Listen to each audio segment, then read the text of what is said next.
And we've gone from doing 1 to 2 per fund to doing roughly 20, and actually I think it might even be higher in this fund, but again we don't talk about it because we don't want to increase the temperature around these things. Because if it blows up, I'd rather it was just we carry our dead out at night. We don't really want to tell the world about it. Yeah, because it's in no one's interests, right? Because again, there's still an academic position on these things, so we're sensitive to that. So the way that this is done is we'll invest money, and so this is the reason I did a slide presentation. Is actually this is our active seed portfolio. See, these are the ones that are still alive. And one of the things that I wanted to show is that actually these are quite chunky monkey for an early seed experiment. So we're into the a couple of £1 million, which we're prepared to write off if it doesn't work for a given project. So we're happy to be able to write these sorts of amounts off. But we don't have to write all of it off, of course, because some of these things have already graduated or are graduating into a full-blown Series A. But by the time we get to that point, we already have a good idea of what we've got in our hand. And that's the reason we're doing it. So we also announced yesterday, apart from the creation of the new firm, that we'd raised another fund. But again, it's along the same lines as the existing fund. Half of it is GSK and J&J. The other half is institutional funds like pension funds, insurance companies, that sort of thing. The difference this time, though, is that it took a while for us to get people confident with the experiment that was our existing fund. This current fund is no longer an experiment. People can see the track record, can see that it actually does deliver a return. And in fact, we were massively oversubscribed for this new fund. So if you're looking for how much investor appetite there is for doing this sort of stuff, it's pretty large. So I'm just going to finish on this one. The consequence of this is that we've got a lot of first-in-class, so unprecedented stuff in this portfolio. That's what happens if you run the seed experiment.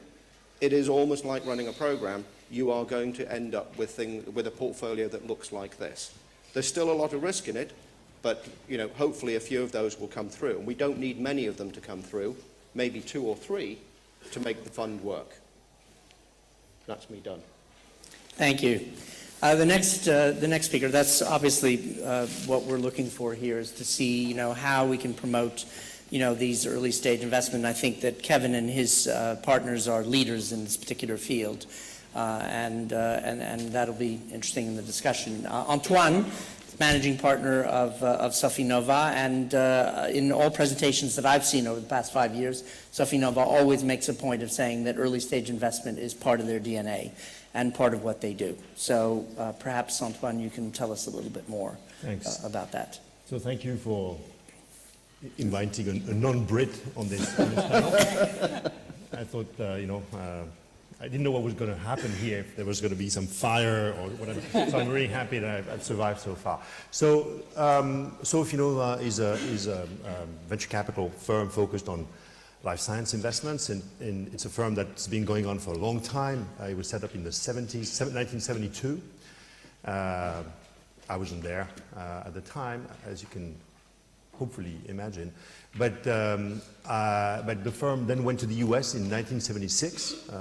Was a founding investor of Genentech, of Biogen, of Millennium, a number of companies that did incredibly well over time. It was a man called Jean Deléage who had an amazing career that was the founder in the US of Sofinnova, and helped us basically bring this competence back. So from Paris, which is where we are, we only have one office. We invest throughout Europe, including the UK and the US, about 2/3 Europe, 1/3 the US. And we have €1.5 billion under management. We just raised a new fund. It was announced in December, €300 million, which is purely an early stage firm. So we have some differences you will see every fund has a profile, and we are. I think all of us are quite different. There are things that are very similar, like Index. We do seed investments In fact, it's really part of our practice, and like Index, Medici. Medici, yeah, I know. Sorry, I like the first one. Yeah. So, you know, we will do investments without telling the world about it. In fact, we will just number them, seed number 1, 2, 3. And the reason is, indeed, because, you know, we live in a world where the statistics is awful. I mean, there's, you know, 6.3% chance of getting a product, you know, which is preclinical to market. I mean, who wants to play that statistics? You just cannot do it. You might as well go to the casino and, you know, play on the red. That's a lot better. So we don't do that. But science is, of course, at the origin. You need to be able to do the killing experiments. I mean, that's the way we talk about it. And we don't want to create expectations. And it's not just with our investors, who, of course, you know, if you tell them this is going to be revolutionizing medicine, and then you don't, you know, they think, he told me he was going to revolutionize, you know, this or that. That's one thing. You don't want to create expectations with the entrepreneur, because you have to tell him or her, you know, this is what we're going to do, and, you know, there's likelihood that this is not going to work, but at least we're going to go through that. And that could be a purely scientific experiment, but it could also be, for instance, you may have to license some patents or license a drug from a pharma company or from another group as a condition, because, you know, our IP diligence suggests that. And it's also creating expectations, low expectations with the team, because we're in a business where, you know, you put your finger into the cogs and sort of the old arm goes in before you realize, blimey, I wasted 20 million. Why didn't I stop before? So stopping before it's too late, it's a huge element. It's not about making the right decision, investment decision. It's being able to stop when it's too late. So the seed investments for us really is a way to do that. And I mean, I can give you a pretty recent example, not recent, but an example of a company that we seeded, where today, you know, it just announced yesterday raising 60 million pounds. It's not an Oxford spin-out. It's a university that starts with a C. Can I mention that? Is that okay here? The other place. Right. It's the other place. But, you know, so, you know, of course, Woodford has, you know, very, you know, has committed money, and Imperial Innovation has committed a lot of money to this company. So major UK investors. But who seeded this company? It's us. You know, who put the first money? Nobody needed to know about it, because we thought this might fail. And it was around Steve Jackson and his knowledge of Dub enzymes, etc. So we took the early risk, but not telling anyone. So putting a tiny bit of money, making sure that this company could at least progress in a field where people say, well, it's not going to work, or it's too complicated, or, you know, the chemistry is awful. But no, okay, so you do the work, and then when you're ready, you can go to the next stage, still do a Series A, which we led. But so that's how you do this. So that's really the focus, the focus of Sofinnova, building companies, and I'll talk about that, because that's, I think, an existential difference between Medici and ourselves, is that we, you know, this asset-centric, where the company building, you know, it has been a debate, which maybe have escaped most of you, but maybe 10 years back, I would say people, you know, some people have said the old model is gone. You know, building companies and spending 100 million is too capital intensive, and then, you know, you hit the wall and everything falls down, and you've got this brick and mortar, 100 employees into chemists under these hoods, and nothing comes out of that. So, you know, some people have gone, you know, the asset-centric way, say, okay, let's take that risk of you know, funding below radar, that risk, and flipping that coin and see whether it works, and nobody's going to know if it doesn't work.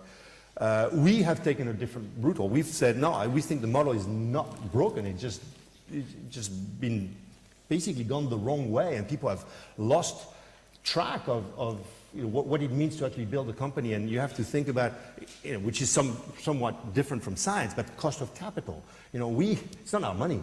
It's money that we get from LPs who want a return. So how do we, within not 20 years, not even 15 or 10, but more like 5 years, get to a result that people, you know, can count in money terms? Yeah, because if you don't do that, then they don't give you money back. And so our way is building companies. And the science is important. You need to kill it if it doesn't work. But the best science will not give you, you know, a great company, a Genentech or an Amgen or an Actelion, and we were involved with 2 out of these 3. Apparently we said no twice to Amgen, by the way, so that's the company culture. I think you were in Amgen. We were in Series A. Yeah, so we did Genentech, they did Amgen, right? But for us, what we are looking for is, of course, exceptional science, but that, unfortunately, for us, is not the way we look at this. We want this plus management. Sometimes management is not there. As you said, scientists often just do not want to be, and they're right, by the way, not to be involved with the companies, or at least in a way that is not necessarily, they may not be the managers. But that's what we're looking for. That's why we do very few investments. We do a lot of seeds. We kill them if it doesn't work. But part of our seeds is also, can we bring the people? Can we bring, on the board, can we bring, the management team that will make this a success? And that's what we're looking for. And if you go to our offices, and you're all invited, not at the same time, but then you will see that we have the portraits of our entrepreneurs on the wall. We don't have the red herring of, we raised 100 million with this or that company. We have actually the faces of these people because, this is what we sell. And their success basically ultimately is our success. So I'll stop here. Okay, thank you, Antoine. Genghis, so obviously Abingworth is a UK-based fund and investment company, actually, quoted company. And you have been involved in a lot of the early stages of biotechnology over the years. My friend David Leathers, way back when. Now, would like to sort of get a view of, where are you in terms of the investment cycle, in terms of what early stage versus late stage companies you might look at now, and also your perspective as a very heavy investor in the U.S. Of the UK versus the US. And we'll go back to that with both Kevin and Antoine afterwards. Okay, thanks, Stephen. Can you hear me? Because there's a shortage of panel mics, apparently. So yes, Abingworth was set up in the early 70s, about the same time as Sofinova. Slightly later. What 1 year? And we, for the last 30 years, we've been a pure life sciences venture capital firm, and really made our name doing early stage investing. Particularly in the UK and in the US. More recently, we've become rather more diversified. We've done quite a lot of late-stage investing, and we were doing venture deals that happened to be public companies. So we invented the term VIPE, a venture investment in public equity, whereby we would take a stake in a listed company that hardly trades, and take a board seat, and treat it as if it was a venture investment. And so I see Roger Harrison's in the audience here, so Algeta was one of those, which subsequently got acquired by Bayer. I think partly because of this, people have come to view us as late stage. We've never actually exited early stage, it's just that it had slowed down to a trickle. But for example, with Index, now Medici, we did Gencyte, which was really a very early stage. In Paris. In Paris, of course. Very early stage gene therapy company, although it's now in the clinic. And I think that we also, you may have seen a week ago, we announced we'd raised a co-development fund, a clinical co-development fund. That's a specialized phase 3 financing approach we have, where we finance and co-develop phase 3 assets. And that's in a separate bucket. And we have 2 platform companies that do that, Avilion and SFJ.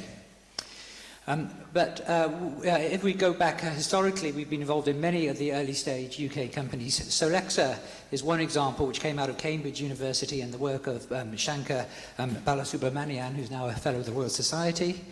And that was a company which had outstanding chemistry that could help in doing super fast, ultra high throughput DNA sequencing. But they didn't know how to make machines. And so we merged them with a US company called Lynx that had machines but no chemistry. And then we needed to get somebody to manage this company. And for a company like that, an ultra-fast, ultra-low-cost DNA sequencing, there was really nobody on this side of the Atlantic. And we can come back to that in a minute. So we actually hired John West out of Applied Bio. And we couldn't raise the financing unless he signed a CEO, and he wasn't going to sign a CEO unless we did the financing. So back to back, we did both of those. And that company got acquired by Illumina. We did Astex, which was based on the work of Tom Blundell and Chris Abel at Cambridge. And that went on to get acquired by Otsuka more recently. And our three most recent investments have all been preclinical. So we are back to doing early stage in a big way. And the most recent of those was Kisios, a company here in the UK, in London. It's a spin-out from Imperial College, based on the work of Professor Guido Franzono. So I think, you know, we're back to doing these early stage deals, and we are right now trying to do a true gleam in a professor's eye company that will require a seed financing of perhaps £200,000 or £300,000. But there's 3 different institutions involved, and trying to get the technology out is not easy. And I know, Stephen, you especially asked that I could address this. I know generalizations are dangerous because they encourage stereotyping, and there's always exceptions to the rule. But I'm going to make 2 broad generalizations here that I think are very important to how we try and get technologies out of the universities in the UK and into early stage companies. And the first I would say is that in general, the US technology transfer offices are much more interested in getting the technology out there in the fastest way possible. And they really are more important to make sure that it happens and that it gets used and that it gets worked than to maximize a return. And in general, here in the UK, the TTOs are more interested in trying to maximize a return. So the negotiations tend to take longer, they tend to be more demanding. And with a few exceptions, most of the TTOs don't have organizations behind them that continue to co-fund these companies as they need more money. So in some ways, it's slightly obstructive. Now, I apologize, I'm not trying to offend anybody here. This is a generalization, and there are exceptions. But that would be my first broad generalization. And the second is that in the US, I would say they generally give the inventor a much bigger piece of the pie. And I think that the TTOs in the UK, on average, are a bit miserly. So any of you who have gleams in your eye about setting up companies, you should negotiate harder to get a bigger piece and try and get some comparable data from the US. And I think both of those are relevant to the speed of formation of new companies and how easy it is to get new companies. In fact, there are examples of US universities putting IP more or less in the public domain and taking either nothing or a very token royalty on it in order to get it commercialized quickly and to try and make the world a better place by getting it out quickly. It's not just about profits. Universities are mostly publicly financed, and there's a strong element of altruism here. We all like to think of ourselves as altruistic capitalists, and we are, because we're trying to get drugs to the market as well as get a return for our LPs. But these are some of the challenges, and I do put it to you that they are different on the 2 sides of the Atlantic. Cengiz, thank you very much. That's actually an excellent segue. We're finally getting somewhere here. There's an excellent segue to the discussion that I think we really need to have, which is, where are the bottlenecks? Antoine, Kevin, where are the bottlenecks to actually, we've heard data that suggests that the UK is doing relatively less better than the US. And despite the statistics that were given this morning, if you actually dig into those statistics, it's not as good as people think it is. And to some extent, one of the questioners actually mentioned that early this morning. But if you take, for example, the total number of public biotech companies in this country, and you take out, let's say, Shire and BTG, which are sort of more licensing operations, although BTG does do some stuff in-house. If you take those out, the total market capitalization is somewhere around $6 billion, which, if you compare that to the United States, there are at least 10 companies in the US that have $6 billion valuations. So it's, Well, Antoine? I come from France, and we invest throughout Europe. We invest in the UK, we invest in Italy, we invest in Austria, in Germany, and everywhere. And, everyone is sort of whipping themselves, thinking, oh, it's so bad here and so good in the US. And, it's sort of it never stops. I mean, look at, on the statistic you just gave, the total market cap of the companies listed on the Paris Euronext, okay, which is, a premier market in Europe by many standards. We're talking about maybe 80 companies, and the total market cap is 11 billion, which Same problem. No, but hold on. From where we're coming from, it's wonderful. We had our first IPO of, I think it was Genset in '97 or something, '98, and so from one company we now have 90 and it's 11 billion market cap. Fantastic. We should all rejoice about this. Of course, when you look back, because there is, I think, 150 companies that are above 5 billion of market cap in the US, or certainly were until the summer. So I don't know what the statistic is today. But, and there are, dozens that are above 50 or 40, and there are a number that are above 100 billion. So yes, indeed, it looks so bad, but the question is, how bad are we compared to the US? It just needs to stop.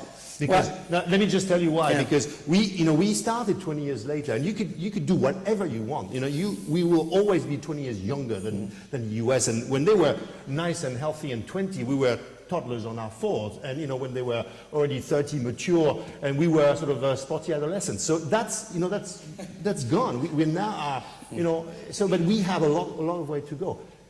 There are many issues with Europe, and it's not just the UK. And I would say, I'm telling you from the Paris perspective, the French perspective, the UK, not talking about Austria or Italy. We are actually, the UK is actually doing pretty well from my perspective. Yeah. It's doing very, very well. We have some hang-ups, and the UK have its own history from where we sit. For instance, Marimastat. Remember? British biotech, yes. Yeah, but it needs to be said because this is just so much in the British people's mind still to this day. It's awful. Well, this is a big problem because the whole institutional. Just, lie down on the couch for a few sessions and get. I said it just to be able to just get it out of you guys. It's gone. And this is not about Marimastat anymore. It's about and it's not just because Woodford is piling money. It's fantastic. Yes, of course. What if you remove Woodford? What do you care? It's money and it's in your system, and you should be happy and grab it and just look at the. It's not just about the Brits. The French. I remember a French minister at a conference, biotech conference, probably 15 years ago, saying, there's two things that the French hate: failure and success. But you guys, I'm sorry, okay, you're not that different, and that's a problem. And you need, so once you think, okay, what do we do, and how do we? And we funded Actelion from the get-go. This was 4 people in a corner office, and okay, they're a 15 billion market cap company. Unfortunately, it doesn't happen every day, but it's possible. In Switzerland, there was nothing outside of Novartis and Roche. There was nothing, no startup at the time. People said, well, in Switzerland. No startup. It's not in the mentality. People don't do that. And look at what's happened. So I think, just get out, get rid of your hang-ups, and just don't compare to the US. Look at it's so much better today than it was 15 years ago. Yeah, I'd like to change tack ever so briefly. Thank you very much for that. Kevin, perhaps we can address the whole issue of, what do venture capitalists look at in terms of the level of translation at which something becomes interesting and becomes something that you want to invest in. So at what point, in the cycle, in the scientific cycle, does something become interesting? And in the UK, is there enough of that versus elsewhere? Is there enough funding that is going into getting translation to the point where it needs to be so that you as investors can say, okay, that's far enough, that's something that I'm interested in doing, apart from it being first in class or any of those issues. So perhaps you can address that. So we don't care where it comes from. Yeah. That's the first thing. So we look everywhere. Yeah. So whether it's from the UK, a lot of the stuff we do ends up in the UK, but it originated somewhere else. So we'll do UK companies with technology or products that come from elsewhere. Right. So and there are very good reasons why you want to do that, as opposed to put it somewhere else. So, we're net importers. The second thing is that all we do, and I think every venture firm is the same, all we do is reflect the market. We're just basically part of the food chain. Right? If we're investing in something, it's because we're investing in it with the expectation that somebody else will want it. Right? So effectively, it feeds into the marketplace. And it's only a question of how far we do and can follow that product or whatever as it progresses. So what we're looking for is stuff that is relevant to the pharmaceutical industry, the broader pharmaceutical industry. So what we do is we spend a lot of time working out where the market is moving, where it's going to, and then working our way back. So that's the sort of thing that we're looking for. And there are some things that are just outside our bandwidth. And I know this is dear to your heart, but a lot of the, a big frontier in medicine is going to be CNS, right? CNS is a bitch of an area to be in, right? It really is.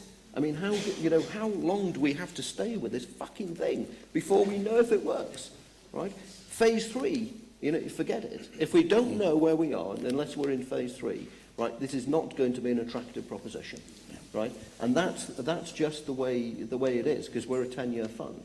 So we heard about, patient capital, and this is obviously one of these zeitgeist things, right? It's all about patient capital. And it probably is necessary if you're going to start doing stuff like that now, Alzheimer's Fund, trying to kickstart the whole area.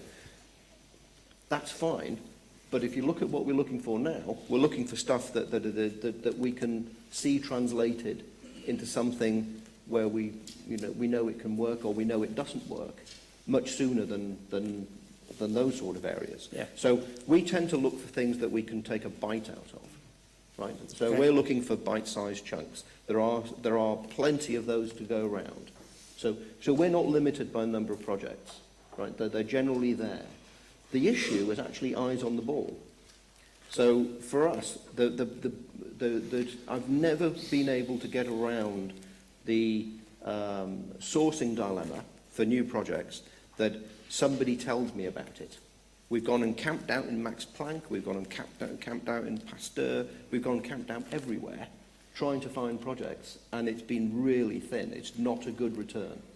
So all of the projects that we've done, that we've prosecuted, have actually come in via word of mouth. And I've never found that's a hugely inefficient and very patchy thing, right? But that's how they get to us. So I think there are plenty of universities that we've been to that we've eventually got things out of that have actually never seen a venture capitalist. And talking about universities, what is your experience of, TTOs in the different places that you operate? Obviously, you're getting projects at a fairly early stage. They're being spun out of universities.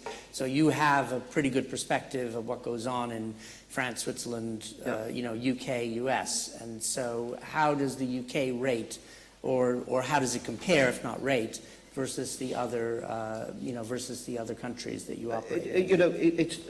Genghis was saying it's impossible to generalize. I mean, even in the US, it's impossible to generalize. If you go to either coast, it's fine. You go to the bit in the middle, it's not quite so fine, right? So, and it's the same in the UK, it's the same in Europe.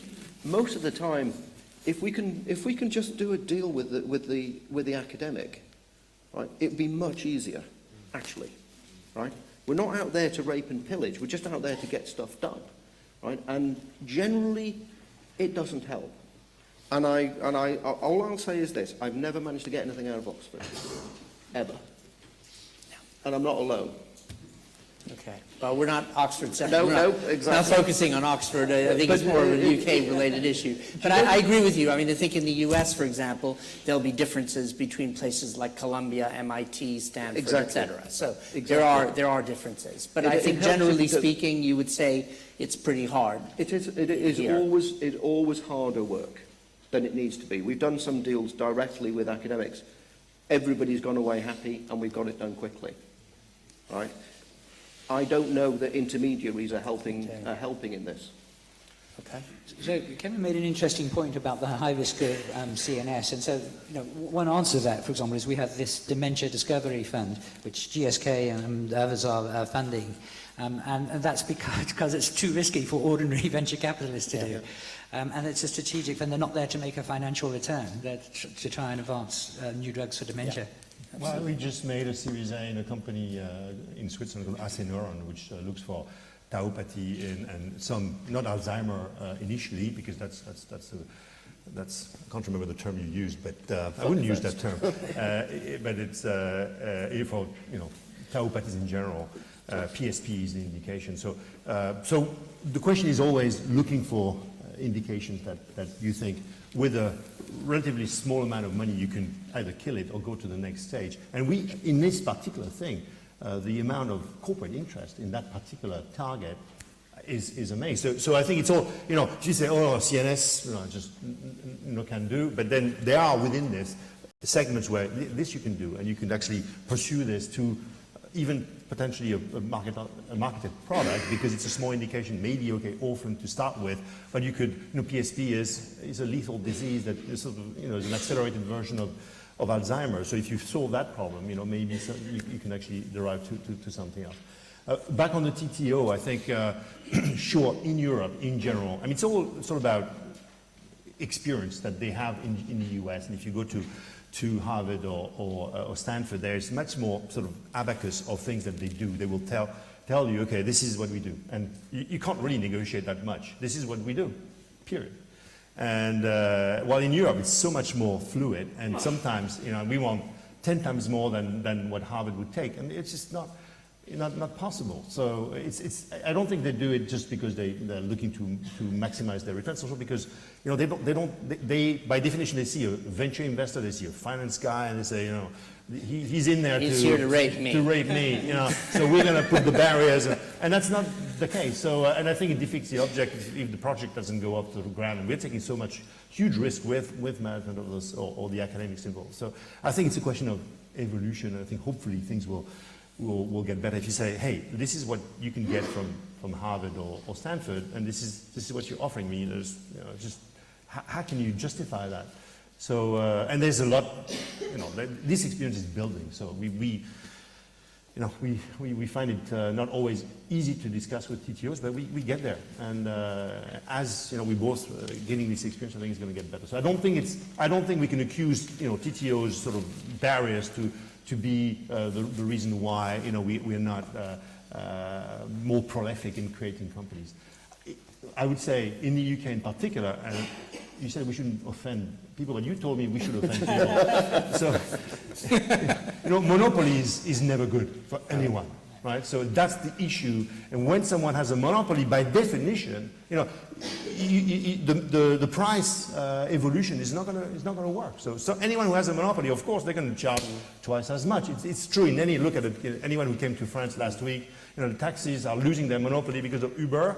They're unhappy, but they've been abusing everyone for 30 years. So, literally. So I would suggest that monopolies are not good. Maybe that's not so offensive anyway. That's a very nice way of putting it. So my Well, we're just coming to the TTOs. There's another issue we haven't touched on, is how they collaborate or perhaps don't collaborate with each other. with each other, right? So this, I told you we're looking at a startup that's a gleam in the professor's eye here in the UK.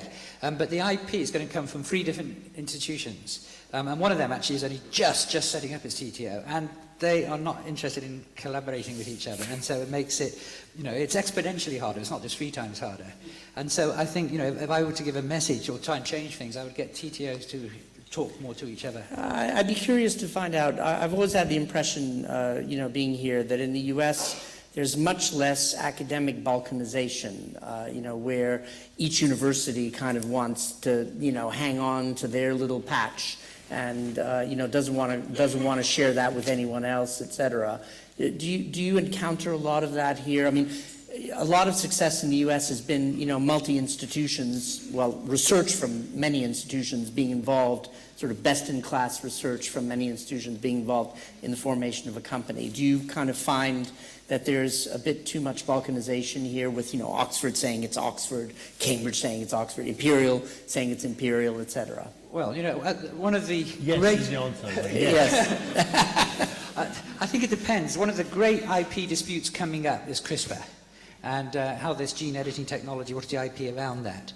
And 2 of the companies, CRISPR and Intellia, cross-license with each other. We're investors in CRISPR Therapeutics. And the Broad Institute at MIT has given IP to Editas, and they've said, no, we're not interested in cross-licensing, and we're going to fight this to the bitter end.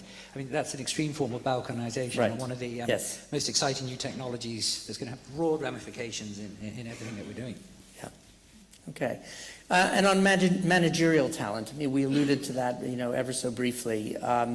Do you see, the kind of managerial talent here that you need? I mean, a lot of when you go to companies in the U.S., you see a lot of Brits that are either running or at high levels there. So they're obviously not here; they're over there. And some of them are serial entrepreneurs getting involved in many different companies. Why is that not the case here? Why are they not here? and why are they over there? I mean, what's your view of that? So I'll start on this because I told you what our Yeah. mantra was, which is building companies on people. So clearly, I would argue that this is the rate-limiting step to companies. It's not the science, clearly not the science. And we, again, you can complain all day long, but then you can look at how good you've evolved. And we have a lot more of those faces on our walls than we had 20 years back, where we were still doing the same job. So we can see, but this is a slow process, that's all I'm going to say. This process, in order to be a repeat entrepreneur, you need to have done something good before, by definition almost. So that process takes some time. Today, where we are right now, there are the talents that we didn't have 10 years back. 10 years ago, we had to fish people from pharma who had, yes, development expertise that the academics didn't have, but they had no clue about managing companies. And that, not everything worked. So now those guys, potentially, those who succeeded, and then there's some homegrown, people who came from the academic world. So you now have a whole generation of people who've done it once or twice or 3 times. We have people in our, again, corridor who their faces you can see a couple of times or more because they started again. Someone who's been a successful entrepreneur wants to start again. So it's a slow process. If you can get people,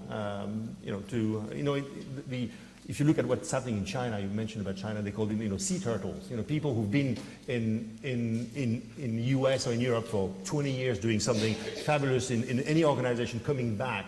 So yeah, we've done that with French people in France. We've done that with Italians in Italy, and also in the UK. So, and that's it needs to be a strategy. At JP Morgan, for instance, there was because we've been quite successful in Italy for some reason. There was a minister of economy saying, we want, there's so many Italians or second generation people who are 5th generation Italians in the US. Some of them are in the biotech world. Come back to Italy. That's the sort of thing you need to do. If you take 10. There's probably several hundred. If you take 10 of them and bring them to the UK, you see the impact that this has on an industry that has a number of dozens of companies. It could be huge. So that's I think pretty you've got simple. You've got to make it worth their while. Right? Sure. And I've done it myself. Right? So you've got to make it worth their while.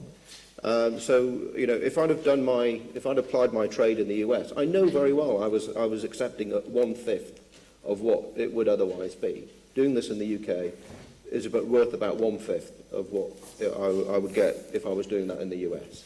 Right? You just got to make it worth their while. And and don't give them any sort of the bullshit mission. You're saving the world, because in reality you still you have a choice about where you can save the world. Right? So it's actually just got to be clear to them that it's worth doing, because actually it's a hard thing. You go out and you go out on your own. You're living on your wits, right? You're reinventing yourself every day. It's a hard world, right? There's no bloody pension plan or dental in this. This is you're on your own, okay? This is what it's like, okay? Yeah. So there's got to be something worthwhile at the end of that. So you're master of your own destiny, but at least make the destiny worthwhile. Yeah. And so that's basically, and we're basically the way we're dealing with it is we're growing our own. Do you offer to change the weather? That's a bit more difficult. But you can choose a microclimate. But I would argue that in this current climate, you can make it worth your while. And exactly. So governments right now just sort of picked up that startups are important. It's not just about digital, and internet, but the life science are creating something well beyond that. And so we certainly see a number of mentioning Italy, it's the same in France, and I'm sure it's the same here in the UK. But so with some pretty focused thing, you can actually really create some movement. But the other thing is the time as well, because when I did CAT, then I was there for 13 years, right? I mean, that's like a third or more of my professional life invested in one thing. Mm. So I've done also an asset-centric thing, which is much shorter timeline, and that's much more compatible with people who are genuinely impatient, like me, right? So we're definitely not patient people. So if you've got impatient capital, I've already trademarked it. Sorry. Okay. That's nice. That if you give people a gig that's like 3 years plus or minus a year, right? This is the gig. Then you're going to get many more of those per given decade And if you give people the incentive to kill the thing if it's not going to play out, because your upside is in the product. If the product isn't there, don't worry about it, right? Just don't sweat it. There are plenty more out there. Right? So if you give people that and then a decent equity stake in the upside, that's our formula. And so far it does seem to be working, because I've come across this amongst other VCs, that they think if one of the entrepreneurs makes out like a bandit, right, they're going to disappear to a tropical island, buy a yacht, right, and you'll never see them again, right? It doesn't happen, right? It doesn't happen. Or it happens so rarely. You do that for 6 months, and then you do that for 6 months. You're bored shitless. You've got to come and do something else, right? And we bank on that, right? They'll be back. So we have roughly around, I think I'm told by Mallory, about 10 minutes left. Does anybody in the audience want to ask any questions of these august individuals?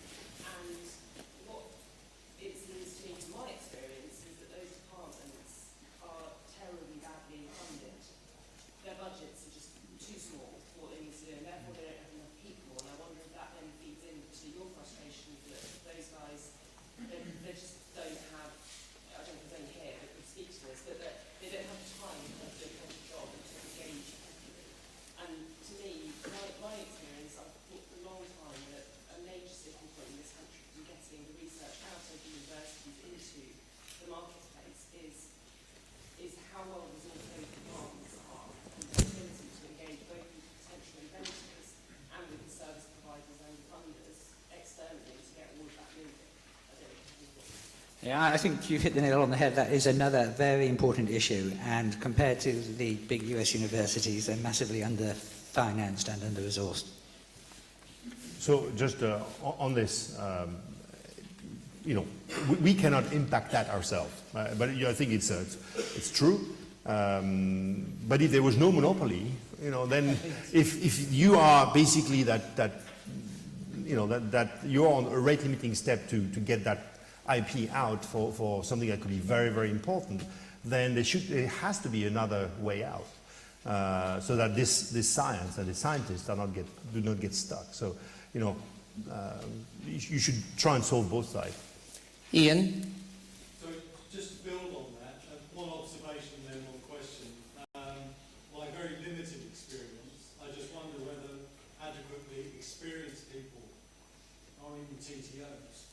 I come across a lot of PhDs, who said PhDs and some who work for a TTO. But we keep going on about this, but how do we change it? You commented that universities are publicly funded. Have they got their remit wrong? Do they think they're there to make money, or should they be more altruistic? And therefore, for example, does government have a role to play? I think, Ian, that's an appropriate question, but there's a whole session on TTOs, at which that will be addressed, so I think maybe we should leave it to that. Chaz, you had a question, perhaps.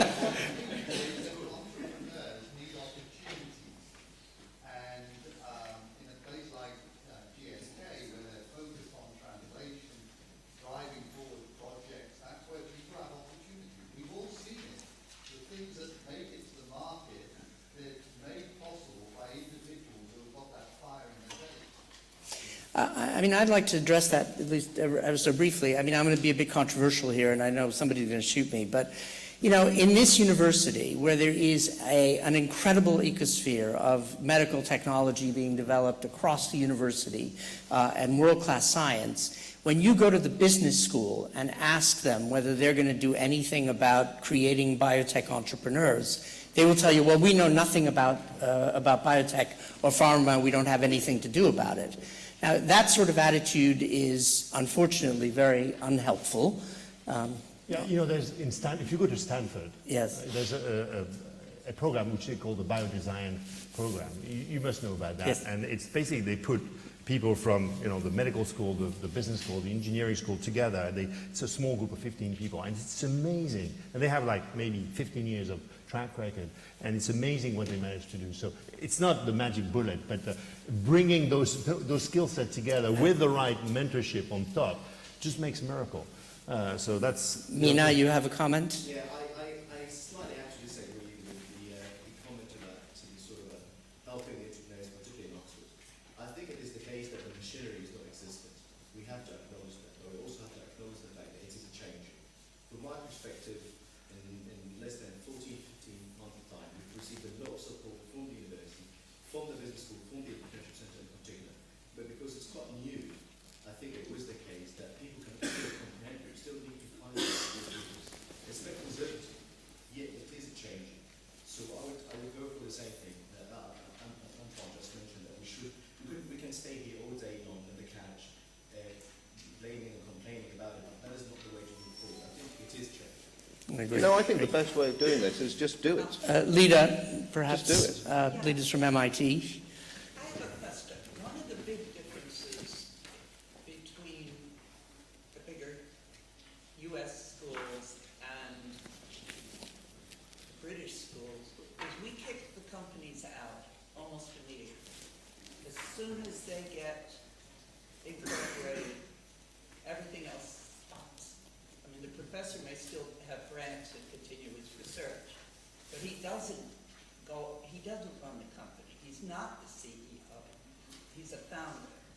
Whereas British companies incubate inside, sometimes to the point of living inside, with the CEO often being the faculty member. Yeah. Would you like to? I think I mean, it's like if you want to know how to swim and you're on the side and you put your foot in the swimming pool, you know, you're not going to learn to swim. So what yours is pretty radical. Just throw them in there and see if they can survive, which is certainly one way of doing it. And of course, And it has been very successful for MIT. the postdoc or graduating PhD goes over to the company. Yeah. Know how But that's- transfer is that way. Yeah, I mean that's the way it works. I mean you know, there's well, I'm not going to say anything that but yeah. So I agree. I think we have time for one more question. Over there. Antoine, I really liked your kind of analogy, which was about going in a lot of your sort of silent seeding. So you're very quiet about your early stage investments and you wait to see if they succeed. And I'm just wondering whether you might draw an analogy with what happens in the universities. So the CTOs are a bit like icebergs. About 90% of what they do is probably under the surface, not being very visible to certainly to the investment community, perhaps to the public at large. And I'm just wondering whether you agree with that, and whether you think there's anything they should do about it, and if so, what? So I think there is this analogy. I think we say very little about the seeds that we do, but we do shout about the success that we have. So that I think, because the success is not just about boasting, it's about also creating the model for all the other guys. And I think that has worked in most jurisdictions. Let's say, you know, if you have an Actelion, just brag about this and try and get, you know, for one company that succeeds, you know, there's at least, you know, 100 that don't. But maybe by talking about this, how did you do that? Maybe 10 will actually come out of that. So I think that's, and if I were a TTO, I would certainly, you know, be able to do that. But I'm thinking a little bit about the sort of technology push versus the investment pull, because there's a lot of work to do to get these little tiny opportunities to the stage where they can be investable. No, I agree. You know, there's a big move in the technology world at the moment, which is disintermediation. So you take out the middleman. And I'm just, all through this conversation, I'm just telling you what I'm thinking. I'm just thinking it's just ripe for disintermediation. By the way, that's what the pharma thinks as well. They think they can disintermediate us. Oh yeah, no. It's true. But it's okay. You know, so you compete on your merits. I mean, They are competing more and more with you because they are getting involved, as you know, as was said earlier today. They are getting involved in academia and forming companies, et cetera, et cetera. But To be fair, the corporate venture capital arms of the companies are working with you on various companies, so I think it's a healthy competition in a sense. And at the end of the day, they still do need capital to develop these companies, and they will come to you eventually, I suspect.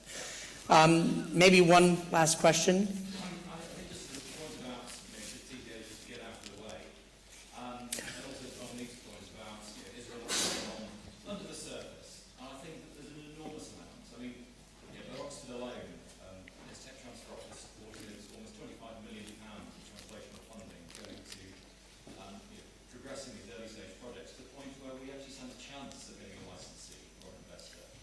And that is just one part of what's going on.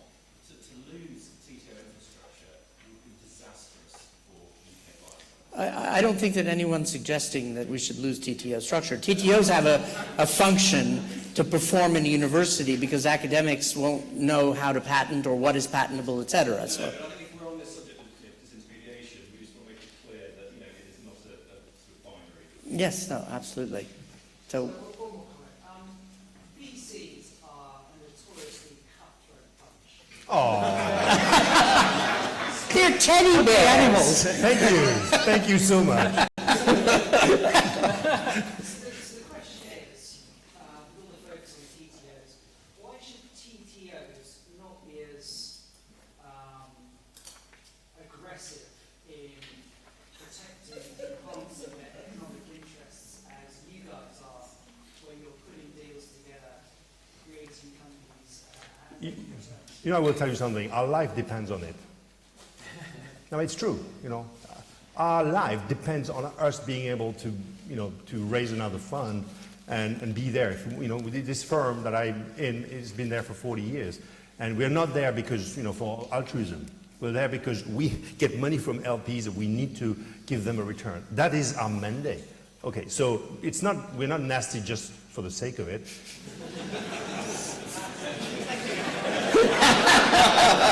Where are you going with this one? Okay, we enjoy it. No, no, we just, we take things that are so risky. We need to make a buck. We're investing in this thing. We have no idea. There's this tunnel. We don't know if it's 1 kilometer, 10 kilometers, or if it's just, a dead end. So, yes, we need to. This is where we make our return. Is when we do the investment. After that, for all those of you who have collaborated with any of us, you will see that we are collaborative. We're not cutthroat. When we are on the same side of the table, we have to align ourselves. In fact, the returns that we do, it's not us. It's the entrepreneurs that are, and it's not just, cheesy what I'm saying. This is the truth. We have to align ourselves with the management because that's our best way to make the return. So yes, we do, negotiate a hard bargain at the beginning, but because our life depends on it. And then when we are in that boat, then we are very collaborative until, of course, if something really goes wrong and we can see the coast and us, accelerating towards it, then we'll have to do something. I think, David, it's also a question. We're trying to negotiate a deal that makes sense. And for a TTO, there's a balance. Universities are public funded, but the TTO is there to help the university make money. That will help it in the future, too. And you can have universities with huge endowments. And there's a balancing act. And the point I was making earlier is I think in the UK, on average, the balancing act is too much. The TTOs are over-concerned about their return on investment and less concerned about getting the technology to the market as far as possible.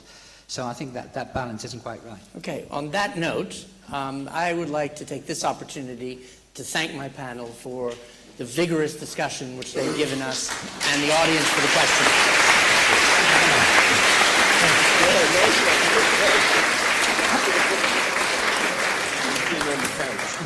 Okay, wow, this is terrific. We have our luncheon speaker here, well, kind of here. He's not able to actually, do we have him?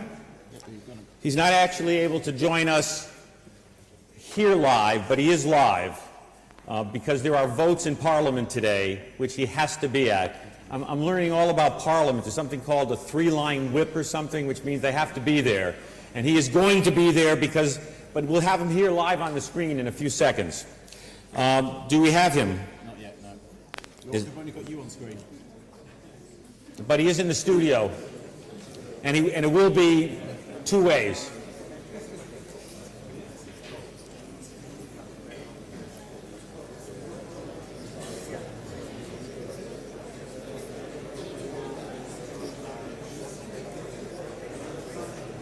And then there will be a lunch right outside there, and you'll all have about an hour for lunch.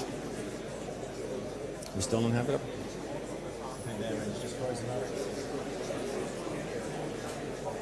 It's maybe a minute or two more.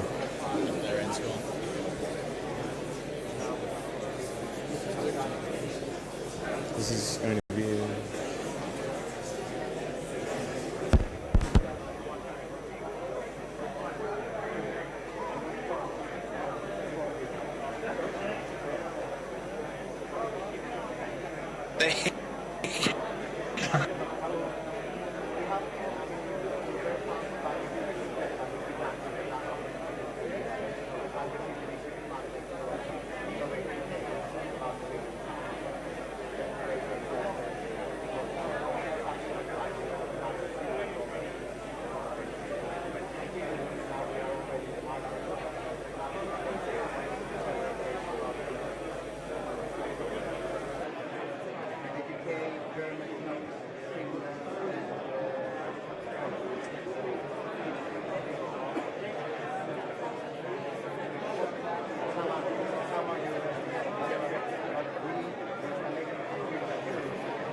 I can hear you, yeah.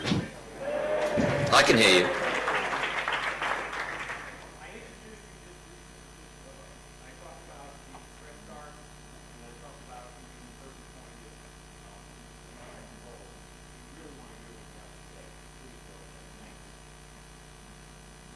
Well, thank you. I'm sorry I can't be with you today in Oxford for this important and exciting event. I love the title, The Pulse of British Bioscience. It's a chance for me to remind you that the first line of the job description the Prime Minister gave me as the UK's First Minister for Life Science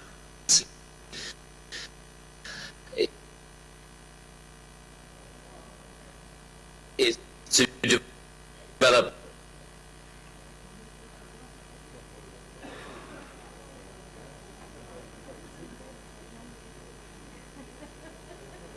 a broader policy landscape for the biosciences in the UK and for the environment.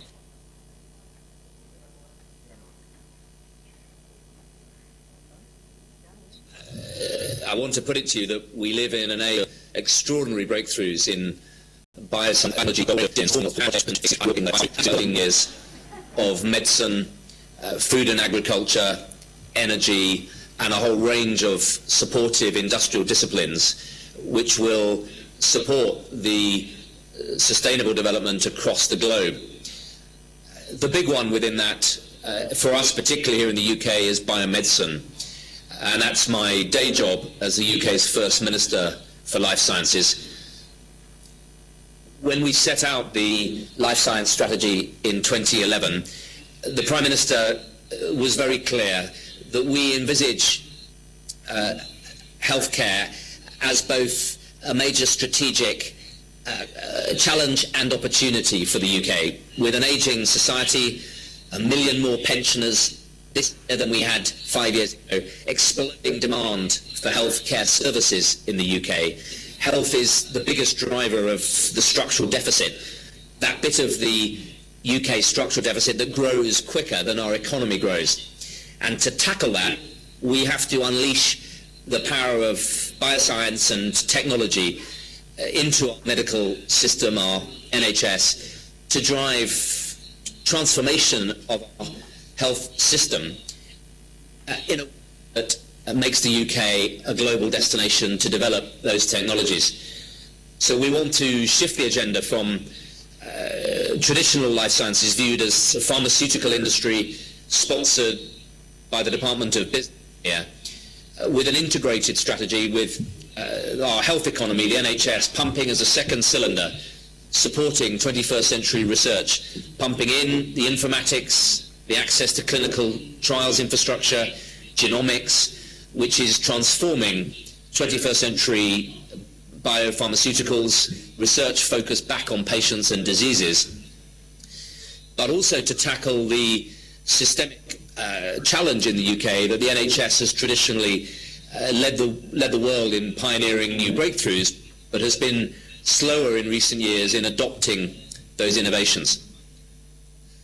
So my strategy here can be divided really into 4 major work streams. On genomics, the Prime Minister announced that we would lead the world in being the first nation on earth to sequence the entire genome of NHS patients, 100,000 genomes at scale, and combine that data with NHS phenotypic data to create what I've called the NASA of biomedicine, the world's largest and most powerful reference library for doing genomic medicine, and crucially to launch that in and with the NHS from day one.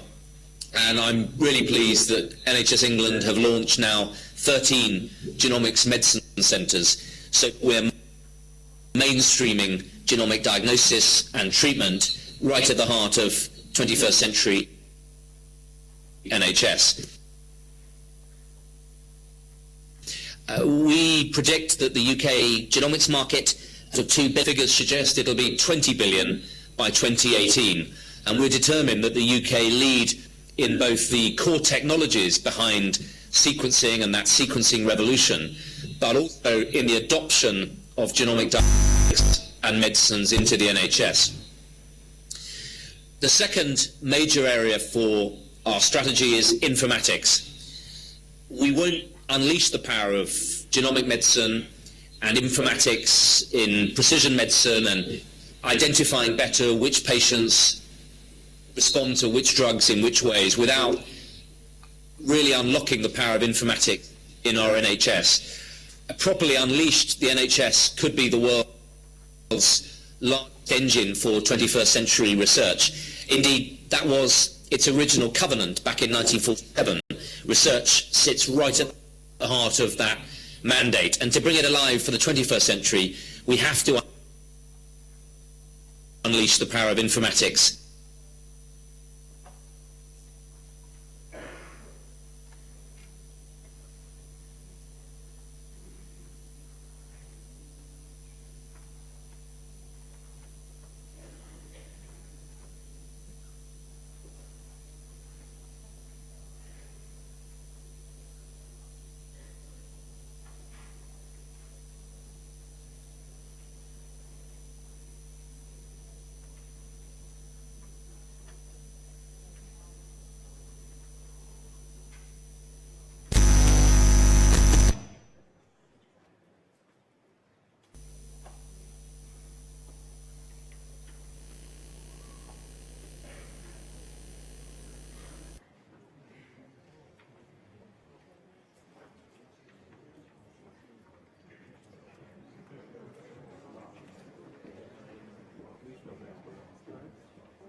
What can we do to reform or assessment and adoption, approval of innovations? 21st century NICE needs to be able to make judgments about much more targeted medicines using data in real time, in real patients, with real disease in real places. A whole new toolbox of adaptive licensing, condition approvals, new pathways, so we can fast track those innovations that we know will benefit certain patients into use in that patient segment much more quickly. And thirdly, how can we knock over the barriers and incentivize much quicker uptake of innovation across our health economy? The fourth major program for me is making sure that all of this work supports UK growth, investment, company creation, job creation, and wealth creation. This is about health and wealth in a mature democracy. And I'm delighted that the news is very positive. We launched the UK Life Science Strategy. We've attracted over £6 billion inward investment into the UK and 16,000 jobs secured. And we've achieved now over £5 billion of exports into the emerging markets of our life and health sciences technologies. And the funding gap for emerging companies, which has dominated for the last 10 years, is closing. Last year in the UK we raised over £1.6 billion for early stage companies. The FTSE Healthcare Index up 15% compared to the main market down. And at this year's second London Stock Exchange Healthcare Conference, which I opened on Wednesday of last week, I was announcing major new figures of early investment and celebrating the fact that last year we had in Circassia a record financing round, and the UK early stage financing in the life sciences back to a 17-year high. Lots more still to do, but I think we are laying the foundations for a long-term and sustainable period of growth, which is what led Deloitte this year to signal that the UK is becoming one of the world's 3 great clusters for 21st century life science. It's going to be a much more integrated and multidisciplinary landscape with digital diagnostics, devices, drugs combining to make possible new treatments. Data will become the oil of this new engine, and it'll require us to fundamentally integrate research in our clinical environment. And in that context, the National Institute of Health Research, our £1 billion a year clinical infrastructure at the heart of the NHS, is, I think, the UK's jewel in the crown. I'm incredibly proud to be the minister for this quiet revolution, and delighted to see that Oxford is playing a key role in it, both in the deep science and in hosting some of our most exciting companies, and in the work that the team at the Radcliffe and the Academic Health Science Network and the university are doing to make sure these technologies impact in the local health economy. I close just by making this observation.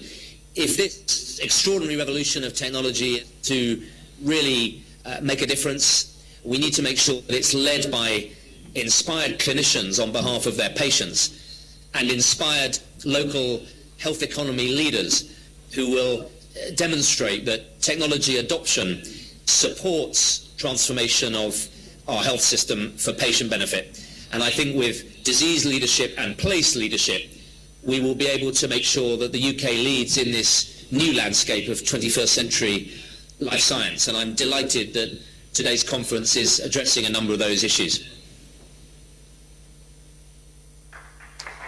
There was talk of questions, and I've got 5 minutes. I'm very happy to take questions if the technology will support it.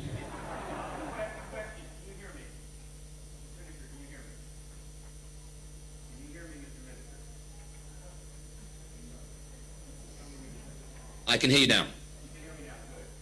I can hear you now.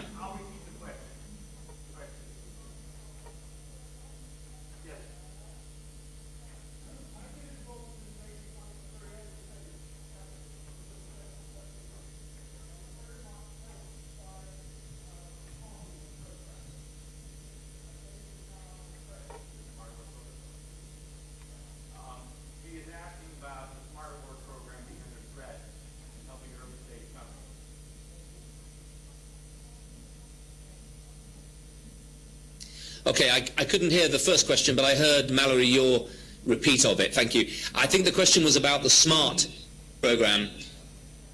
I just say, when I was an investor in the sector and starting companies as an entrepreneur, the SMART program was one of the best programs. It was clear, it was simple, it was properly structured, small, medium and large scale funding, and that informed a lot of my thinking in designing the Biomedical Catalyst program. I just say this, through a very difficult funding round this autumn, I think you can see the Chancellor has signalled strong support for this sector. Here at the Department of Business, we are conducting a review at the moment into the various business support schemes, and I will be doing everything I can to make sure that we maintain a very clear structure for providing focused support for emerging technologies and companies in that space. We want to make sure that it's industry-led and that it has a tangible and practical benefit. But we also want to make sure that we're here to support de-risking and helping transformational technologies come through from laboratory to clinic.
I'm sorry, I only heard the tail end of that, Mallory. I missed the question.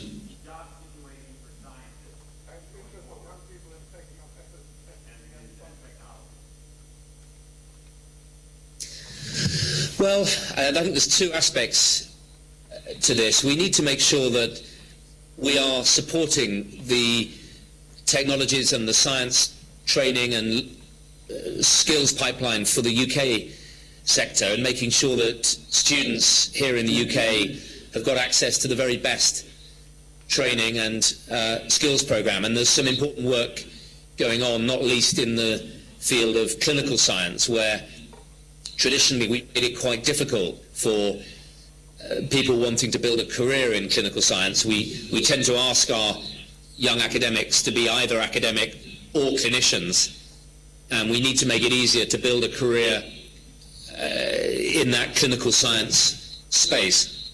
And we recognise that we're short in one or two key areas. Informatics is one, and the clinical pathology, molecular diagnostics, genetic epidemiology, some of these new disciplines that are becoming so key. We also need to make sure we are open for international learning and training, and one of the programs I'm looking at is how we can bring more global clinical science trainees into our NIHR infrastructure to give us more capacity to generate revenue from training, and to make the UK National Institute for Health Research the global gold standard in clinical science. I'd like it to be like a Nuffield Scholarship, a Rhodes Scholarship, anybody globally in clinical science recognising it as a gold kite mark. Yes, we have time for one last question. Yes. And I'll repeat it. Can you hear me, Minister? Can we expect a revival of the biomedical catalyst fund anytime soon? The question is the biomedical catalyst fund revival anytime soon.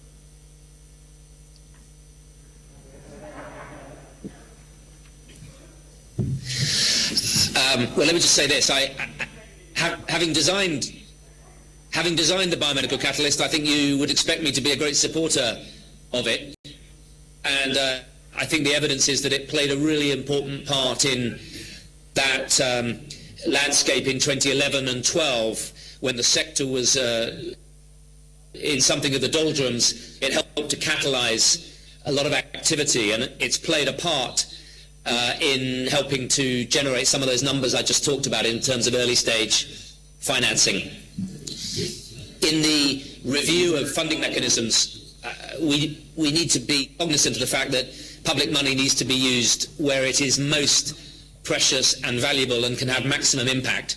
And we're looking at the moment, working with the Treasury, on where and how an ongoing catalyst programme could and should be designed to have maximum impact. And I'm looking at the whole landscape to try and see where the most acute funding gap is today, and where some targeted intervention on that catalyst model could have most impact. Mr. Minister, I want to thank you so much. George Freeman, Minister for Life Sciences, actually the first minister to do this, and we greatly appreciate your valuable time and your insight. Thank you so much, and thank you for hanging in there when we were having so many technical problems. Greatly appreciate you. I hope you heard me.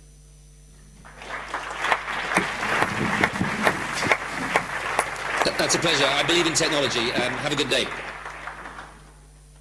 Okay, we are back here at 2 sharp. We will begin at 2 sharp. We have a lot more to do today, and it is going to begin forward. We have to go further. I thank Paul. I thank all of you for your partnership with technology.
employed by the community, but I work with farmers because obviously it's quite expensive to run waste that like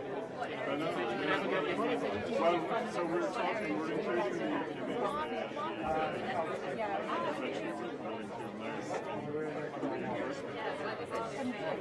you don't have the reimbursement at the start, then you know,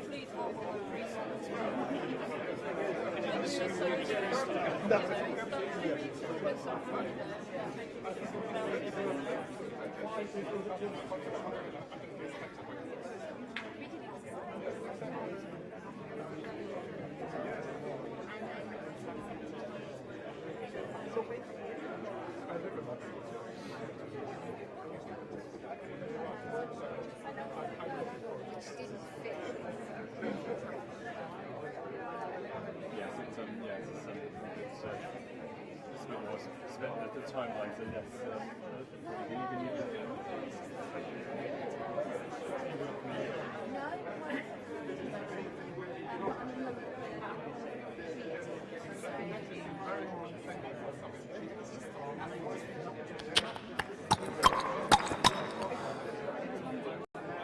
One, two.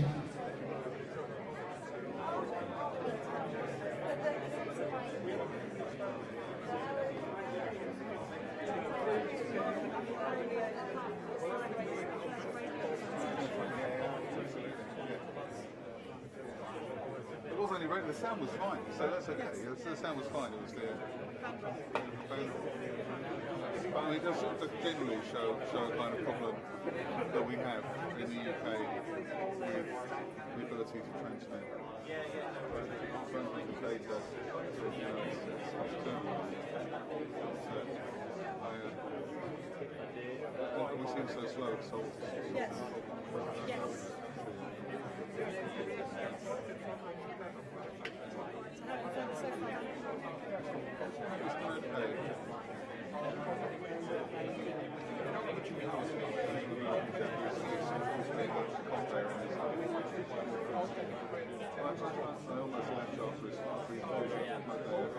I don't recognise this as a UK at all.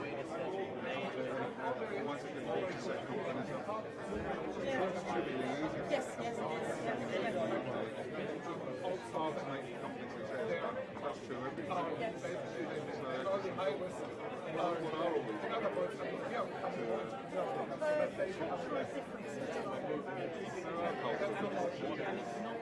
And you know, to try and hold up the US has been a model.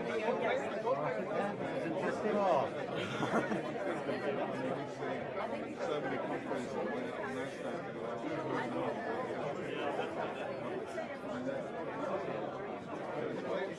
know what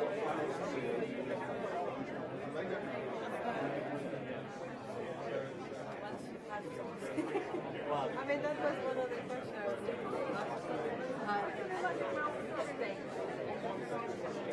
How much do they want to see?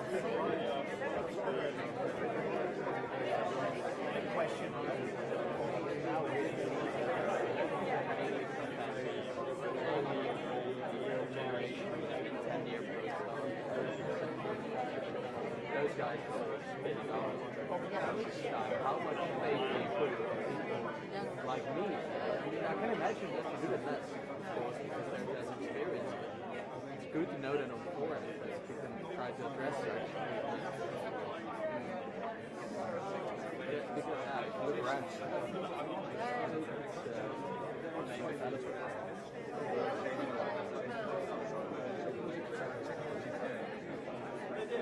One way of doing it is to go relaxing.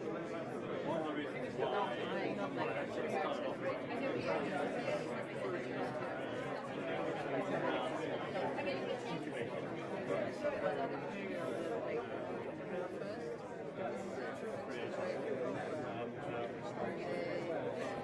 So they did have some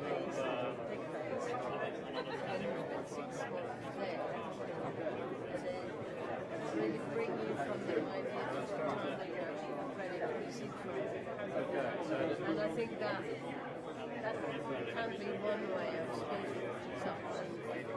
That's probably saying one thing and make sure you I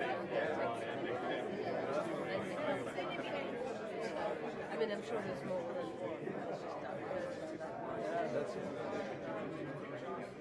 obviously not while you're doing a PhD. On the side, yeah. You need to go after It's another way of doing it. Especially for, I think, the difficulty for young people this experience. A great idea. You need a lot of input. How do you get that? Either you get an investor who will help you. It's not immediately clear what you want to see. But I think we're still not. We're still quite far away from it. It should be possible, but I think it's that is not all work next to you. In our case, we work next to our it's difficult to give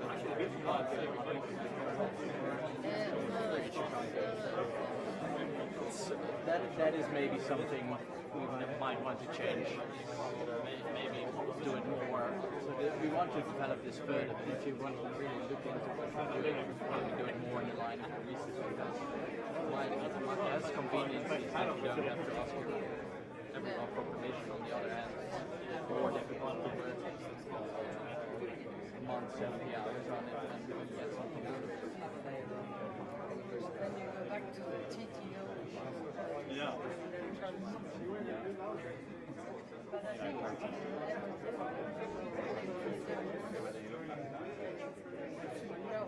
So, yeah, people forget when we first started doing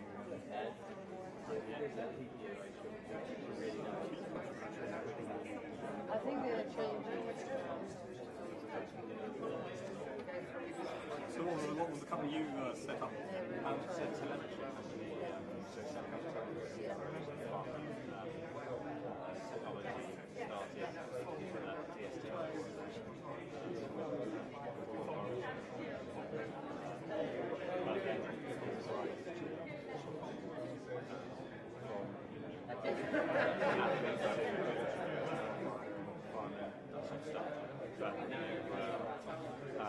Small, lightweight, implantable.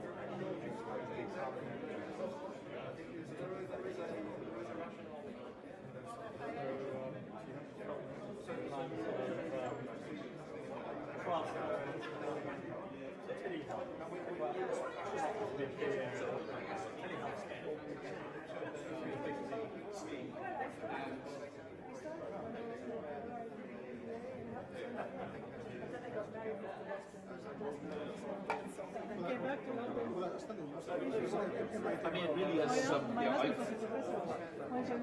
I've been on both sides of it. I've been a investor and I've benefited from the IS investment in a number of businesses. And I think it really has made a difference.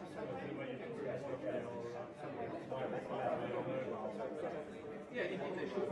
Whoever is on Okay, so that's our deadline. Then I'm going to back and forth. Okay, thank you.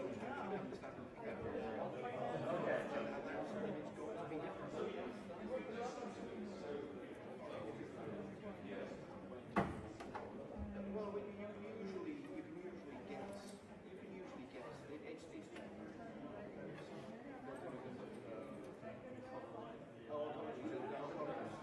Is it more Oh, thank you.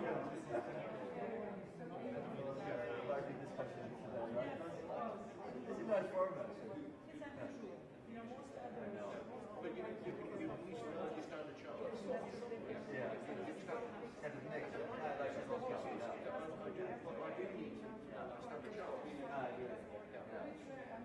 Tell Bill what's scary to investors. It was quite big. I thought I'd just change direction and start to talk about things that they don't understand.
Okay. See you.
I'm based at, well, actually, I live halfway between London and Cambridge, but I'm definitely coming from that side.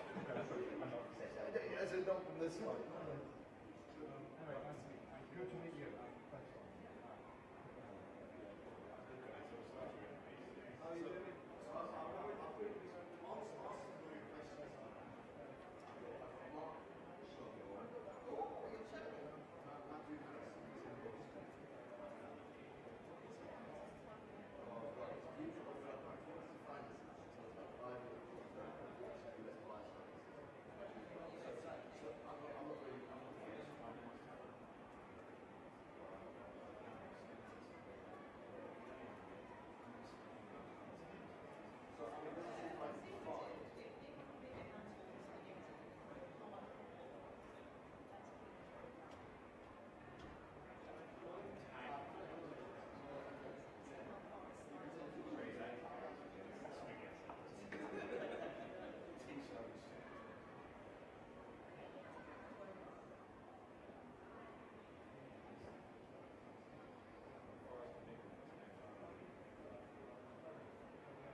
downhill side now.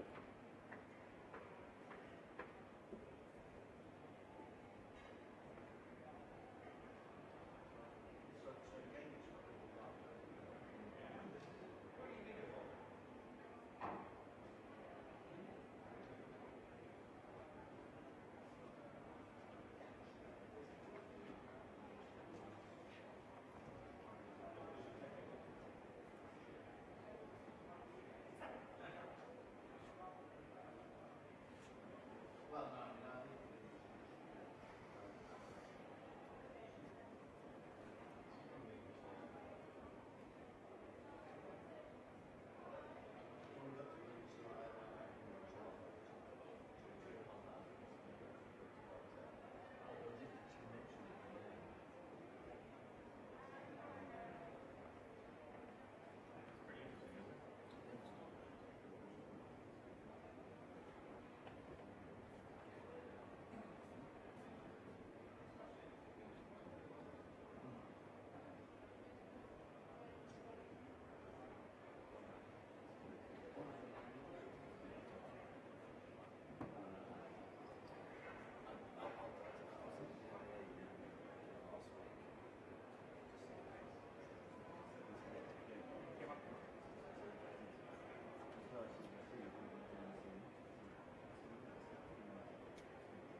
Somebody call you?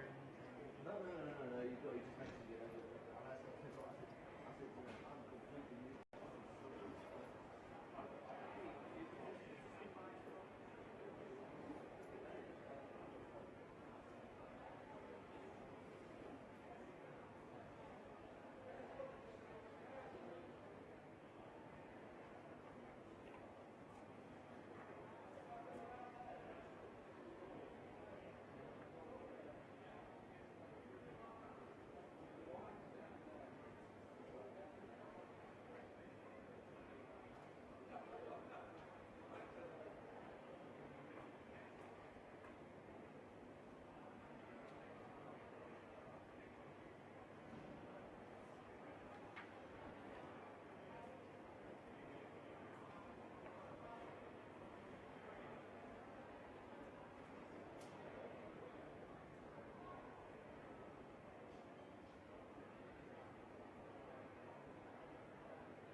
Do you want to have a chat now? Yeah, sure.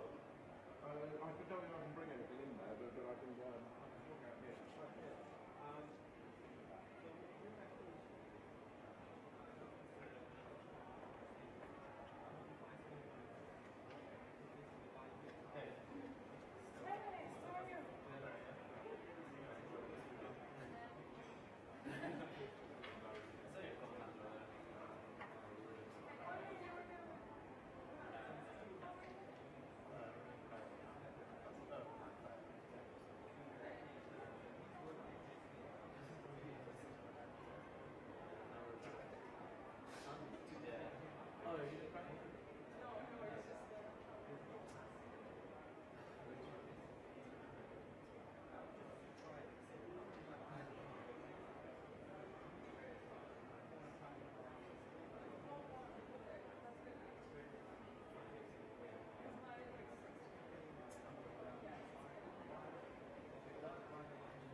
So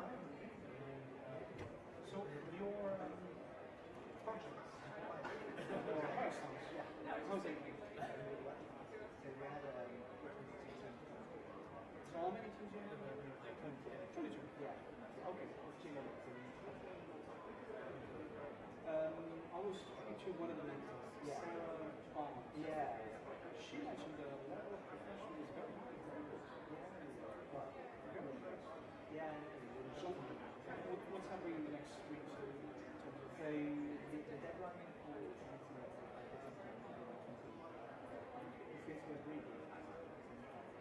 right.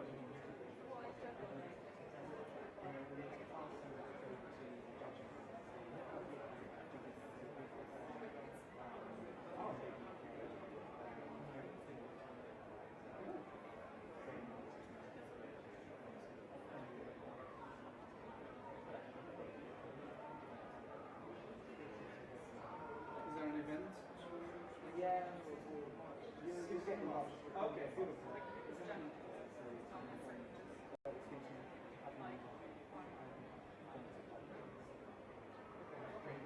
So that's the time where people present?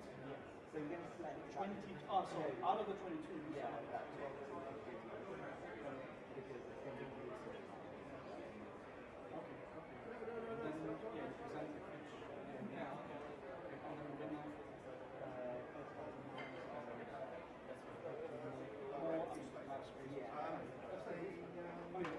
She was very impressed. And I saw the list. Very nice. It's very well done. And most importantly, is like seeing how things are prepared from the beginning, from the initial application, and seeing how the top, at least some of these teams, their ideas.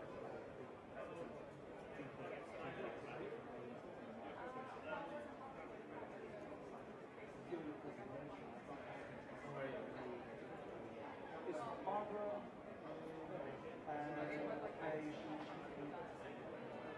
no, she's always yeah. Well, I want to talk that you are in collaboration with mentoring schools. I don't know if you have any projects on that CNS area. Not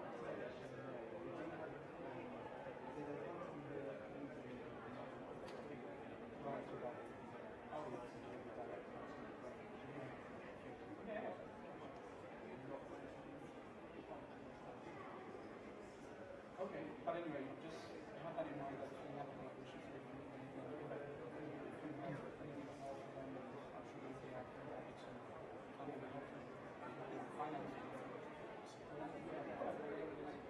And I think that's going to be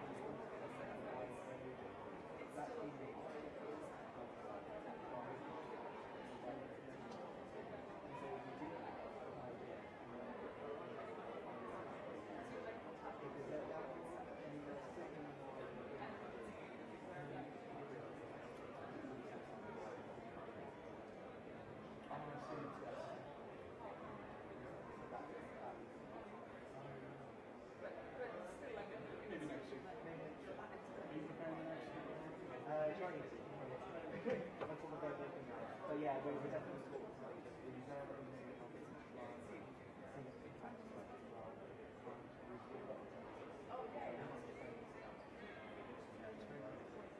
Fantastic. Good work. Fantastic. Again, it's busy. It's busy.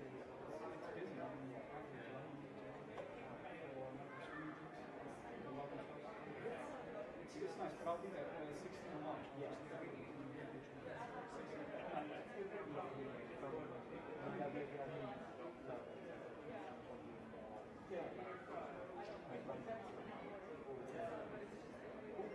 I think I have to be somewhere on the 17th. Come a little bit. Fantastic. Yeah.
So,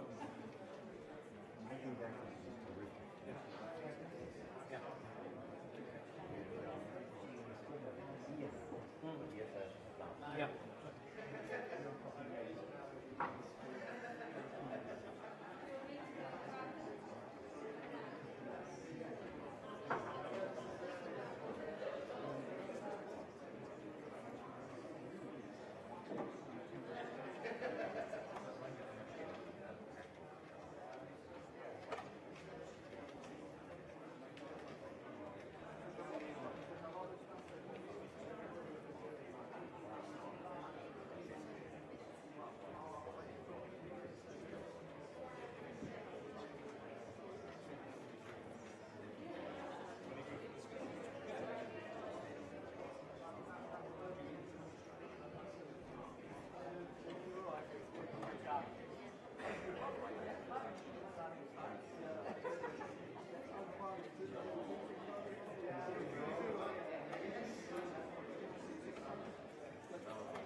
other way to gather.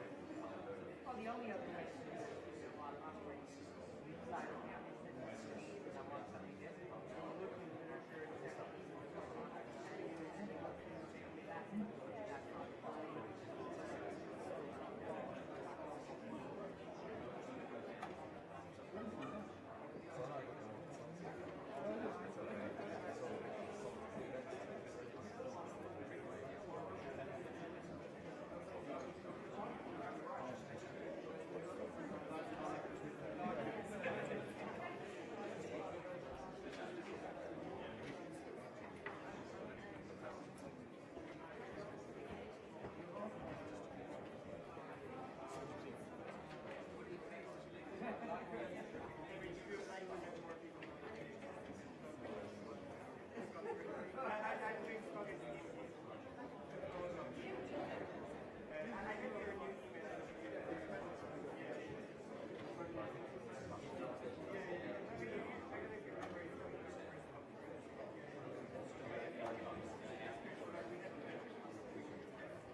actually sorted out a bit.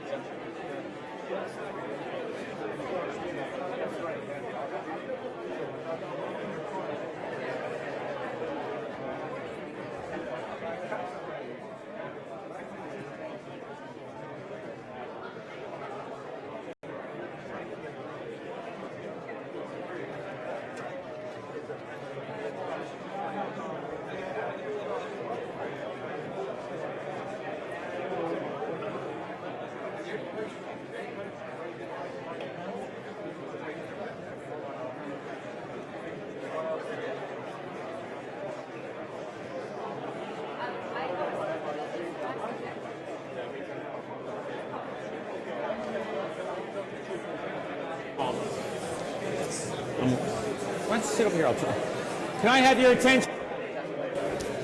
Can we get you all seated? We are already running behind schedule.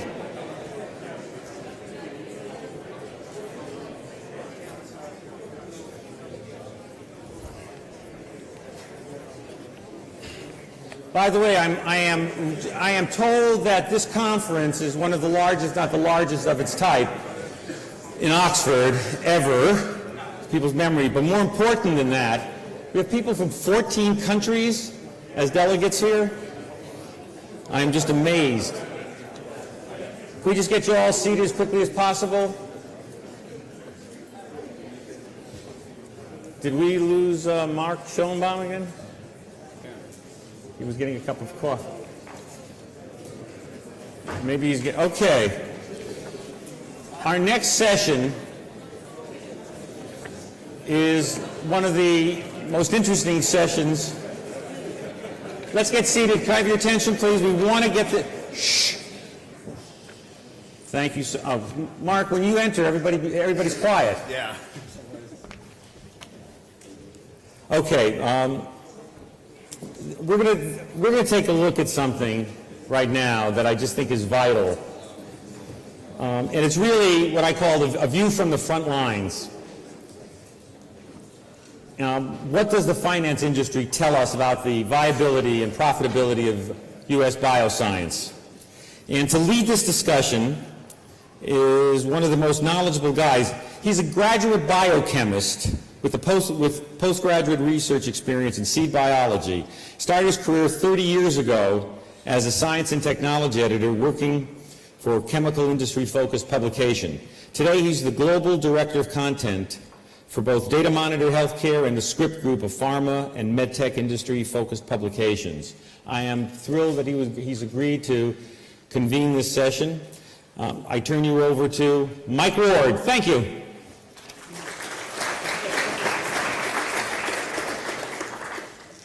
Yeah, thanks very much.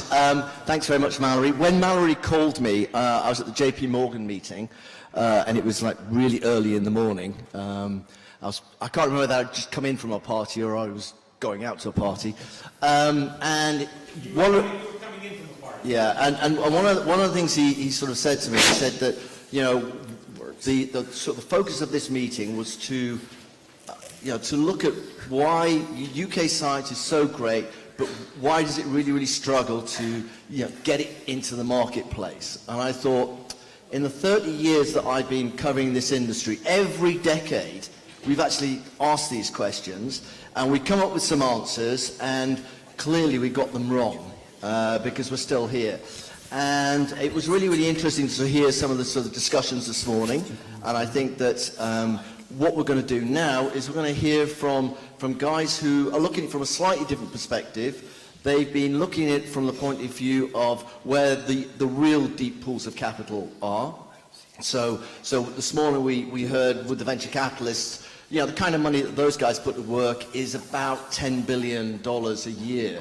Whereas in fact, really to get this industry oiled, it requires much larger amounts of capital, and these guys are have been very much involved in looking at the companies, deciding or helping people decide where that money should be put.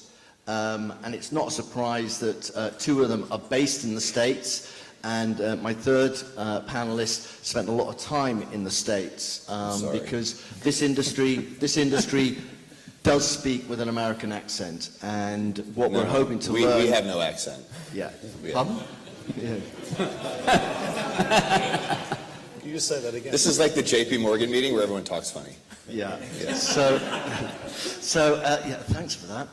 So what we're going to do is we're going to look at sort of how these guys are actually sort of viewing the industry, and sort of what lessons can we learn from I guess where all the action is.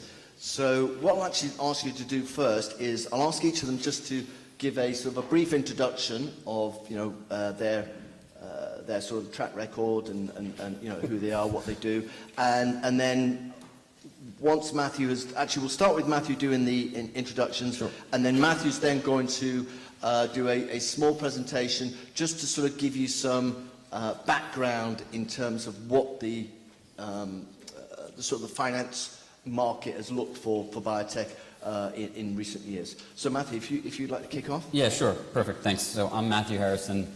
I cover biotechnology for Morgan Stanley, and because everybody asked, my academic background is actually particle astrophysics and not biochemistry or anything. But anyway, so I'm a transplant of sorts. But what I thought I'd do, and might get asked, so I have a couple slides just to give you some idea of what the public markets have been doing for the past couple of years, as well as sort of what we look for. So the first couple slides are just to give you sort of an idea of new biotech IPO and follow-on activity. So these are just total number of deals. So it's just numbers from 2000. You can see 2000 was sort of the last peak. It was choppy up until about 2012, and then we took off in 2014 and 2015 have been very strong years for new issuance, as well as follow-ons and follow-ons when companies that are already public raise money again. And so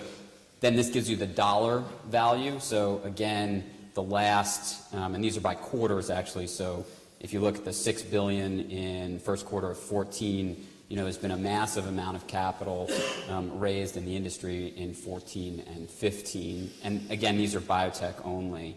And then this just gives you an idea, and this is more of a banker slide than a research slide, but you can see the difference between private valuations and public valuations. So the number on the top is the step up between when the company was private and when they became public. So for the past, this is for the past about year. And so you can see what's happened in the last, 4 to 5 months. The biotech market has started, and healthcare in general has started to not be as strong as it was over the past couple of years. And so you can see the step up, which, in the past was maybe 1.5 to 2 times, has contracted down to, less than 1.5 times from private to public valuation. And then just to give you some more perspective on, returns, because that's what we care about. These are cohorts of IPOs. So this is 2012, 2013, 2014, and 2015, looking at their performance from when they came on the market till now. And you can see the cohort of 2015 IPOs is actually below their initial value now as a group, as the biotech market in general has turned. And so then I put this together just to give some perspective. And these are U.S. listings, to be clear, so this is not European-based listings. But in total, so from 2000 to 2015, there's been $116 billion of biotech capital raised. Of that, 5% has been for European-based companies that have listed in the U.S. That's 894 total deals, of which 260 are new companies. 6% of the new companies are European-based, and 3% of the total of the total deals are European-based. And then, when I go back and look at the numbers, about 1/3 of that is from the UK.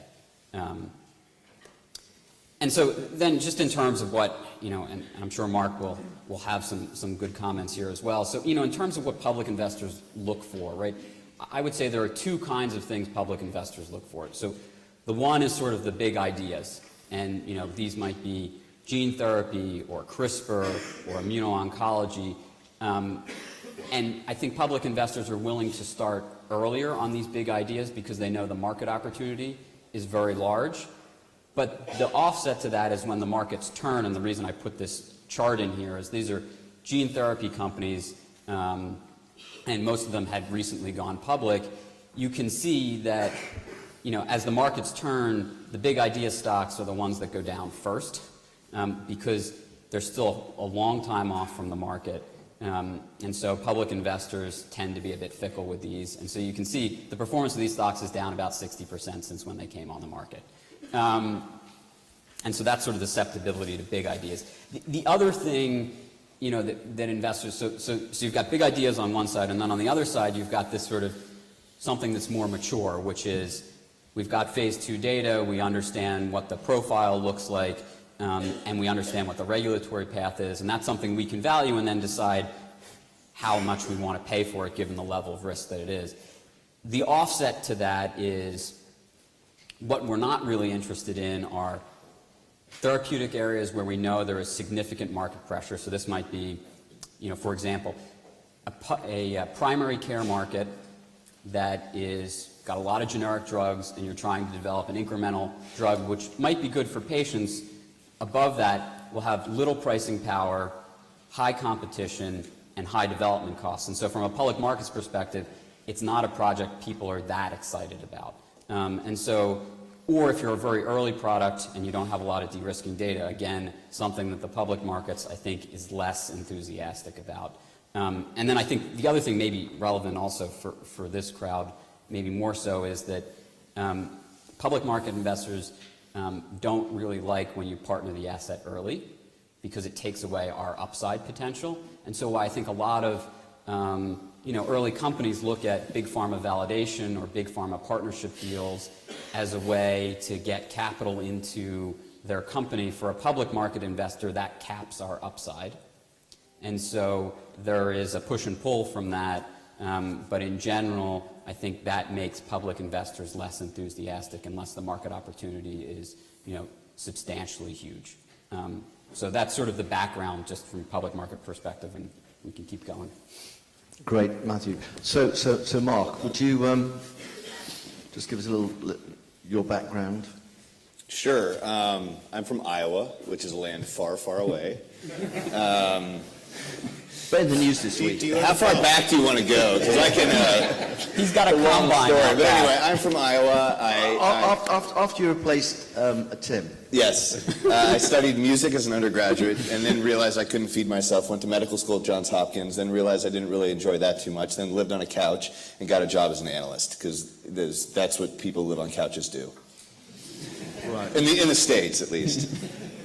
And you're also being very modest, because you have the grand slam of being the #1 analyst in just about everything you cover. I'm the #1 analyst in my wife's mind, yes. Yeah. That's exactly right. Yes. Well, I slipped to #2 this year, but it's a long story. Okay. So you can read Mark's biog in the book. He's clearly been very coy. Then I cover biotechnology, which I've done for 16 years. I've also covered the major, what we call in the States, the major pharmas, which the analog here may be Glaxo and AstraZeneca, those sort of stuff. I've done that for the last 4 or 5 years as well. And I cover all market caps, although over the last 10 years my focus has been more on the bigger companies, but my company was acquired recently, and so my mandate has changed, and now I'm very active in the smaller companies as well. Okay. So, and Tim? Yes. My name's Tim Wilson, and for many years I was a Wall Street biotech analyst. I think in the era of the blind, leading the blind, back in 1992 when I began, people didn't know what a p-value was, they didn't know what a phase 2 trial was, how it was different from phase 1, etc., etc. So it was really a missionary job. I left in 2002 to be replaced by my colleague here on the left, to go into investment banking, and did that for a number of years, and then most recently I'm setting up an immuno-oncology spin-out of Imperial College. So I've seen everything from the large public market all the way through to one man and his dog, which is what I'm doing at the moment. I think I'm here to represent the grey vote, the has-been vote, the old Turk vote, and other phrases such as back in the day and old school. That's me. I think we can both refer to Matt as boy. Yes, exactly. I'm just jealous. Actually, I remember once somebody sort of saying that the best way to get the support in the biotech was every 7 years you have a cull of the analysts, and you have the young ones who don't remember what went before and actually think that gene therapy is a good thing. That's right. That's why we had a 4-year cycle, because that was the time. I remember too much, and I actually have PTSD. That's usually. So this morning we heard that there is the capital, that there is the science, but maybe. How do I put this politely? Some of the processes for actually getting that stuff out of universities into the marketplace isn't as efficient or as optimal as it could be. The UK is home to 2 world-class pharmaceutical companies.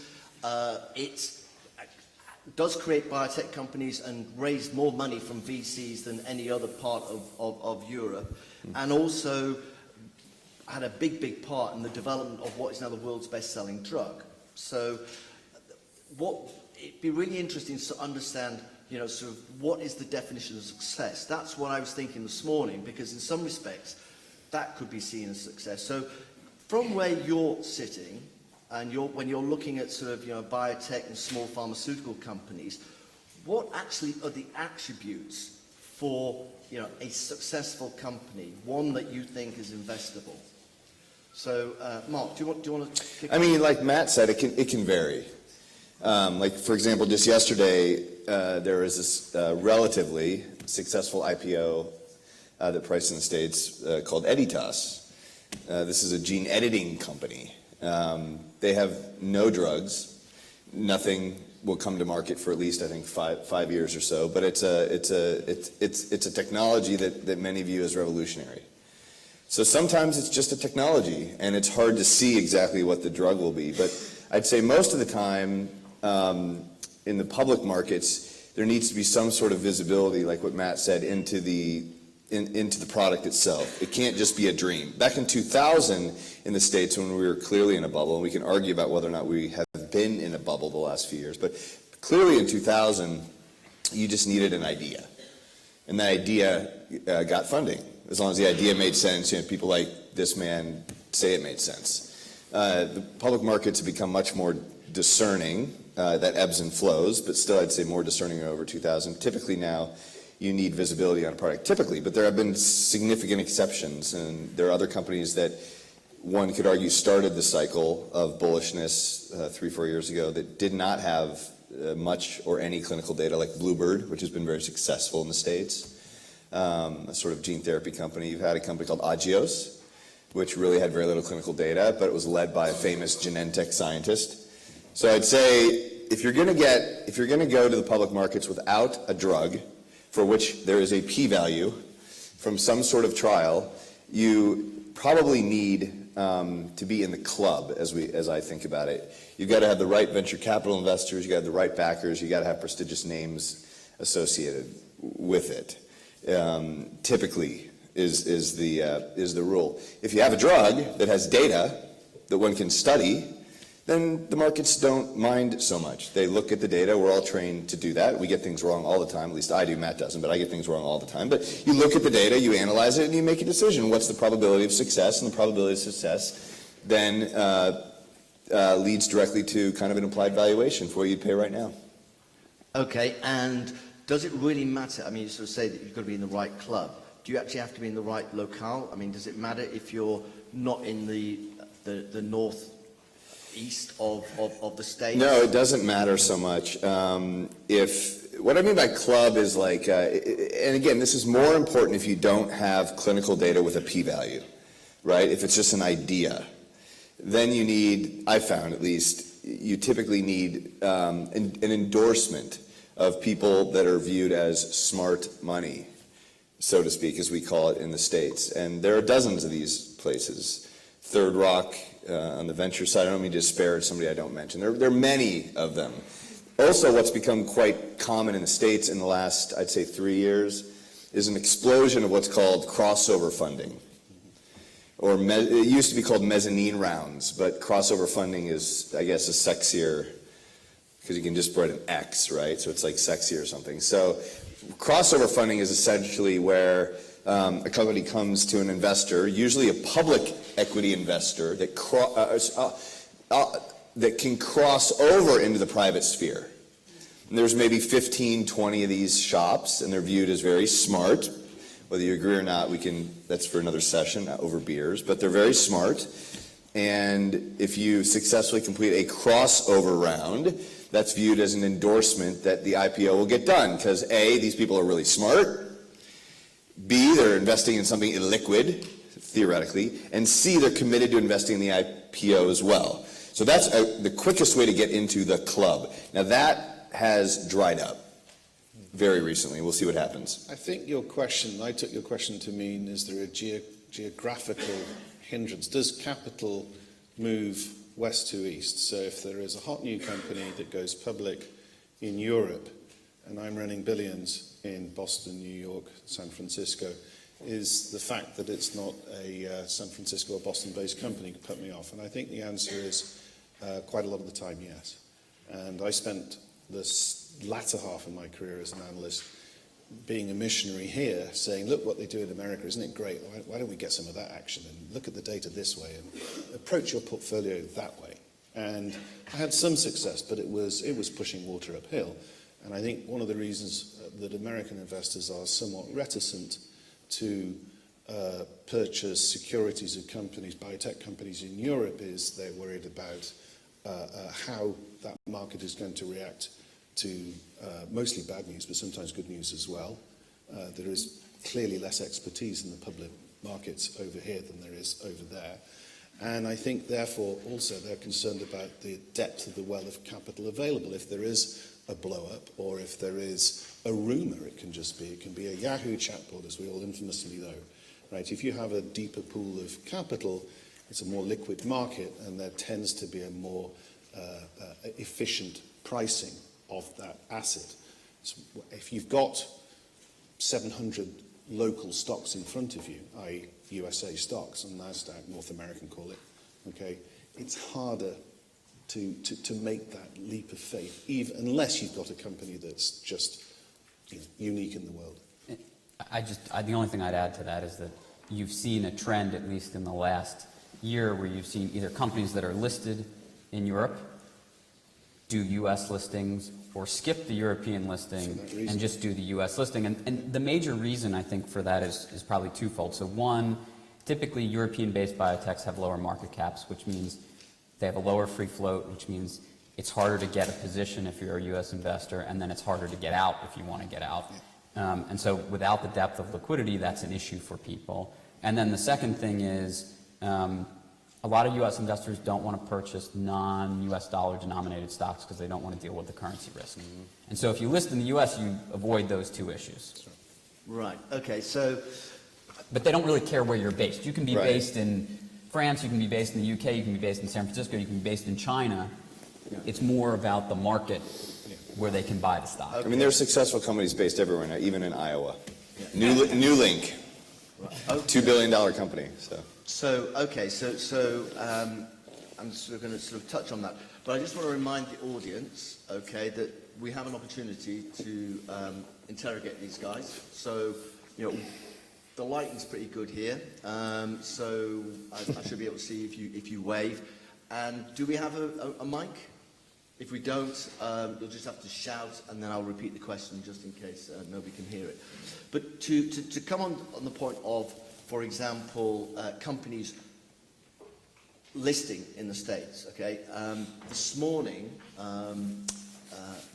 breathlessly, there was a description of successes, UK successes, and two of the three Oxford-based successes that were mentioned was a company called Adaptimmune and a company called Immunocore.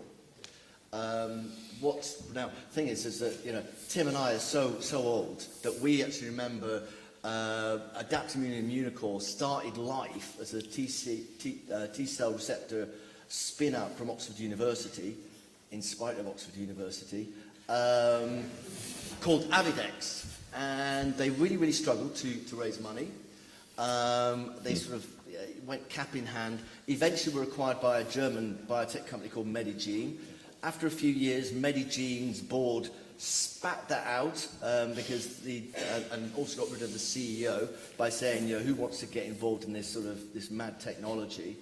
But to give James Noble, who's the CEO of Adaptimmune, his due, he stayed true with the faith and went to the States and got his funding, his Series A he got from the US, and then he floated on the NASDAQ. The question is, would his best bet have been to have gone to the States, and would you recommend that actually, if you really want to build a scalable business, not just get a bit of VC, but actually really want to build a business, you actually have to up sticks and put your tent up in the US. Tim, do you want to start? Yeah, it's very topical for me right now, because the company that I'm involved with is very early, and we could do this in Boston or Houston or San Francisco or London, Cambridge or Oxford. And we've decided to do it here, not just because we like BBC Two and warm beer, and cricket, which I'll explain later. But the ball is allowed to go behind you. But simply put, I think you have now, after 27 years of doing this, I can say you do have now the critical mass of talent that is comparable to what you'd find in Boston or San Francisco. It's all smaller, it's all lesser than those places, but it's still a critical mass. You have government initiatives such as help with R&D tax credit, patent box. They're profoundly compelling, believe me, when you're spending your own money. It's not other people's money, it's your money. So every pound counts. That really helps, I think, as an incentive. And when you tell American colleagues or entrepreneurs what that really means and what the rules are, they when can I set up in the UK? So I think that's really, really good. I'm still, if I was back to your question, if I was James a few years ago, would I have just upped and off?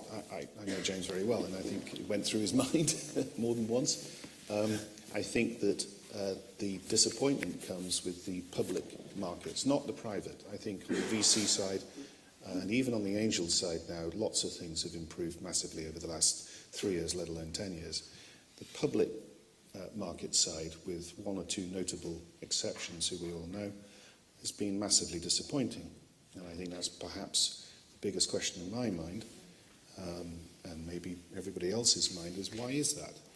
And I think the answer is that you can't legislate for where people should invest. You can't tell people to go and do something. You can try, but it doesn't work, right? Picking winners and trying to centrally manage an economy is not a very good idea. I think we'd all agree, or most of us would agree. So the city hasn't made enough money. The European public markets in general haven't made enough money in this industry.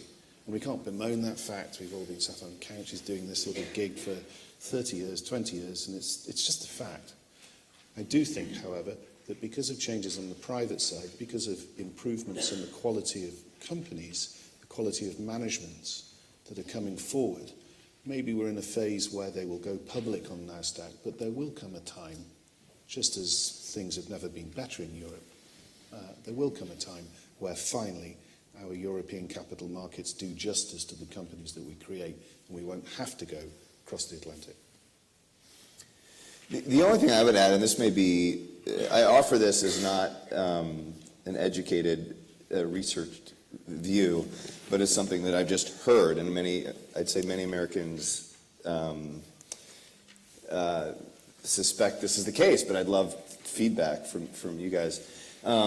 And there's this sense that one of the reasons that in the U.S. the venture capital community, the venture capitalists are so well funded most of the time. There's all this company creation isn't because we do better science than you do, or AstraZeneca does, or Glaxo does, or whoever could spin up. But outside the U.S., there's a cultural barrier for scientists to leave academia and join startups. And I know this is the case in Japan from personal experience. I know in certain continental European countries this is a big problem. I'm not entirely clear if that's still an issue here. I meet physicians, as I used to sort of kind of be one, my wife is one, that I have these conversations where they say, well, it's just so prestigious to be a physician. Still, in the UK, I couldn't imagine, going to the dark side. In the States, it's no longer terribly prestigious to be a physician, and which is horrible. And so it's well accepted to move to industry, and that can often be considered a step up. So I don't know if that has something to do with it, sort of a cultural mindset that moving to industry is evil. I think the Swiss don't have that, but others do. I've always wondered about that. I mean, if you're in San Francisco and you're at a startup, that's cool. People want to have coffee with you and warm beer. And I think that's really part of it. I don't know why that's the case in the States, and I don't know exactly what it's like here, but I'd be curious to chat with some of you about that, and if that hypothesis is correct, how that gets rectified. Can I just tweak that slightly? Yeah. In my own experience, it is, for what it's worth, it's all about risk acceptance and risk tolerability. So, as you said, in San Francisco, it's cool to be, well, actually in London, particularly on the tech side, the generation below our august generation are fantastically entrepreneurial, fantastically risk accepting. It's all exciting, it's all upside, which is wonderful. You want people to think like that. I think that because biotech and the life sciences in general was in the doghouse for so long, there's a tendency, I heard it from a panel member this morning, and I think he's dead right, to sort of become browbeaten, and oh my God, this is all going to fail, it's so risky, and da-da-da-da-da. Well, whilst you're all moaning about that, the biggest thing I learned going to New York in 1992 is whilst you're setting out the 27 reasons why this thing might fail, I'm going to go and do it, and then we'll know. Why don't we just play the game? I think that understanding and that entrepreneurial spirit is increasing, I think, and that's probably the single most encouraging thing. But we've a ways to go, as you would say. I have a question here, yeah? Somebody who doesn't like me won't raise her hand. She looked really agitated when I talked about cultural difference. I did not vote for Donald Trump, okay? I didn't think these things went that long.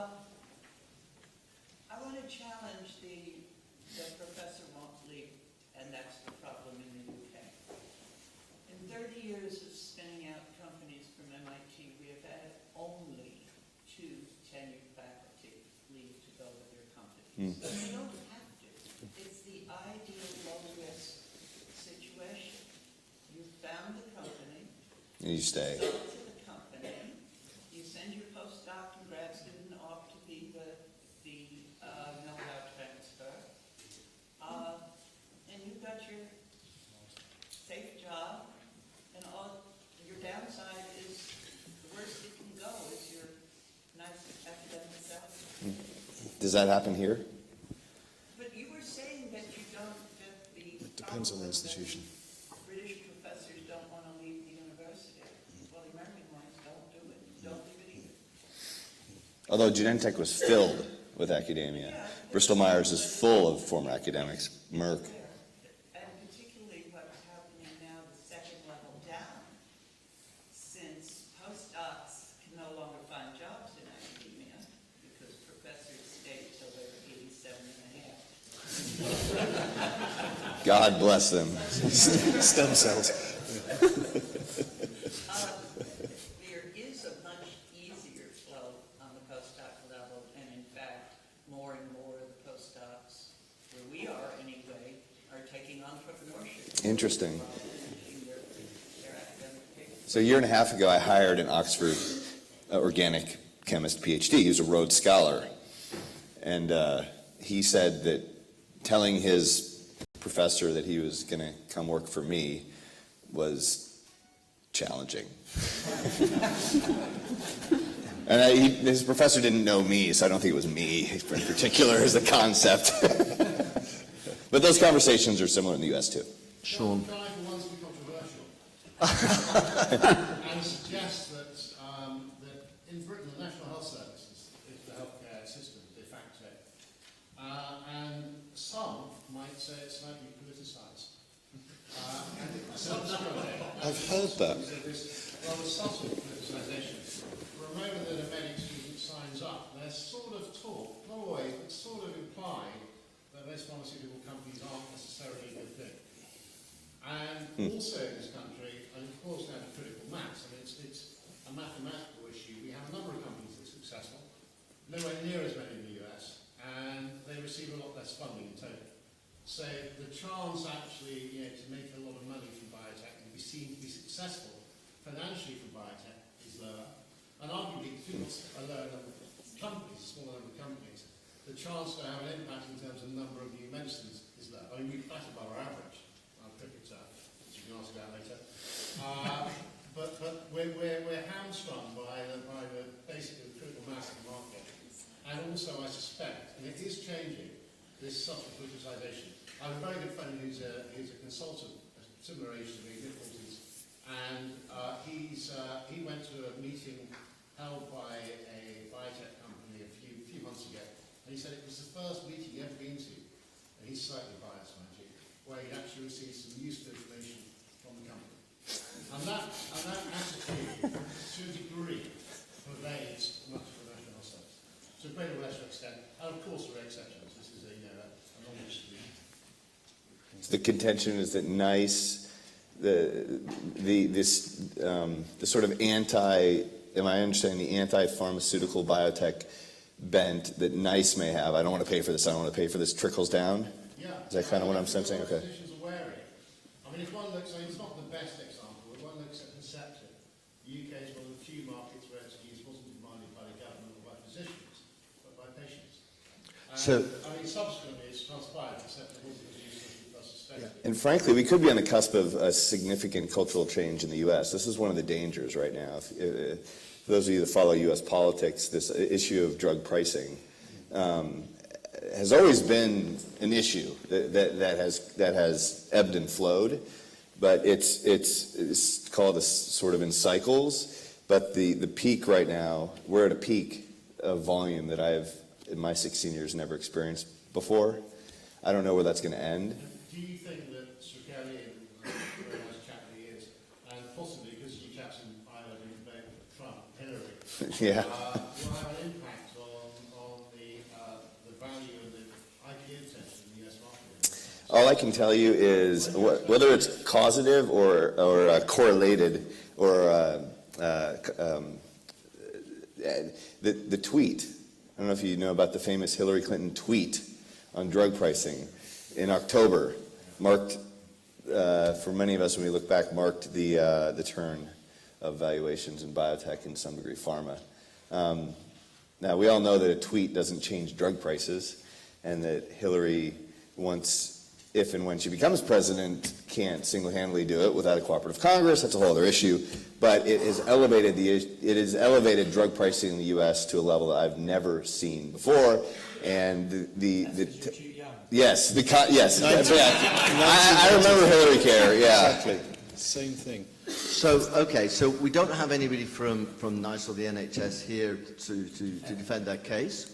And I'm sure that if there was somebody here, they would sort of say that they were basically the custodians of the NHS budget and making sure that they were getting good value for outcomes, which I'm sure that pharmaceutical companies would want to make sure they're producing drugs that will, providing great clinical outcomes. The HMOs and insurance companies in the United States do exactly the same thing NICE does. So you can complain about NICE, but in fact, if you go to an HMO or an insurance company that says this is the formulary, this is what we'll pay for, okay, that's the same thing as what NICE does, which is to say cost benefit is... The wire price is twice the price of here. So this affects pharma companies more than it affects biotech companies. What we're trying to do is we're trying to actually biotech companies would love to have drugs that they could then actually try and sell to the NHS or to HMOs, etc. But there unfortunately not many of them get to that place. What I was actually trying to understand was, is there, when European companies come over to the States, what do they have to be even better than US companies to get your attention? No. I mean, so I'll let Mark talk. But no, Matthew, you start. And then, no. But I'm saying I'll let him go next. But I think for most U.S. investors, or investors with large capital pools, it's the data that drives your decision. It's really not about the company, unless there's a bad actor in the management team that is well known or something like that. It's about the quality of the data and the market opportunity relative to the valuation of the company. And no one really cares where they came from, right? So that's the first sort of piece. The second piece is... Unless they're French. Is Antoine still in the room? That's a joke. This is being recorded. I can't say Donald Trump in that the same. Sorry. So what I was going to say is that the second piece is those other things that we talked about, right? Is it liquid? Can I get in and out? Yeah. How long do I have to be involved in, right? I mean, an important thing is, right, there are different kinds of public investors too, right?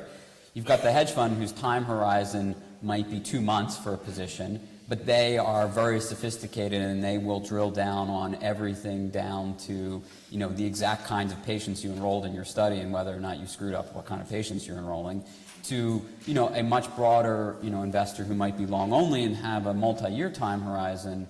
But in the end, you know, and what they care about in terms of their ability to get in and out of a stock might be slightly different. But in the end, they both are deciding whether or not a drug is going to work, because that's how, as a public investor in a biotech company, you make money. Couldn't agree more. I mean, the to your point, I think that our clients, we're not investors. You may be, but we're not. We advise investors, but our clients just care about all the things he said, and he also, I just want to underscore one thing, liquidity. And I think that's why a lot of these companies are listing in the U.S. And by the way, DBV is a great French company. So one of the issues is that here in the UK, and it's also true across some of the other European exchanges, the people who are actually investing in biotechs tend to be the sort of specialists. They don't have any choice but to invest in biotechs. Can you sort of give us some sort of idea of, you know, what the portfolio looks like in the States in terms of the generalist who actually could put their money to work anywhere? They could put it into Google or to Shell or into biotechs. I mean, how important are the generalists?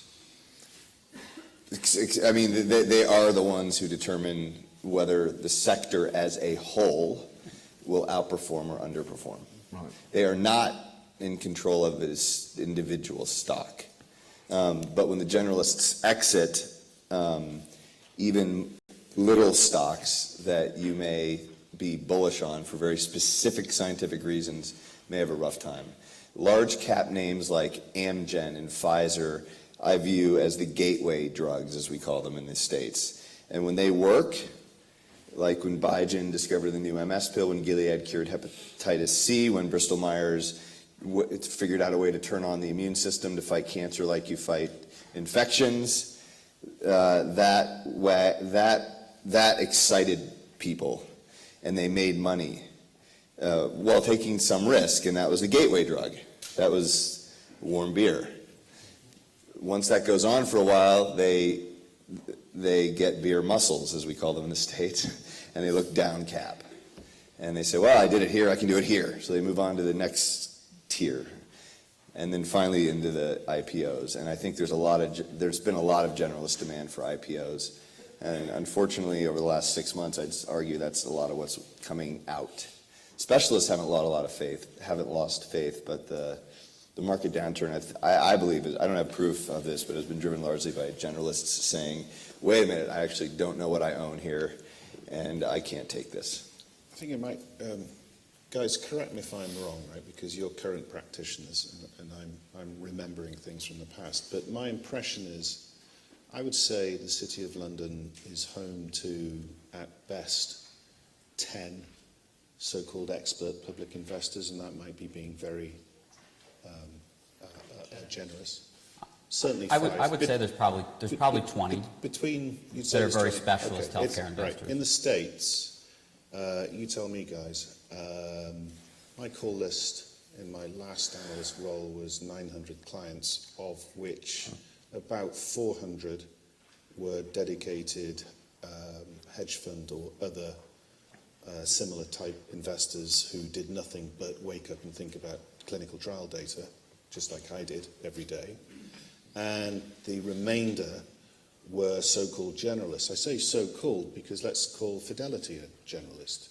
Well, the silo within Fidelity that runs the billions that they run within the biotech industry is actually managed by upwards of 20 or 30 people, most of whom are either background in industry or certainly scientifically trained. So even though Fidelity is, quotes, generalist, it does everything in the world that moves, of course, as we all know, but they have their own pocket of expertise.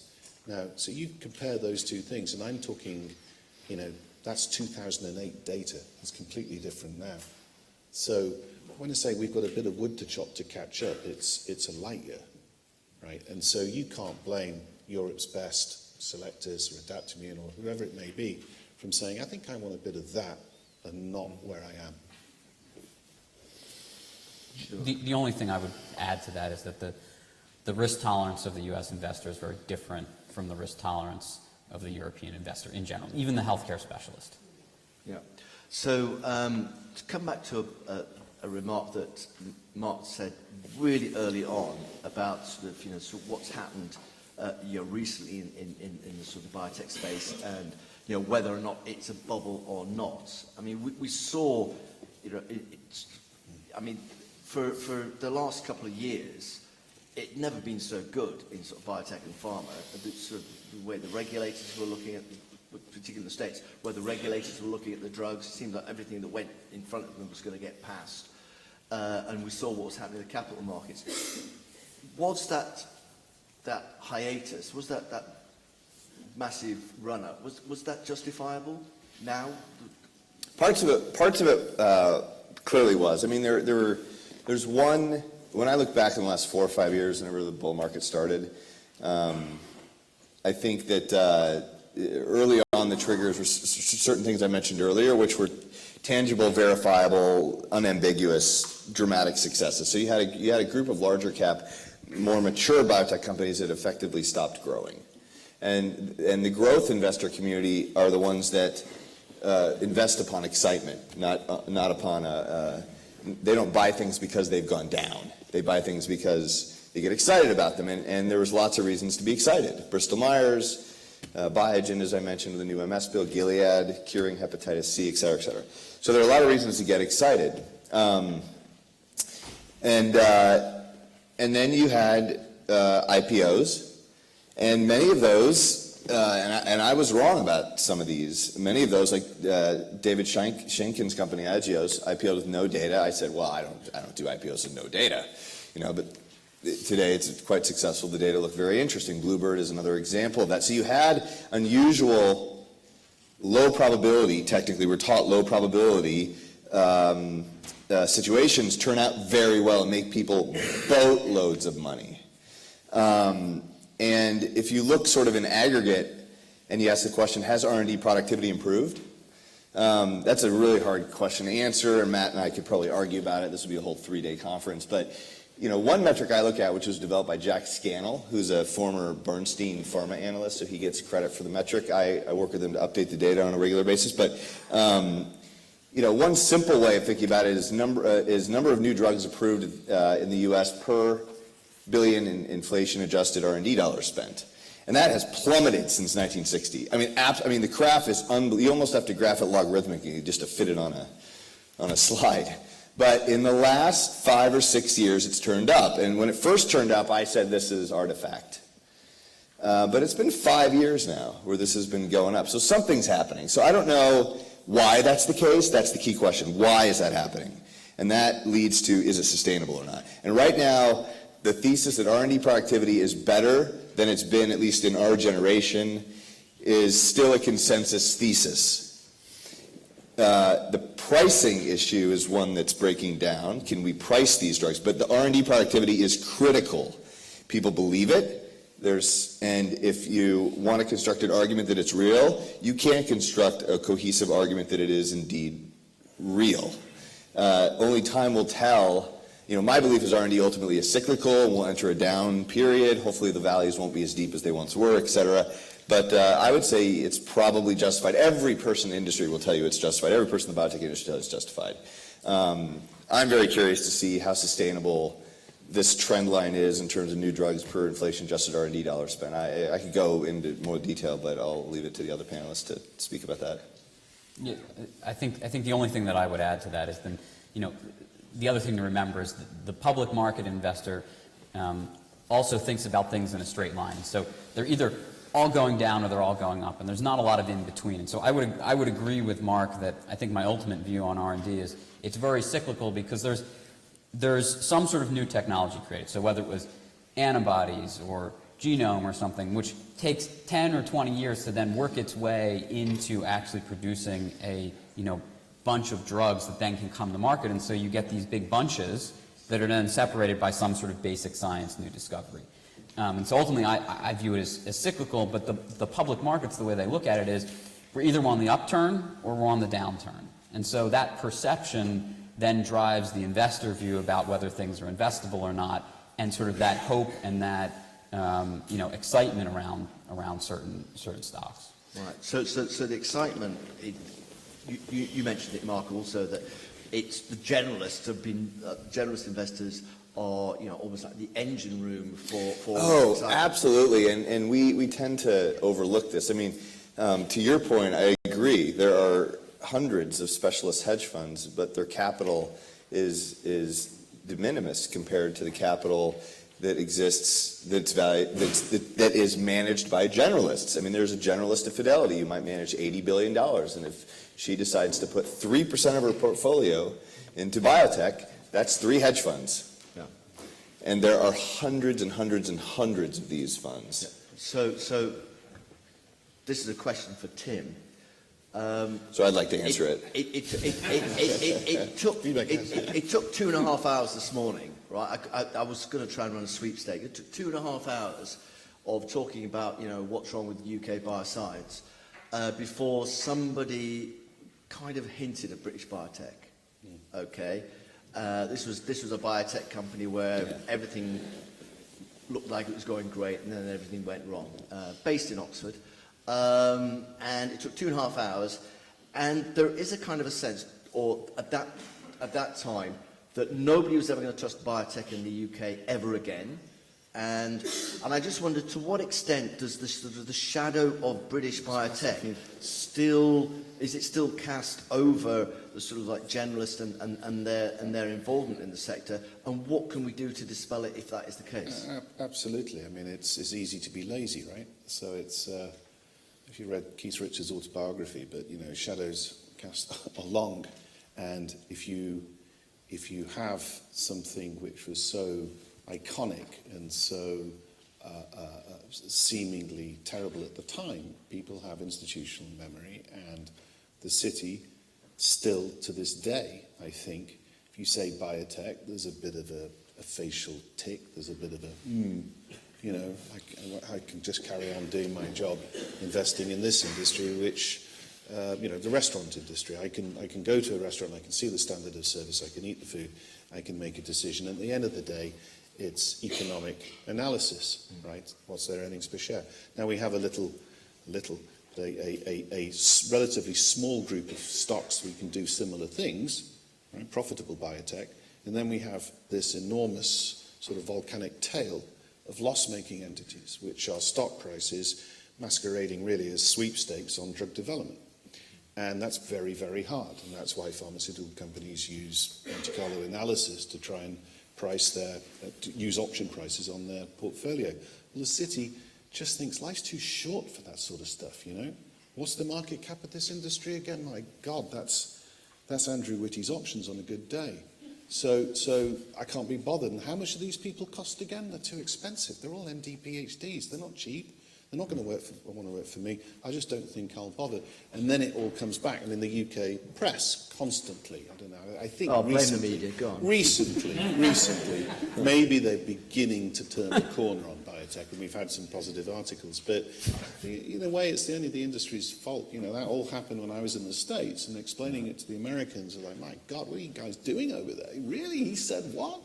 He said, did he point out that it was just a surrogate marker, not actual death, which is the FDA endpoint, mortality? No, he didn't. How come he's not in jail? So that really did hurt. And I think I think it's wrong, because there's so many good, responsible companies now that deserve a better press. D2E7. Right. I'm just going. Anybody? Are you going to ask a question, or are we going to have another polemic? No, I'm going to say something first. So I think the great irony, of course, is that Neil Woodford was a big holder of British biotech when he was at Perpetual, and he got really stiffed, and yet he's still a big fan of the biotech space. Sean. Quick one. Next bull market in the US for IPOs. What's your prediction? Currently, Hillary, etc. Next IPO window. I'm on the south side, so I hedge everything, as we call it in the States. But I don't know. I think I don't know. I mean, that's the honest answer. I really don't know. I was encouraged that Editas got done, people that have been doing this longer than me, like 40 or 50 years, say that the real end is when the capital markets totally dry up. So it was encouraging to see Editas get done. I don't know. I think we need to get through the election. I think we need to see what the new Congress looks like. I think these are major league overhangs. In the end, to have a whole sector that outperforms. And one thing, we have 1 minute left here. I just want to mention, come back to something. The biggest selling drug in the world was UK, D2E7. Don't forget that. It can be done. I'm sorry, we're going to have to leave that question because I'm going to cut my head off. So, so I think that we're done. I think that the conclusion from this panel is this morning we heard that there's the capitals of science. I think there's clearly there's an enthusiasm, even if there are some sort of potential dark clouds, particularly in the States. I think there's probably some question marks of where the deep pools of capital are. Are they here in Europe, or do people need to go to the UK? So I know that they're going to be champions of the UK bioscience sector who are also going to want to kill me at the end. But I think that the sort of take-home message is actually, look across the Atlantic. I would like to thank the panel for their contributions, and for Matthew and Mark for actually coming across the Atlantic to share with us their thoughts. Thank you.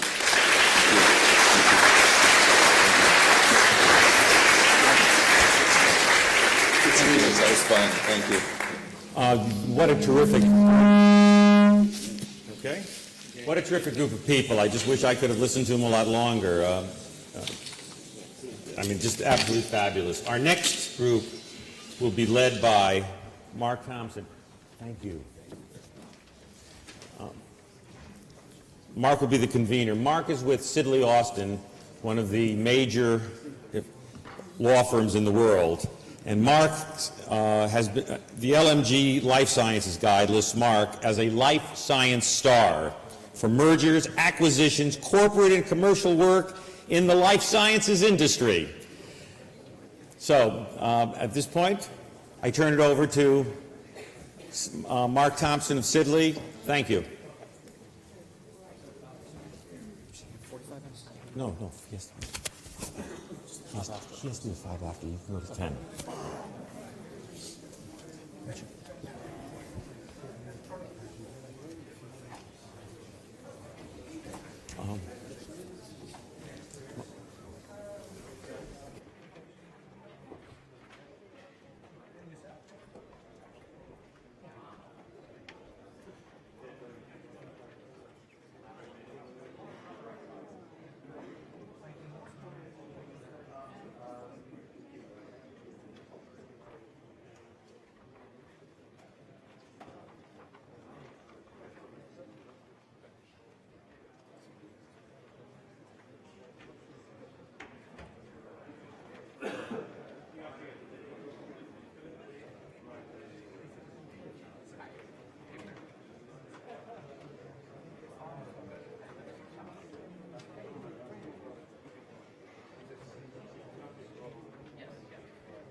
Quick turnaround. I think we're ready to get rolling again. So this next panel in this fabulous day is going to address a slightly different topic than what we've been sort of talking about before. We've addressed the financial communities, innovators, the capital markets. We've heard from people across the pond, people from here. We're going to turn this a little bit to talk about what can the government do to help advance biotech here in the UK. We're going to look at not only the UK, but we're going to also look at a little bit of the European perspective as well. So it's going to be a slightly different sort of take on what we've had before. Mallory introduced, my name is Mark Thompson. I'm with Sidley Austin. Despite my accent, I'm actually have been over here in the UK for about 15 years, so I'm not from across the pond, or at least not anymore. Definitely not from Iowa. So, like I said, we have a great panel this afternoon. Let me give a quick introduction of who we have here. We have Natalie Mall, who's sitting right next to me. She's the Secretary General of Europa Bio, which is a really interesting trade organization. They've been ranked as the #1 trade organization in Brussels a few years ago. They represent the interests of the biotech community generally around Europe, sort of healthcare, agriculture, and industrial sectors. Before that, she's had experience with the Italian National Biotech Association, Dompé, and a few other places around the industry for, I guess, the last 20 years or so. We also have Richard Seabrook sitting immediately to her left. He is with the Wellcome Trust as the leader of the business development team. Obviously, in this group, the Wellcome Trust doesn't really need much of an introduction. He has extensive experience in financing and developing life sciences companies around the UK and Europe. Last but certainly not least, we have Dr. Philip Lee. He's the MP for Bragmore and is also a practicing GP. So it's interesting that he will be able to give us a perspective from both the government's view as well as somebody that actually, faces patients at the coalface, which is, I think, interesting perspective to have here. So, we're bringing together, finance, government, and actual practitioner with this panel. So, with that, I think maybe Dr. Lee, if you can start up and get some opening remarks, and we can start talking about what the government can do to help lead this industry forward. Well, thank you, Mark. Thank you, Professor Factor, for inviting me. I was in Kuwait actually when I received the call. I think it was on Monday this week. I'm very happy to step in. As you can see, I hope you can see anyway, I'm not Nicola Blackwood. It seems rather appropriate that the person who came second to Nicola Blackwood in the election for the chairmanship of the Science and Technology Committee should step in for her today. My 3 science degrees didn't deliver me the chairmanship of the Science and Technology Select Committee, which I think gives you a pretty clear insight into how Westminster does work or doesn't work.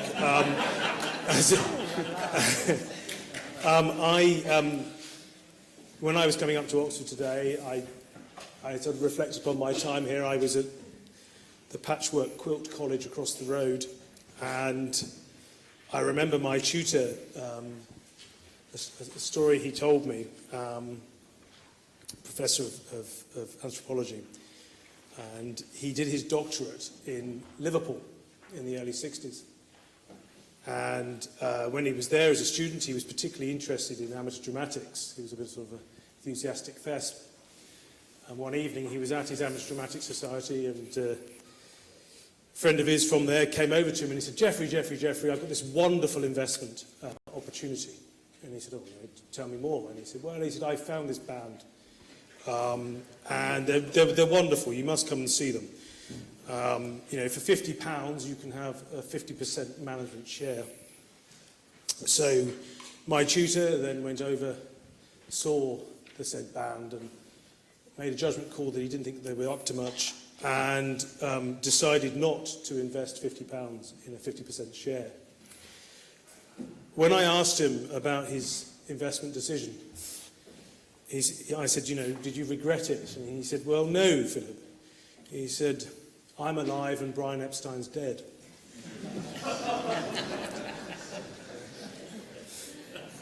Now, I reflect upon that. So I guess the point I'm trying to make by that small anecdote is that maybe sometimes academics aren't always the best investors. However, I think that, and I've long thought this, and I've long argued for this at Westminster, that investment in science and technology really is hugely important, both to the health of my patients, etc., but more broadly, and this is one of the reasons I've gone from a profession where I'm broadly liked and respected into one that's perhaps not so, is because I actually want my country to be successful. I want my country to be sustainable. I want it to have a future. I want it to have a very bright future. I want the great in its name to actually mean something. And that's why I went into politics. Now, the government, I think, has done a pretty good job in relative terms. I mean, it's protecting, it's ring-fencing its budgets for this Parliament. You will have heard various numbers, I suspect, from George earlier today. $250 million in its biomedical catalyst program into 316 sort of early established companies. I mean, all of these statistics, I think, are good news. But I think we can do more. A place like Oxford has got such a wonderful list of science achievements, of discovery. Mallory actually sent me a few. One of them was the ones you sent me actually about penicillin trials. Can I just point out that penicillin was discovered at my medical school in London, Mallory? It might have been an inadvertent discovery, but it was discovered at St Mary's. But the development of the trials of the drug was done here. I met the chap who invented MRI. He's still here at Oxford. And the list, you can go on. And I think that it's hugely important that the government of the day supports the science base for those reasons. Because ultimately, where does value come from? Where does wealth come from? Whenever I ask my constituents, where does money come from, I always get a blank look. Some of them say taxes.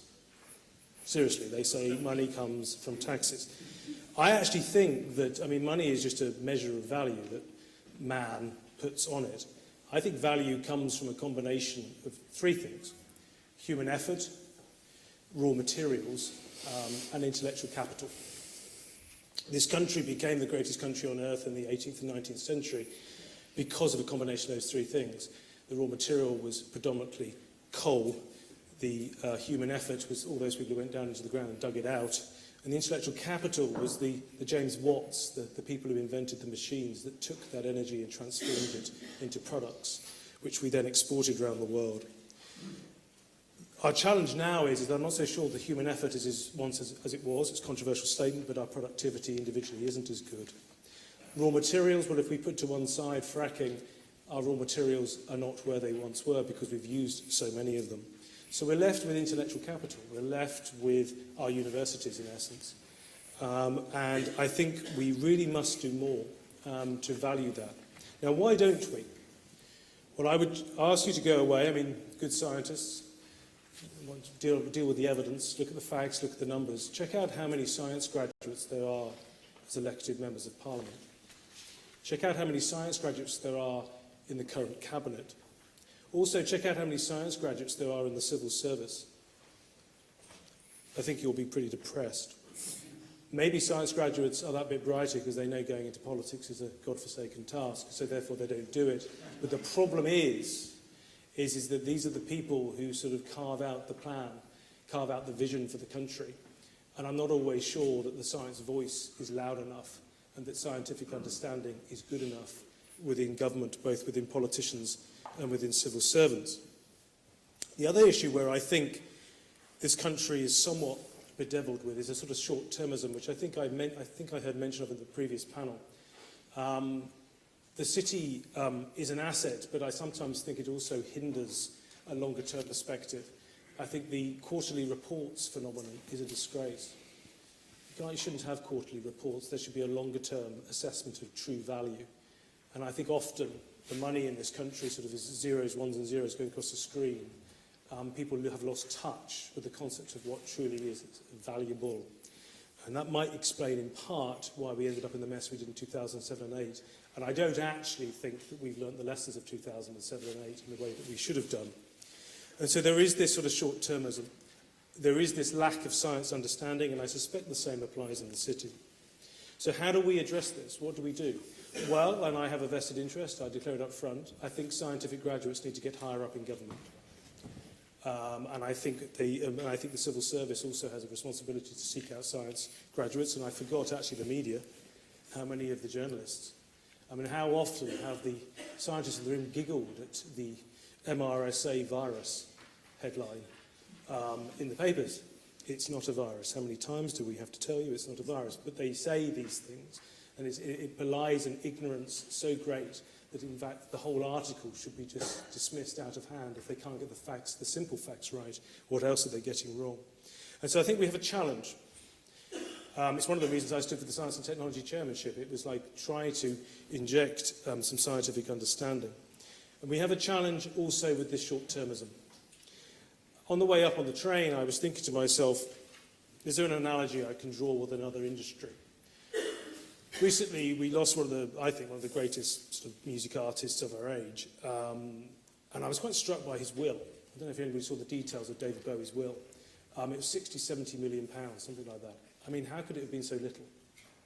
How can someone who composed so many records over so many, many years, of so many different types and forms, have ended up with so little? Well, if you look into it, you will see that for the first part of his career, when he was Ziggy Stardust and everything else, he got royally shafted by his contracts, by the details of his contracts, his manager. And this seemed to be a problem across the 70s. Queen were the same.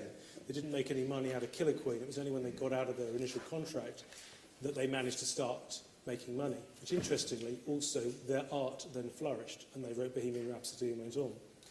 And so I thought to myself, is there something similar here? Is the record company the university? Is the manager the TTO?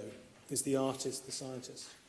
Is there a similar situation where the record company and the manager are perhaps trying to get a large piece up front and ending up with nothing? And in fact, they should take a smaller piece up front and end up with a larger part of something bigger, but having a longer term punt. And I think this is the same situation. I think it's not a perfect analogy, but I think it's there. Ultimately, what Queen and David Bowie and everyone else did was they got out of their contracts. They actually started to flourish. Invariably, they left the country. There was an equivalent brain drain. And they changed the companies who invested in. They made more money, and they felt better about it, so they flourished themselves. How many scientists that we are losing at the moment when MIT charges 5% and Oxford is charging 50% in equivalent contracts? 10 times different. I mean, it really is quite shocking. And so I suspect we have to look at ourselves here in Britain and ask ourselves the question, are we making the mistake as the initial manager of David Bowie made, the initial manager of the Bay City Rollers apparently also was similarly like this. Not that I think the Bay City Rollers is in any way comparable to David Bowie, but I think ultimately we've got talented people, they're probably in this room, they're having some very, very good ideas, they're coming up with some wonderful discoveries and inventions.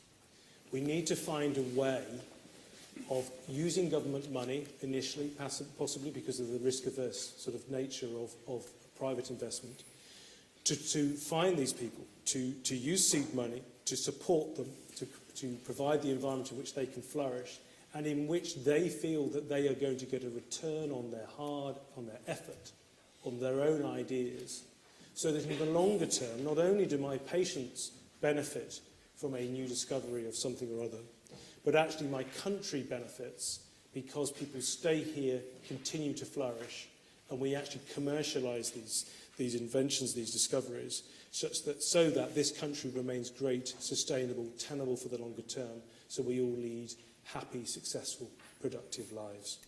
Thank you very much for your attention, and I look forward to hearing from the other speakers and for your questions. Thank you very much.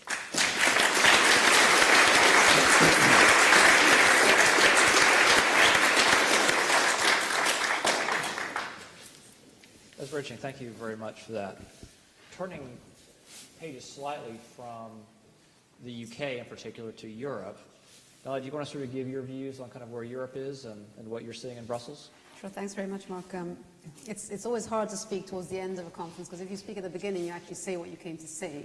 And then you sit through the conference and you realize that you're going to change everything you're going to say from the beginning. But it's a pleasure to be here and very, very interesting from an biotech industry representative point of view, working at a European level to really hear the insights of what's happening in the UK, which I hear a lot also from our Biotech Association, and the comparison. I'm really glad that towards the most recent panels we've been saying, can we drop the comparison? I really don't think it's fair, useful to compare either a country like the UK to the US or even a continent like Europe with 28 countries to one country with one language, with one system, regulatory, etc. So I think there are best practices we can learn from each other. Maybe it's because I've got 3 nationalities, I don't belong anywhere, comparisons don't work for me. But I think that what we heard a lot about this morning was really the beginning of the process of developing products and certainly needs money and science and the transfer of science. But there's a whole cycle, right? And where does money come from? Money also comes from the product being sold. And so there is a cycle. And if the whole cycle is not looked after properly and doesn't have the right incentives, you can throw as much money as you like at the science, but it's not actually going to go anywhere here. It will go wherever the whole cycle is facilitated and easy to work with. So it's very topical, of course, to have maybe a European on a panel in the UK right now with yesterday's announcement and the next few weeks of work on Brexit or non-Brexit. I think the UK is certainly an outperformer in biotech. I mean, it really is a place where a lot of our companies come to. You heard the investors this morning. Not only do you have money and the science, but you also have a lot of the European bits. So you have the European Medicines Agency that approves products. It's here in London. You have the court also here. A lot of the EIB funding that goes into VCs, and there are other people here from the EIB who can speak to this, but also comes here. And a lot of the research funding, European funding, also comes to the UK. So it's very integrated. In terms of biotech, for me, the UK is very integrated in Europe, and it would be a very big shame to see that change. But moving back to the incentives, I was looking a little bit at the incentives that happen in the UK, and we did a study last year with EY. It's a big study, but it's online, looking just at incentives. So for if you're a biotech company, and actually now investors use this as a guide towards where to invest. That wasn't the idea. We actually developed it so that as a country you could go to your government and say, well, my neighbor in Germany, has whatever it is that I don't have here, and I want something like that. And it was really supposed to be a guide, and it started out just looking at European countries, and then more recently we added some of the big biotech regions. So yes, the US, but also South Korea, Australia, Brazil, and we looked at what kind of incentives are there for outside here. So we're not just talking the VC money, which is very important, or the science, but really as the company develops, what kind of, is it tax credits, is it patent boxes, what is it cash grants, what kind of tax holidays?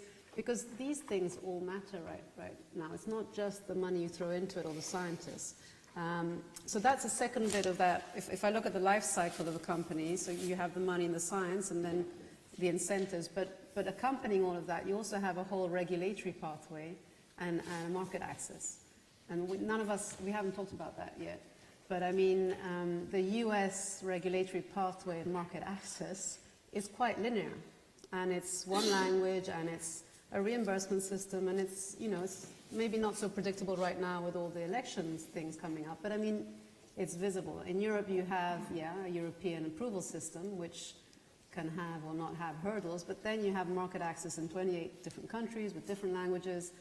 If you are a small SME, do you really have somebody who could ever fathom going in all those different countries, speaking all those different languages to get the product on the market? No, you're going to have to find another way of developing. So I think that's why the comparison sometimes I find is very unfair towards our smaller companies. And I think more can be done in terms of taking the best practices, a lot of them from the UK, taking a lot of the best practices. We heard about the catapult, we heard about the catalyst. I mean, there are a lot of things happening in the UK that make it a very unique place to do business. And, you have a huge business community. Was it 650 people at your dinner last week? So that's a huge community of people who are focusing on biotech, from the government, from the parliament, the industry, the scientists, and the money side. But it's not. I don't think it's a competition. I think we talked about Italy this morning as well, and France, and difficulties in all these countries. But they all have a vibrant community. They all do things slightly differently. What I find a bit of a shame is that the VC tends to be very local. Probably again because of a language situation, because of localization, whatever it is. Our stock exchanges are also, there's Euronext and there's the London Stock Exchange, again, quite piecemeal. So we don't make it easy for ourselves, I don't think. Having said that, I would go again on the positive and look at what we can learn in terms of best practices, do a little bit more of sharing of that, and a little bit more looking at the whole cycle. And making sure that we don't forget that the products actually have to reach the market at the end. I think the new ideas of flexible flexible routes for licensing, whether it's adaptive licensing, early access. These are all things that for the biotech industry are fundamental because there isn't that much money, it's a long process, it's risky, it's expensive, and yet we address some of the most important unmet medical needs. I mean, chronic diseases, whether it's rare diseases, children, I mean, we're addressing things that patients can't really afford to wait for, you know, whoever it is to go through the 28 countries to work out whether the product can reach the market. So I think our regulatory system is becoming more adaptable as much as a regulatory system can become more adaptable. And the whole issue of pricing that was discussed before it will be probably a stumbling block that might determine, you know, how the industry does in which geography. It will develop wherever it develops, but you know, we have to keep the whole picture in mind. Okay, interesting. So Richard, from your point of view and from the Wellcome Trust point of view, how do you see the government, whether it's here in the UK, whether it's in Brussels, and let's maybe now assuming that there's no Brexit, we'll see how that goes over the next several months. Let's assume we have the current system today. How do you see the government being involved in what you're doing? Yeah, so I think the UK with a tax-funded healthcare delivery system does make us unique, and I think one of the important consequences of that, and I think an important differentiator, is that the government has to understand health, because it has to allocate resources to it. And I think that's all wrapped up with how we manage the healthcare system. It's also connected to how we see the healthcare system and its adoption of new technologies and new inventions, which is currently the subject of a review, the Accelerated Access Review. But I think the UK and the Department of Health, in many respects, have actually been ahead of the curve compared to other healthcare systems. So, I mean, I was fortunate to go to the States in 2014 to a joint NIH-FDA meeting on antimicrobial resistance. And the Department of Health strategy, which it announced in 2013, was seen as the template strategy for dealing with drug resistance and antimicrobial resistance. We've had some US pharmaceutical companies that are very concentrate their R&D effort very much in the US. They're coming over to the UK because they really want to understand what this thing called Genome England is. It is potentially a transformational way of doing medicine. And the UK is leading on that. Fortunately for the Wellcome Trust, that organisation is going to be located on the Wellcome Trust Sanger Institute campus. And we know that it's already acting as a catalyst for SMEs and for entrepreneurs who are all interested in the computational problems of sequencing and interpreting genomes at a large scale. So, government initiatives, because they have to understand health, I think is benefiting our innovation and our system. We've alluded to various funding schemes. The UK government has got various funding schemes to stimulate the entrepreneurial and SMEs. Compared to when the Trust started translational funding 10 years ago, it is dramatically different. There is an awful lot more early stage funding available. The US, the scale of this in the US is just enormous compared to the UK. I mean, everything is 10 times greater in the US. But nonetheless, we are still able to develop first-in-class technologies. We've heard about Humira, which originated from the UK. It is the world's top-selling drug. I actually think there's quite a long gap as to where our next top-selling drugs are that are UK biotech originated compared to the US.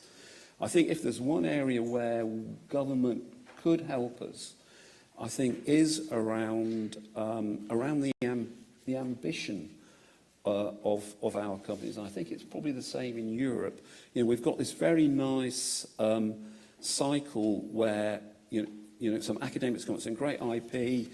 At some point, that gets spun out into an SME. The venture capitalists come in. You know, the venture capital funds are largely funded by industry. So, you know, to some extent, they're an extension of the same pharmaceutical, medical device, medtech network. They co-invest with the corporate venture funds. And it's a very nice relationship. And we lack the ambition to actually go beyond that phase 2 human proof of concept study, which gives a very nice exit to the investors, gives a very nice exit to the management team. And what we don't do is retain the overall economic activity of having a company that's grown to have a sales force. And that's what they've really succeeded in doing in the States. And I think maybe they've done this in Switzerland and Scandinavia. So I think we need to be more ambitious. And our top 3 pharmaceutical companies in the UK, I think they've been the same top 3. They were the same top 3 10 years ago and probably, 15, 20 years ago. Whereas in the US, we've got J&J and Pfizer, but number 3 is Gilead. It started off as a biotech company. Number 3 used to be Amgen. These entrepreneurial companies are giving the big companies a real run for being the mega cap companies, and we're not producing those in the UK or in Europe. So you think that one of the fundamental problems is that at the phase 2 level they sell out? Is it because they need the capital markets in the US, or they just go to big pharma, or what's the... I suspect there's a multitude of reasons for this. But I think one way to look at this is that the management teams and the investors that invest in those companies, they're programmed to exit. They need their exit. They need to recycle their funding. And we need some sort of asset class that allows those early stage investors and those management teams to get their reward without having to sell out to a bigger company. So we need some sort of funding asset class that allows companies to go from that phase 2 to actually building a fully integrated manufacturing company and retain the economic activity in the country that's undertaken all of the risk. It's interesting to hear you talk about ambition at that level. One of the things I think we've heard earlier today was ambition at even the sort of earlier stage. We talk about, and there's been a lot of conversation about how the government has pushed innovation once it's sort of in a company, talked about how you can streamline approvals of drugs. But, and I asked, I guess initially, Dr. Lee, to you, do you think that government should have a role, and if so, what could it be, in helping foster a entrepreneurial spirit at a place like Oxford, where we could work to convince the professors and the researchers to take their research that's sitting on the shelf right now that may cure all manner of disease and commercialize that? Where I get concerned maybe is that first step may be lacking, or people may be resisting that. Is that one of your concerns? Is that a government concern? This is all about where the incentives sit in the process, as I see it. Another hat I wear is I'm on the Parliamentary Space Committee, and successfully lobbied for an investment in a company that was developing something called the Sabre engine, which is like the sort of successor to the jet engine. It's all British technology. And I said, look, you've got to put some money in to get this to progress on further. It's at its very early stage. They've patented the technology. And the government did put in about £60 million into this to take it on to the next stage. There is a difficulty, one would count, particularly with the Conservative Party and the right of politics, is that we don't like picking winners. Having an industrial strategy, putting money into private companies, we're a bit uncomfortable about it. And I think actually that's all very well it's because it's sort of a post-Thatcherism thing that we sort of don't do that. But the problem is the world does. The rest of the world does do that. Yeah. And so what they do is they're coming along and they're picking off.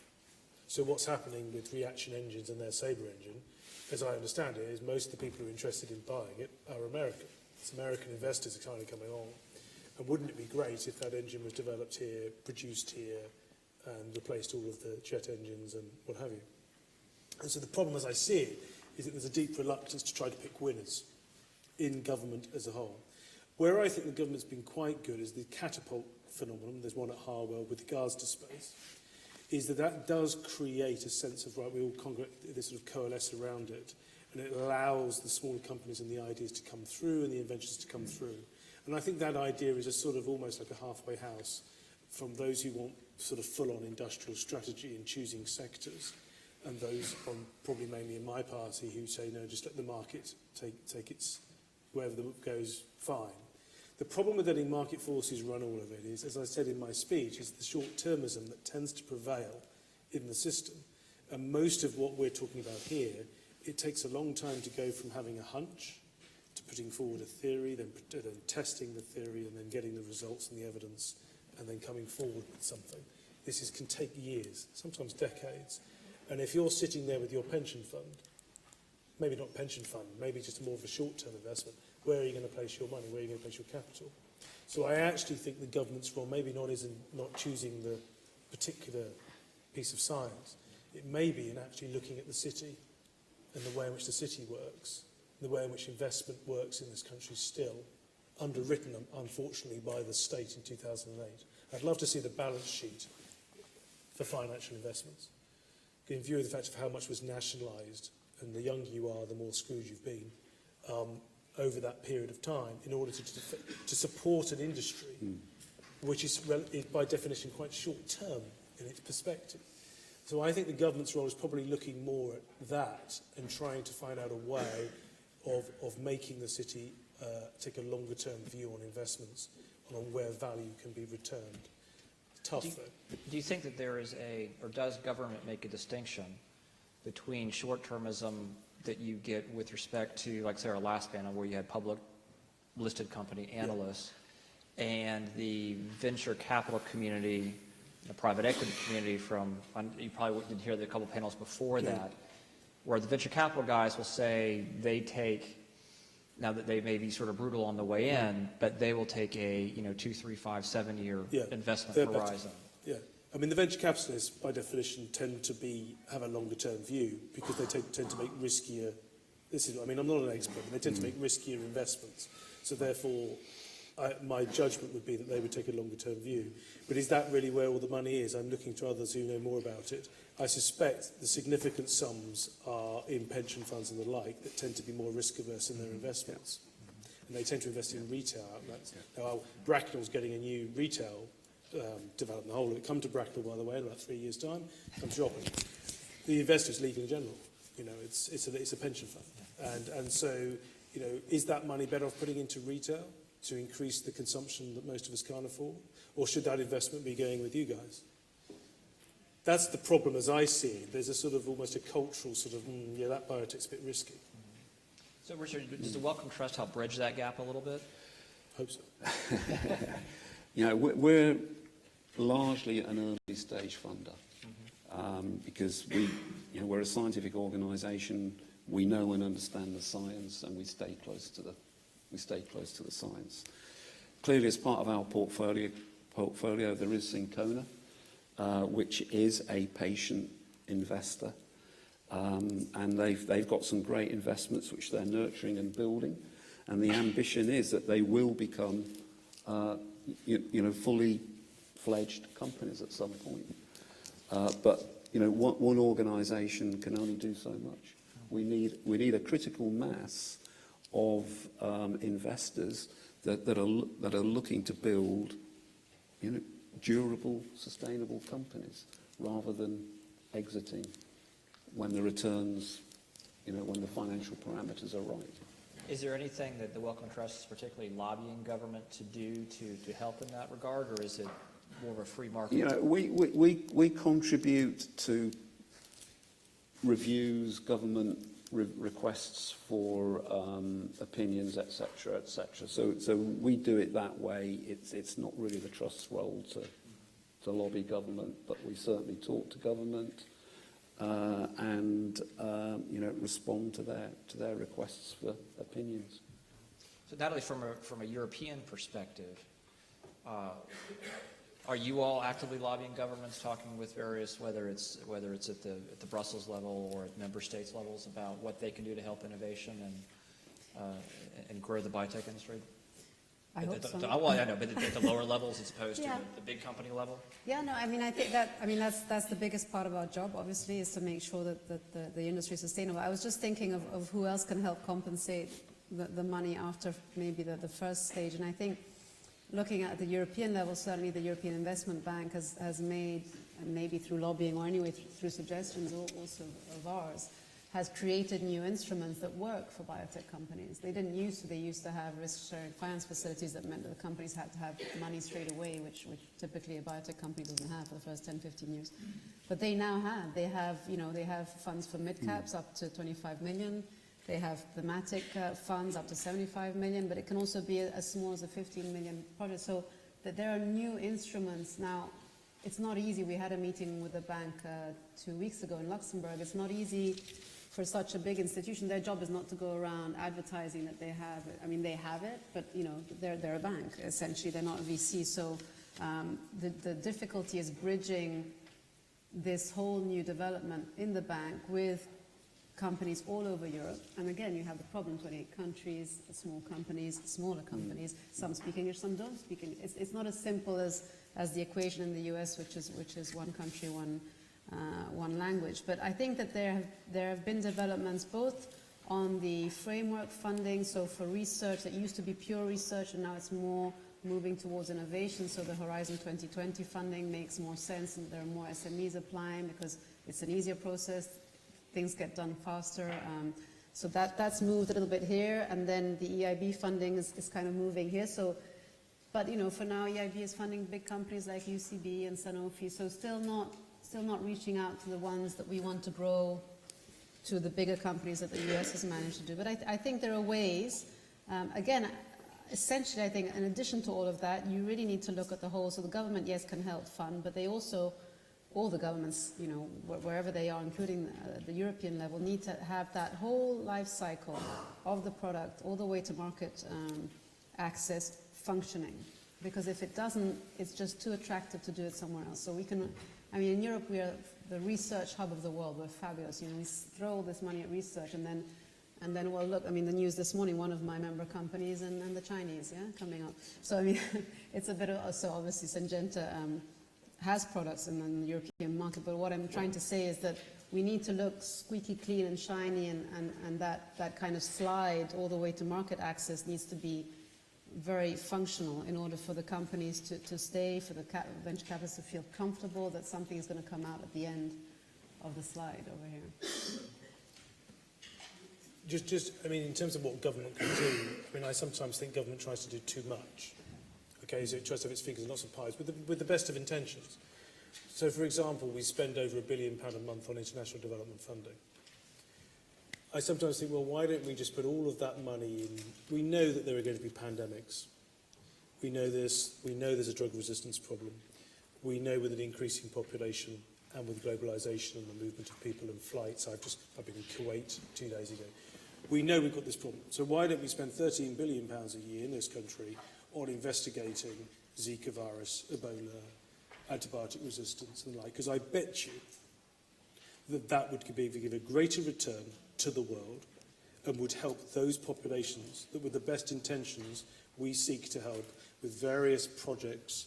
Apparently there was some money spent on finding the Ethiopian equivalent of the Spice Girls as part of international development funding.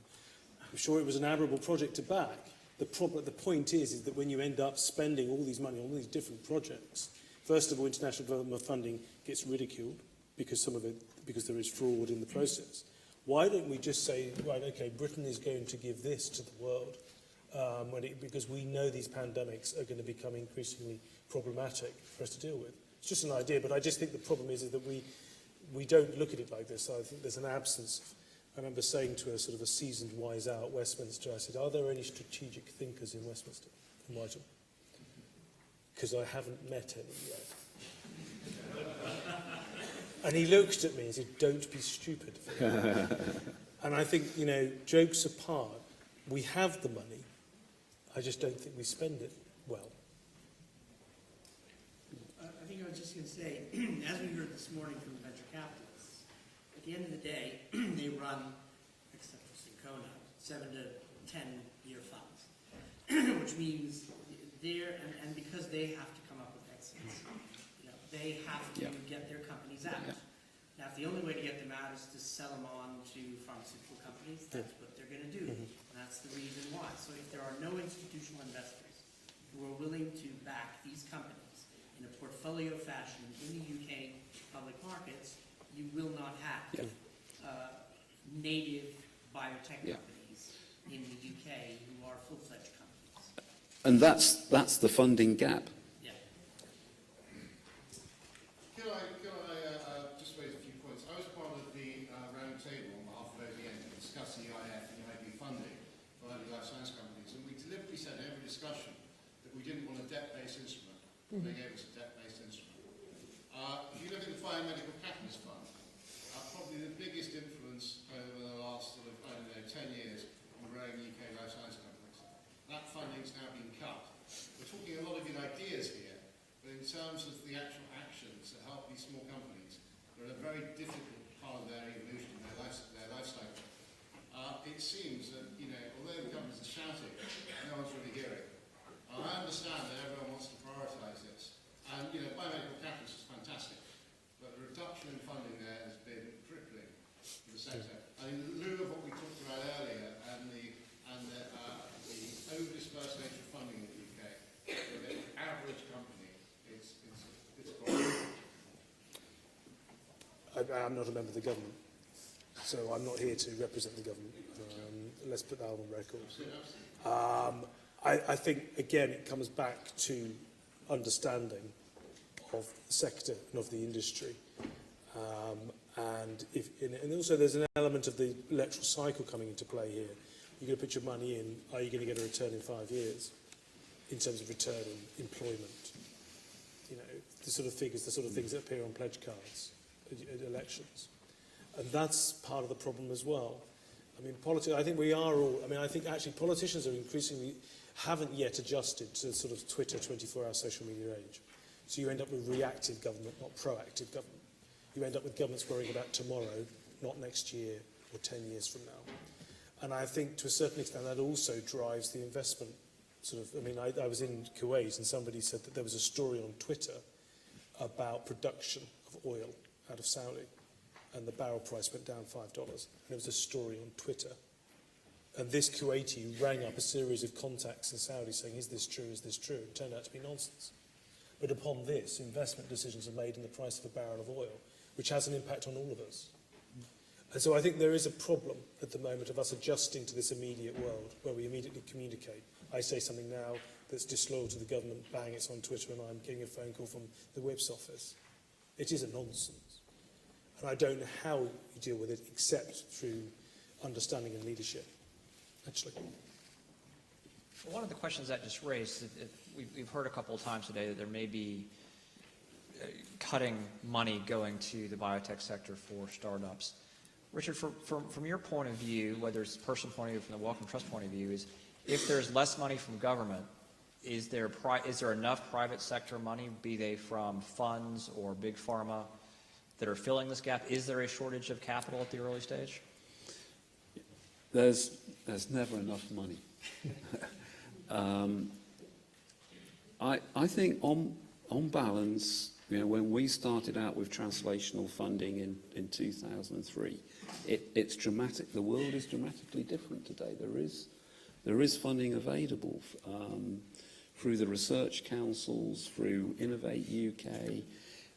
The biomedical catalyst might be going through a bit of a dip right now.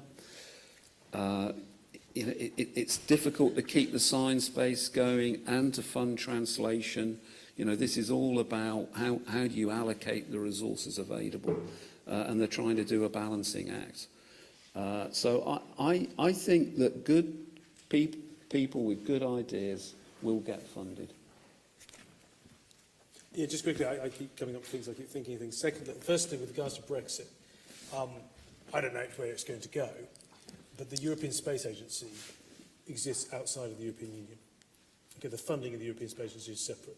we leave the European Union, we don't leave the European Space Agency. Oh, yeah, I wasn't And so there is a model there for European understanding around technology and advancement. I just think it'd be a shame for you. I'm not saying whether it would or not. I'm just saying there is a model there to copy if that were to happen. I don't think biotech investment and progress is going to feature much in the election, in the referendum here. That's the problem. No, People won't talk about it. No, But if it was to happen, then we do have a model.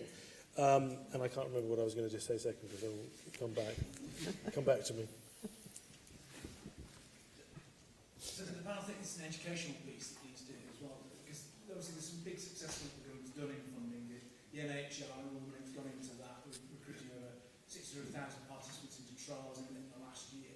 But do the wider group know enough about the benefits of being research active and the benefits of taking part in research? Do the public know, and do the general funders in the public funding areas, they know enough about research? What can we do about raising the level of understanding of the benefits of a research-rich economy? Yeah, thank you. You've actually prompted what I was going to say, which was around hospitals. Richard, you mentioned about hospitals. I would argue we need to get to a point where we have fewer hospitals, big hospitals in this country, away from this district general hospital model that we sort of had post-war, and creating these big regional centres. Some parts of the country, Addenbrooke's is one in Cambridge, some of them are developing. If we were to do that, you would have this large population, 750,000, 1 million patients using this hospital for various reasons.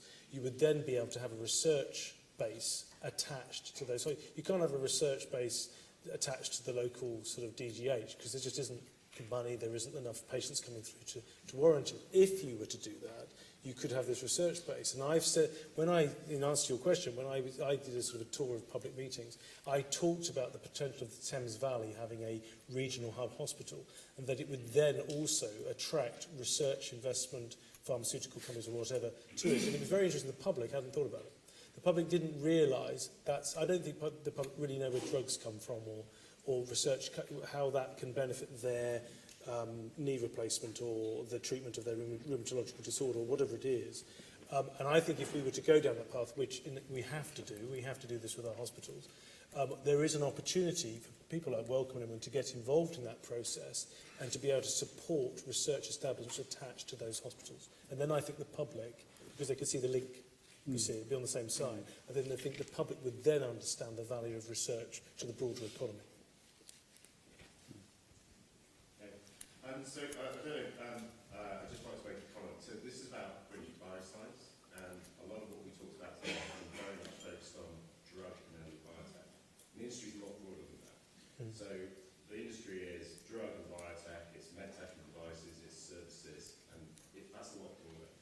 What we talked about today is, what I'm hearing a lot of what we're talking about today is a gap in the funding escalator. We talked about VCs, we talked about public markets and what they're prepared to do, we talked about strategics. For the services side of the sector and the medtech side of the sector, actually I don't think there is a gap in the escalator. There are mid-market, I run one, there are lots of mid-market growth entities that we're prepared to step in when people are actually selling product. When you're selling widgets and devices, when you're selling services, it's much easier for people like us to step in. So I think a lot of the negatives, there are lots of positives we talked about. A lot of the negatives we're talking about or listening to here, where we're talking about the gap in funding, it's really focused on early stage, longer term horizon drug development. So we should keep that in perspective. Britain is absolutely fantastic at the services side of the elements industry. We've got lots of very successful service businesses which are private, and where there are lots of opportunities for the founders who put lots of volunteers into this to do well from an economic return. They're not doing it for charity, they're doing it to do an economic return and continue with an industry that's building the country. To what extent, so, is that service sector resilient in terms of a further development of the Chinese economy moving away from manufacturing to services? I think it's very resilient. It's based on, personally, it's based on real know-how, reputation, and has a bunch of, and these people are providing services not just to those companies, but to international companies. So I think it's worth personally, I think it's worth keeping that in mind. I think when you then focus on the guys who we're sort of highlighting a potential problem, which is the early stage development type project,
I think those are fantastic points. I think that my takeaway from what we've heard here and in the last few panels is, while some people sort of hang their heads and compare what we've got here to the U.S., it should not be a hang your head type issue. It should be, yes, there are certain advantages to the larger marketplace there, but we've actually got something really good over here. Services in particular is one thing that I think that this country probably leads the way in, at least in Europe and probably globally when you think of sort of service providing sectors, my sector included.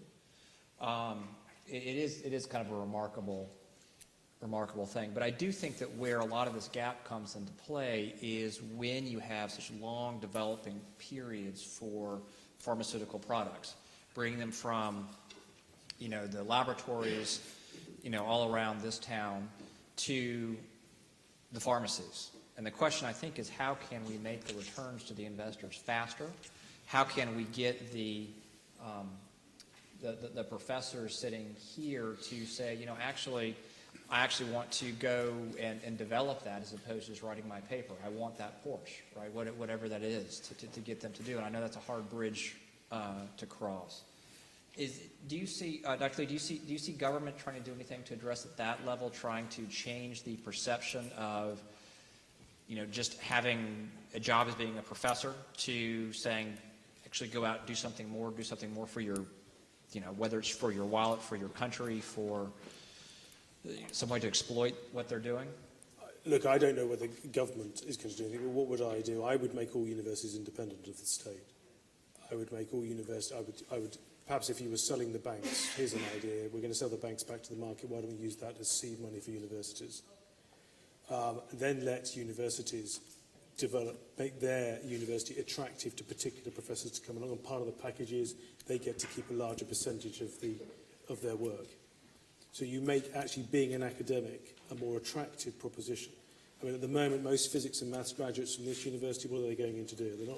Most of them are going into the city, aren't they? They're being taken in, offered huge amounts. They're not going on to being maths and physics teachers or something else. They're being attracted by the financial returns and drawing up complicated computer models which end up actually hiding the fact that they're losing money. That's my amateur assessment of it. But you've got to make it more attractive. Now, I think government's role, I'm reluctant as a Tory to be too active in the government role. But I think actually universities themselves, I think if they were given independence, given a sort of a bequest from the state, off you go, I think they would do a better job as independent entities of then changing the way in which they then employed their academics so that they made them more of an attractive proposition, so that they did their academic work, but they also had this commercial return potential. So I'm Steve Bates from the VIA, the UK Trade Association, doing much of the work for this sector and engaging with the government. A couple of points, if I may. We've heard a lot about the biomedical catalyst. It has been absolutely crucial and proven to be a very, very important lever for leveraging extra private sector cash. It's really vital that is, we feel.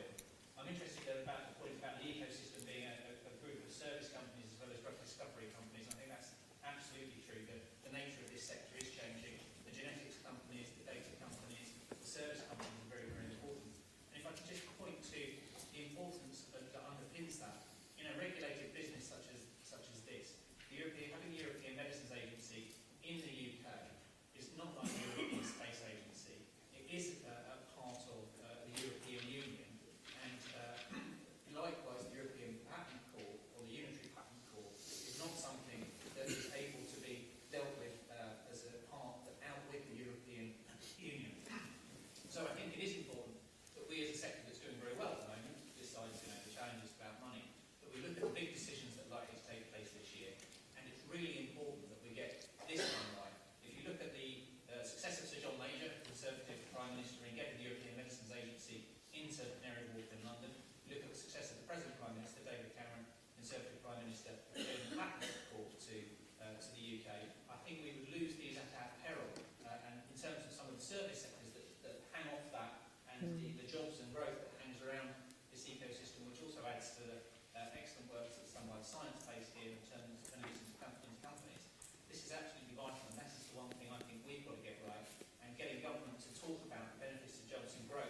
So I know we're going to wrap up. I'm getting the time sign. Any final comments? Just thank you. I've found this really informative. To end on a positive note, the minister you've heard from, he's one of those rare examples of a round peg in a round hole at Westminster. He's very passionate about life sciences and has a track record himself, as I understand it, prior to going into politics, of being in the venture capital area, investing in life sciences. So I'm really pleased that he's in the role, and one can only hope that he will then bring influence to bear because of his actual prior to politics experience in the sector, that he will bring about what I think we all want in this room, which is a successful bioscience industry in Great Britain. Thank you, but I've got to dash to a train, so thank you very much.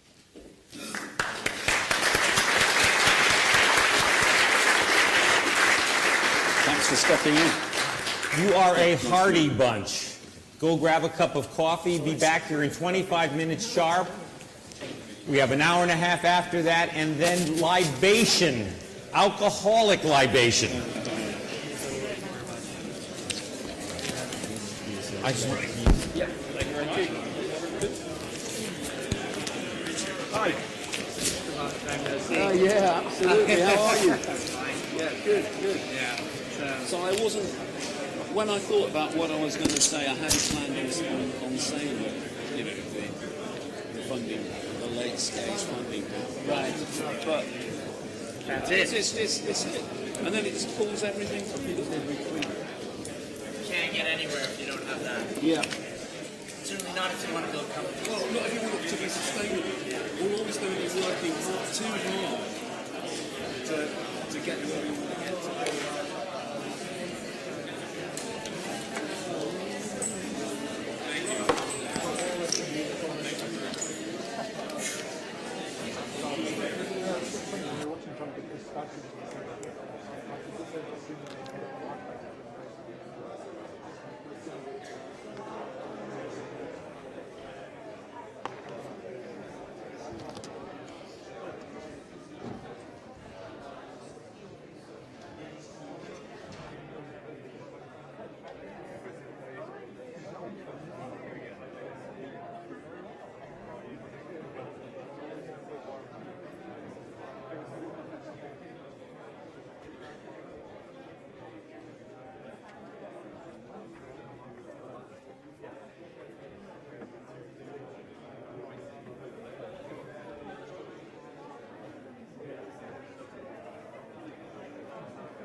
Yes. Can I turn this projector?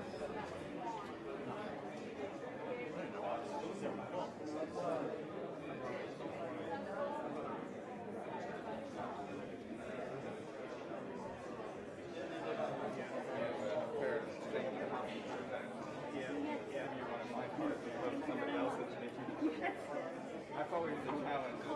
Ending up with the right card.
Now the jury's in, it's been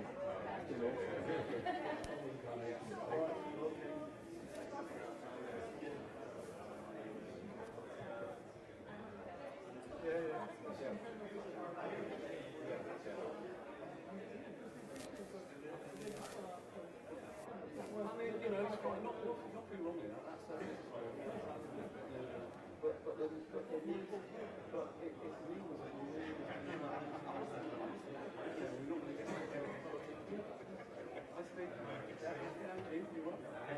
Thank you for that. You got the details. One about fund. You do BIS and CDIS. You don't. How do you do it? How do you practically do it?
Yeah, I'm fine, thanks. And you?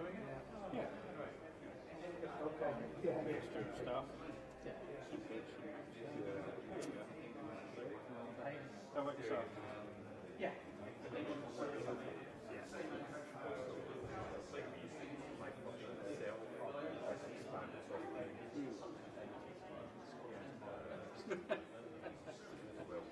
Yeah, you're looking a bit tired.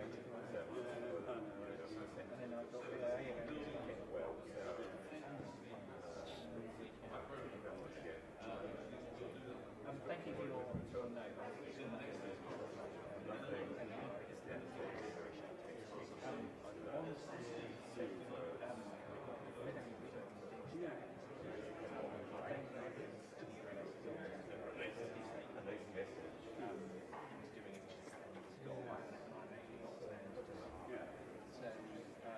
Better to be this way rather than the opposite way. Respond positively. Okay.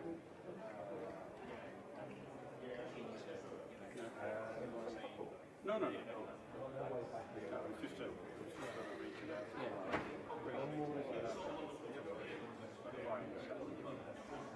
We don't do the same. We don't do OBN if there are standards on other events. We tend to have an OBN standard at OBN or so I quite understand that.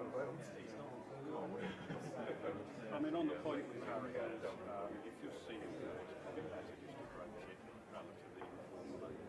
Because essentially what you said there is that it's self-concern just for it. So in a way, if you want to single carriers out,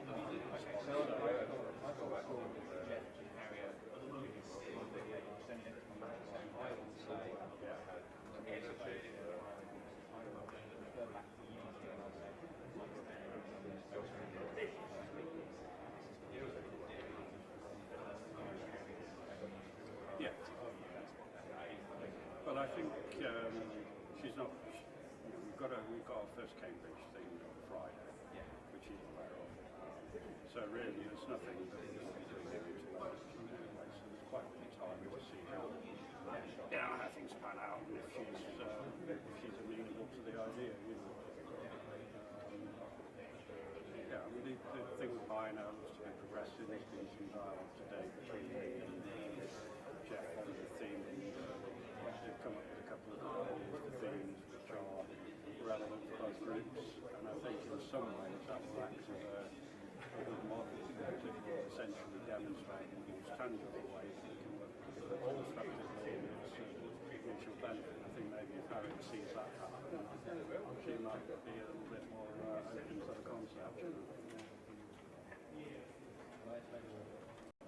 At the end of the day, it's her choice. I mean, you can reach out, but she has to reach back, and she doesn't want to, it's her choice. She runs the nucleus is entirely her concern, not my concern. You've got something that will come.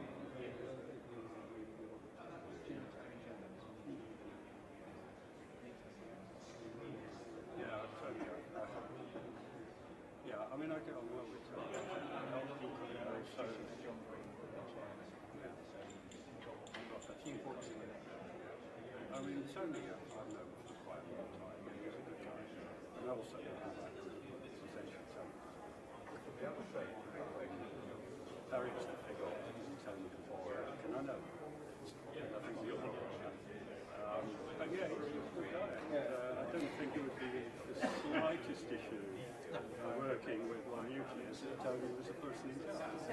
Oh, yeah.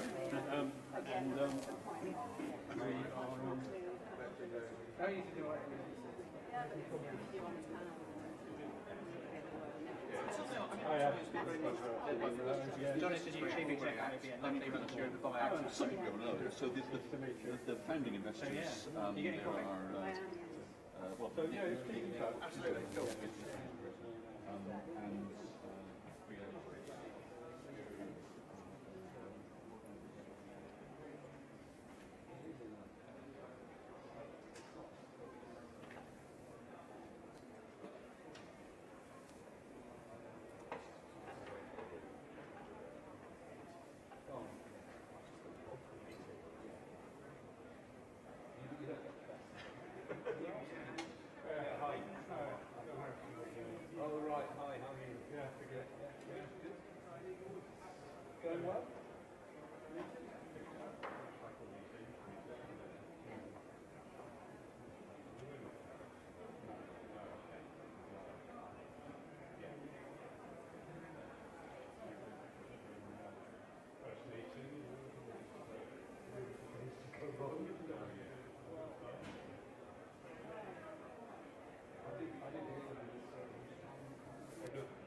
And there's three, you know, it's like that, there's three sockets.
Yeah, if people want to stand up there, that's fine. Just pop that in your pocket, and you can either clip it on your belt or pop it in your pocket. Oh, stick it in my pocket, thanks. I'll go and mute them all up. I think they may be muted. Are you on as well? Yes, yes. Hi, David. I'm Andrew. Hi, David Ray. Nice to meet you.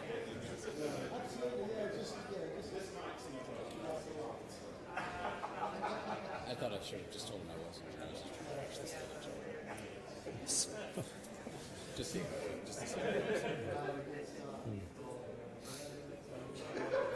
So your flagship? Yes, yes. We haven't had too many interactions, I don't think. With, Very few, I think. Yeah.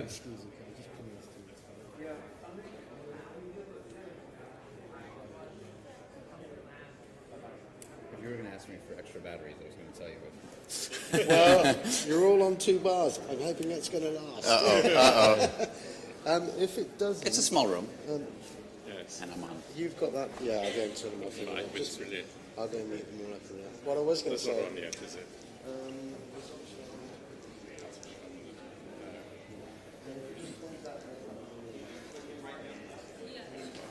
So that's a full one now. I've been using this all afternoon. Hello, Jed. Okay, I'll go and meet you guys up. Thank you. So I guess you may have come across some of my colleagues, Keith Blundy, Mary Starenka, Yeah. Right. Just since this. Sorry. Yeah.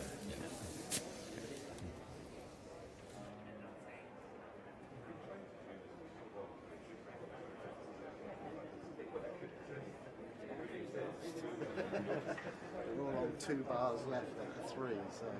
I reckon just about on those, yeah. Yeah.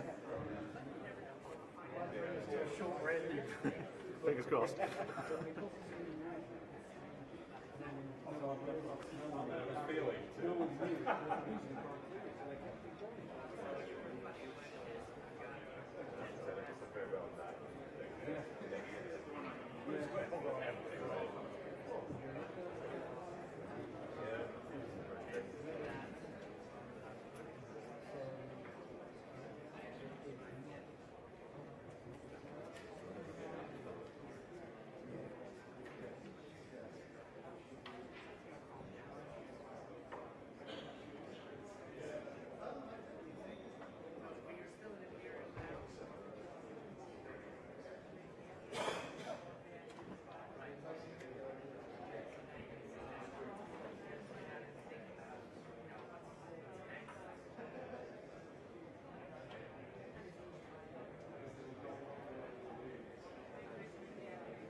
From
Stanford.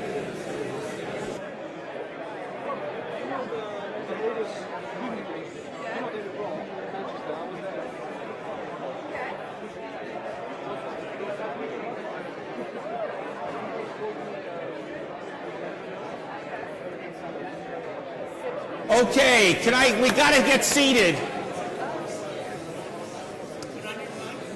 Ms. Nelson, could you please come up here? We need you. We need you. Okay, the faster you all get seated, the faster we can get out to the alcoholic beverages. So please, please, please. Okay. I mean, this is the session I have been anxiously waiting to hear. Can we settle down, please? Can we get you to settle down, please? Please. Shh.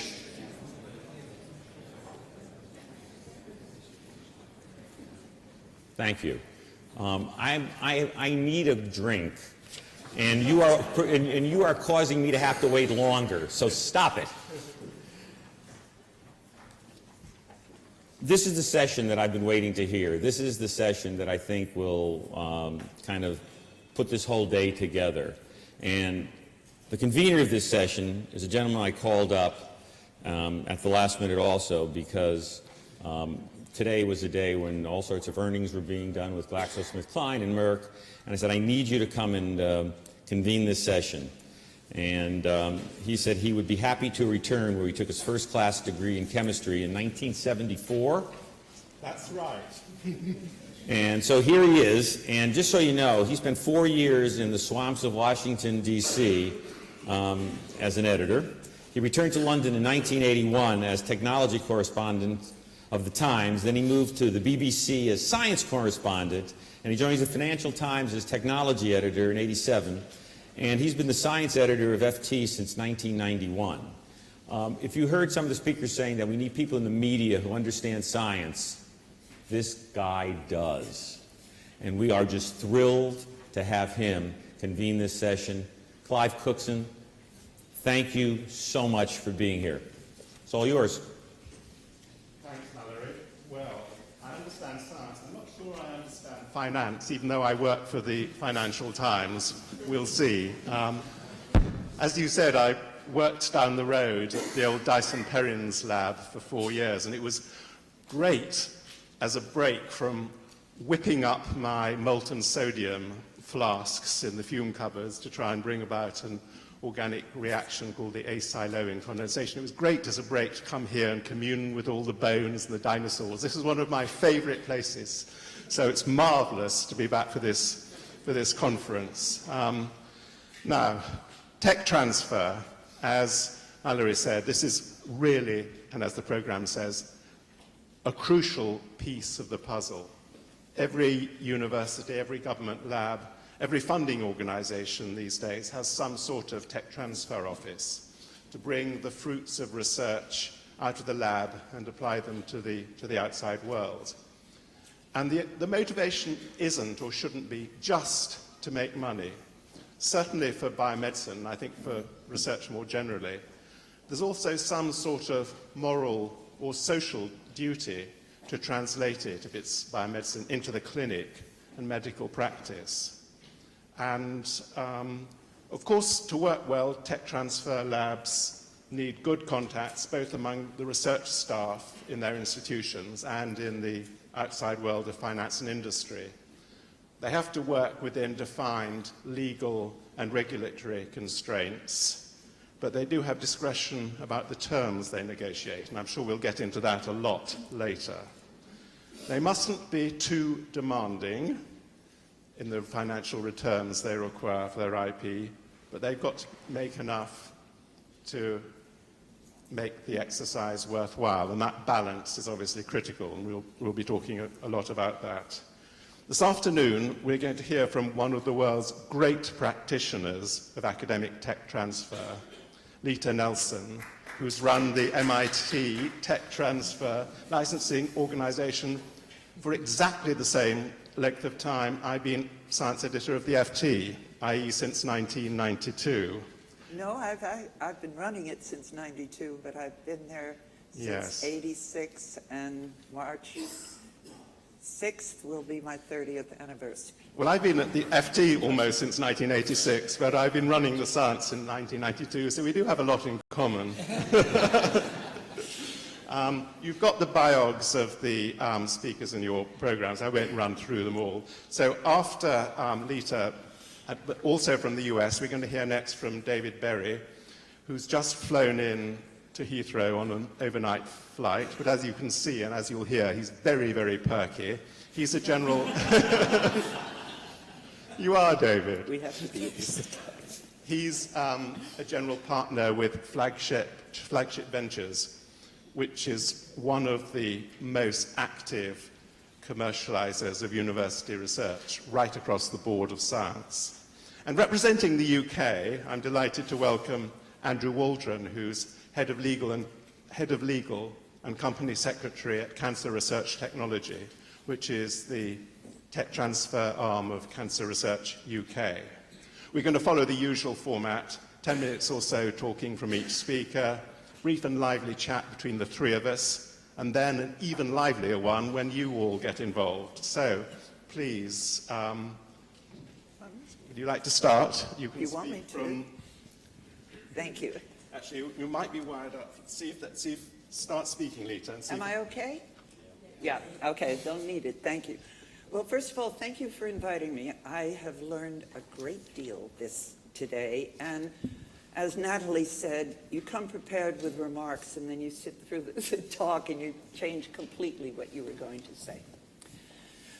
So, I'm an engineer, and I'm seeing differences between the UK and the US, and have since I've been involved with the UK tech transfer one way or the other since 2000. But when I see differences, I look to say why. And let's get into the one about terms. Why does MIT have this 5% of equity and Oxford has 50%? It's kind of simple to analyze. It starts with money. The UK university tech transfer offices are seen primarily as financial engines. They don't know that tech transfer is not a predictably profitable business. In fact, it's predictably unprofitable. In the United States, it's a mature industry. Bayh-Dole Act was 1980. The statistics of 200 reporting in research university and institutions in 2012 brought in a total of almost $3 billion. That sounds like a lot. It wasn't. If you divide it by the research base, it's about 4%. Take out the inventor's share, whatever, it's about 3% of the research base. That's the good news. The bad news is that little bit amount of money was completely skewed. Less than a dozen universities accounted for 50% of it.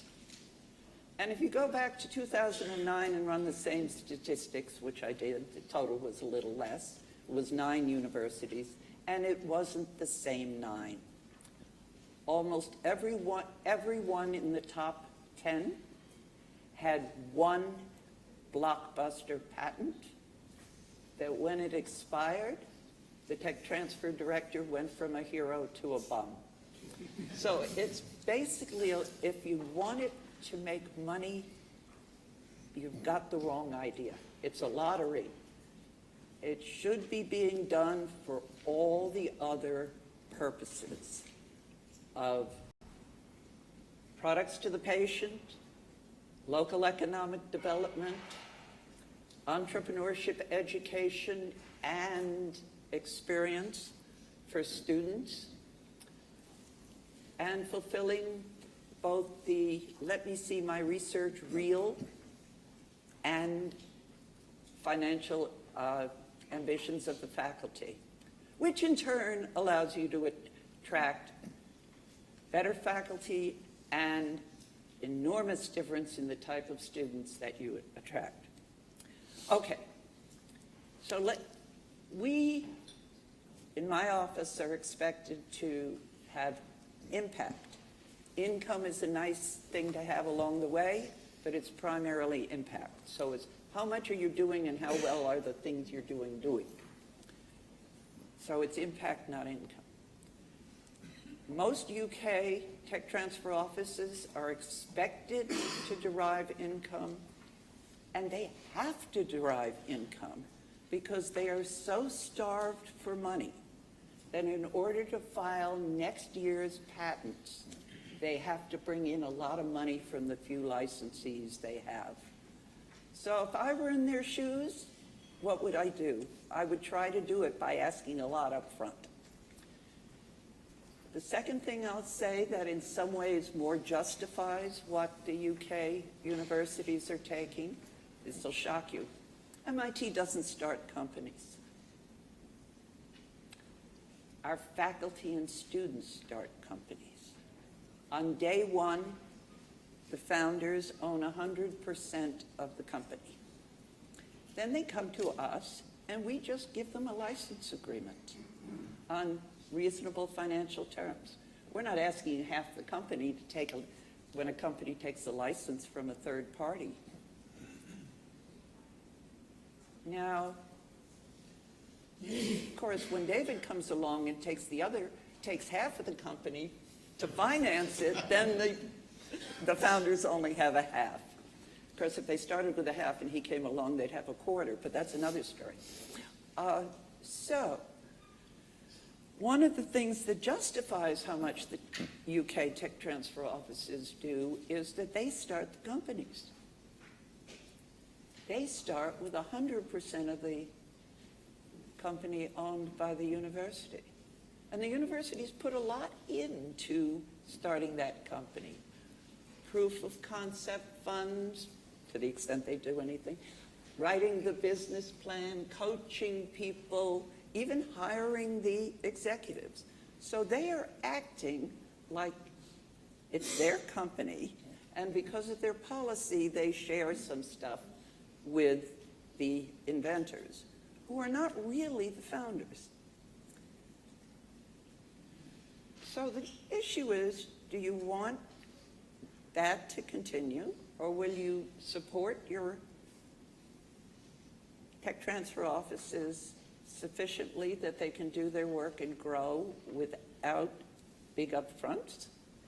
Will you teach the chancellors, vice chancellors here, that it's not likely to make a lot of money, so the tech transfer office won't be feeling oppressed all the time?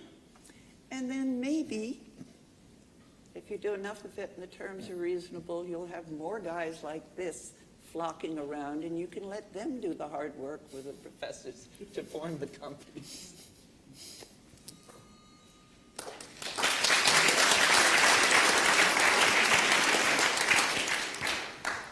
Great provocative stuff. Thank you, Lita. David, follow that. Sure. Well, first, I will say thanks for the opportunity to be here today, and thanks, Mallory, for making sure I was here today. I've learned that I have two obligations in the next 10 or so minutes. One is to be perky, and the other is to talk about how to be on the other side, if you will, of the table of these innovations that are coming out of universities.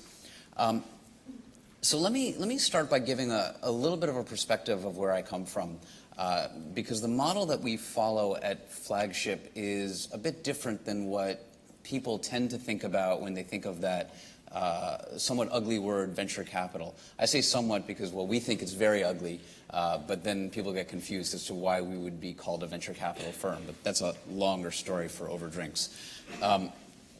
But so we do three separate things within Flagship, all under one collective roof, if you will. One is we do the classic venture investment where, in this case, there's an entrepreneur, or more typically an academic, who has an idea, an innovation, in many cases, but not all cases, a patent or patent application, and we'll basically work with them and invest in that idea and help them build the company. That's about 20% of what we do. About 40% of what we do is working with, say, a leading academic who doesn't even have data, but has an insight that something's going to go into a direction. And basically work with them to build a much bigger story than even they were thinking about, and extracting out of that almost an essence of what one might be able to build. Now, again, these play off also academic licenses and things along those lines, but in these cases, there usually is no IP at the time that we're engaging. And then the third thing that we do is we invent our own technologies and start companies from scratch. And this is quite atypical in the venture world, which is why we don't really like the word venture. But we have a team literally of 20 or so dedicated folks who, through a very systematic approach, look at white space, come up with new ideas, and we build companies that we fund solely. So in this case, we almost play the exact counterpoint of academia, in that we own 100% of it at the beginning, but there are no founders. It's basically the process that is the founding. But when we ultimately build these companies, you wouldn't know where things come from. But having the three elements of what we do gives us a pretty interesting perspective, because from the portion where we found our own companies, now we have about 170 odd issued patents at Flagship, about 1,000 or so that have been filed over the last 15 or so years. Which, of course, pales in comparisons to places like MIT, but I think if you took every other venture firm in the U.S. combined, it's probably more than that, but that's a different story. What we find is the vast majority of the patents that are filed in the early days of these companies are things that the company never pursues. Now, it's not to say that they're valueless, because they put a stake in the ground, they put a line in the sand, if you will, and they establish a foundation off which a lot of thinking was derivatized. And it's ultimately those downstream patents that become substantially more valuable. Now, why do I say that? Well, when you think about the relationship that the company has with an academic founder, what's really being formed is this allegiance and this desire to collaborate.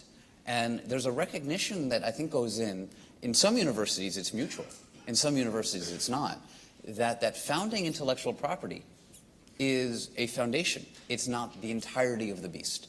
And I think that becomes something that gets built in, if you will, to the ethos of the company as it gets going, which is if you think that what you have is the asset which you licensed, your company will become no more and no less than that asset.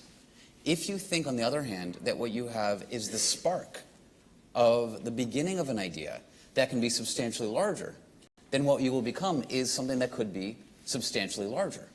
And I think one of the things as we look across the landscape as, if you will, consumers of academic IP, there's universities like MIT that understand that in some cases you have bread and butter IP that's very important. In some cases you're representing at the beginning, and they're very good at working with, and I'm not just saying that because Lita's here, but they're very good at working with companies as they grow in making sure that the portfolios mature mutually so that it can support the longer term vision. And when that longer term vision is successful, then both sides benefit much more substantially.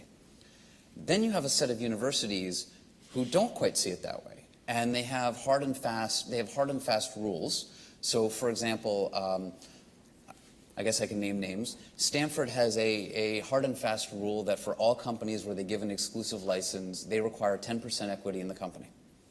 That's a tricky prospect.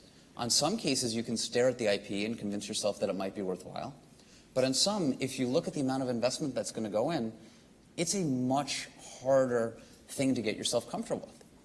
And where this gets even worse is when you have institutions that just missed out on something.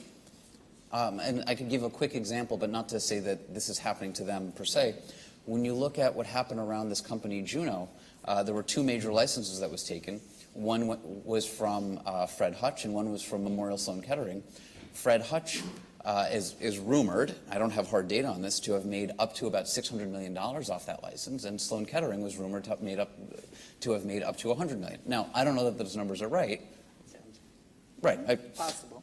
But the ratios were where the difference was what's important, because when you see universities feel like they didn't do as well as they should have, then they try to figure out how to make it up on the next deal. And that creates a bigger dynamic where you start seeing universities almost start to overreach into each and every deal, and it has an anti-innovation effect. It stops the universities from collaborating as broadly. Because I think as we start looking at working with various universities, we're looking at it not as a single transaction, but as a lifelong partnership where we're seeking to build something that's great, where we're seeking to collaborate with the academic founder to do something that's a step further than they've thought about. And as Lita mentioned, there is a financial piece of it.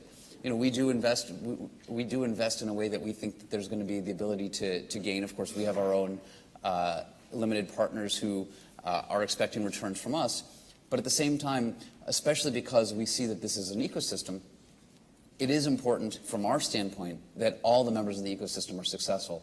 The more successful all the members of the ecosystem, the more successful the ecosystem, the more there's going to be the next company, the more there's going to be the next innovation.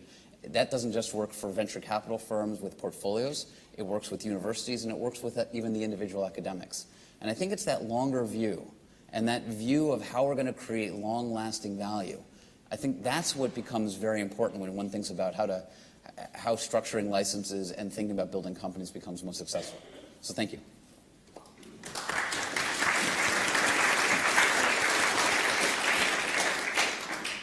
Thank you for the fascinating substance and the gossip as well. So, Andrew, as I said, the UK view.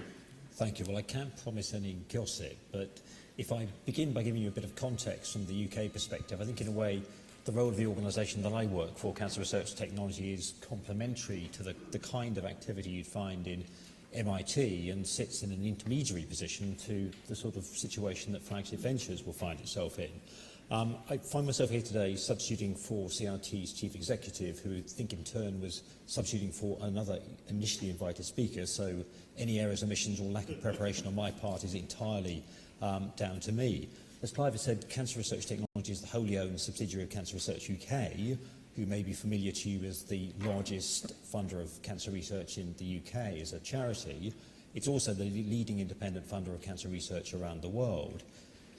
My organisation, CRT, also has a relationship with some other cancer charities, so it doesn't work exclusively on behalf of Cancer Research UK, and it also works with a number of European oncology-focused, not-for-profit research institutes as well. But to give you some kind of feel for the scale of that activity, so Cancer Research UK this year will fund about £400 million worth of research in UK universities and institutions. CRT itself doesn't quite have the authority and status of MIT's technology licensing office, but it's been around for a long time, so it's matured by UK standards. It's been operating since 1982, so not long after the Bayh-Dole Act in the US. In the current year, we'll turn over about £65 million. That's derived principally from royalty revenues from 4 drugs that are on the market. 2 of those are blockbuster drugs, and the real benefit from that for CRT and Cancer Research UK is less the cash that comes in, which is reinvested in cancer research. It's the patient benefit that represents. It's societal benefits that we seek to achieve through that, which is critically important for sufferers from very aggressive forms of brain cancer, for example, in relation to one of our drugs, and prostate cancer in relation to another.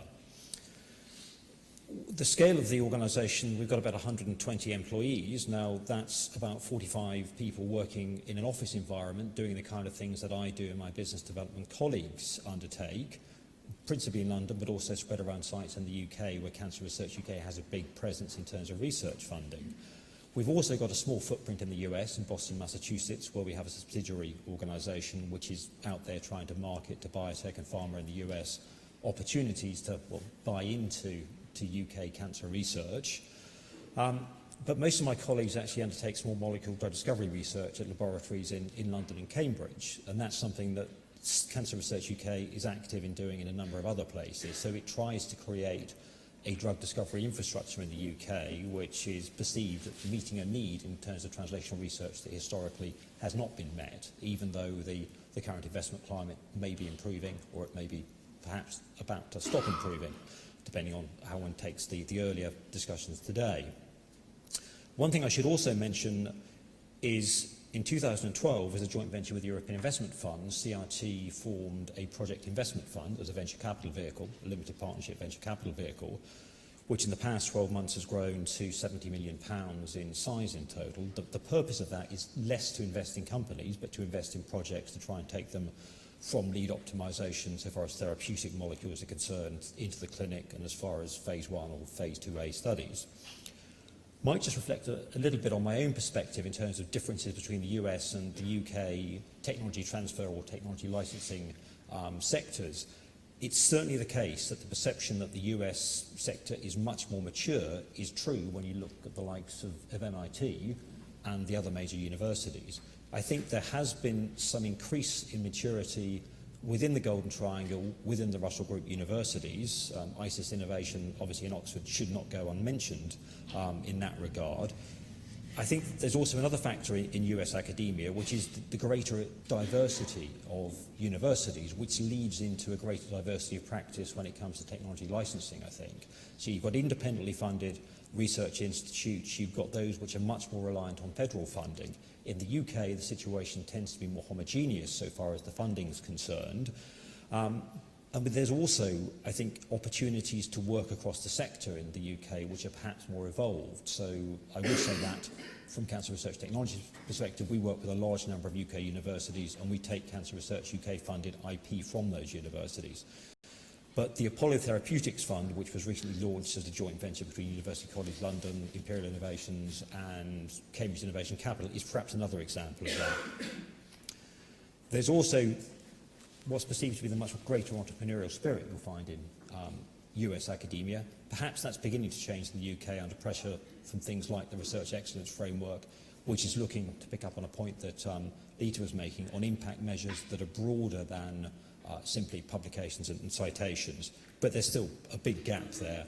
And there's been a lot said today about the venture funding environment, so I won't say very much about that, other than just to observe that things may have improved in the UK, but there's still a significant, lack of funding, which I think Richard Seabrook referred to in the previous session.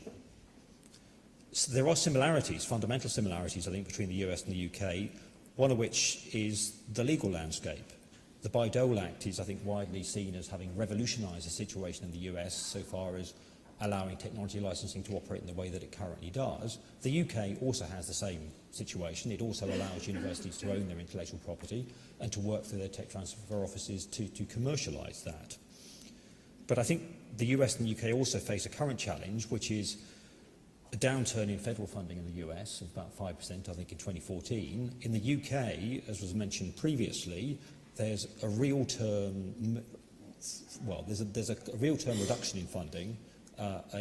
Effectively, we're freezing research funding in UK universities for science at the current level that it is.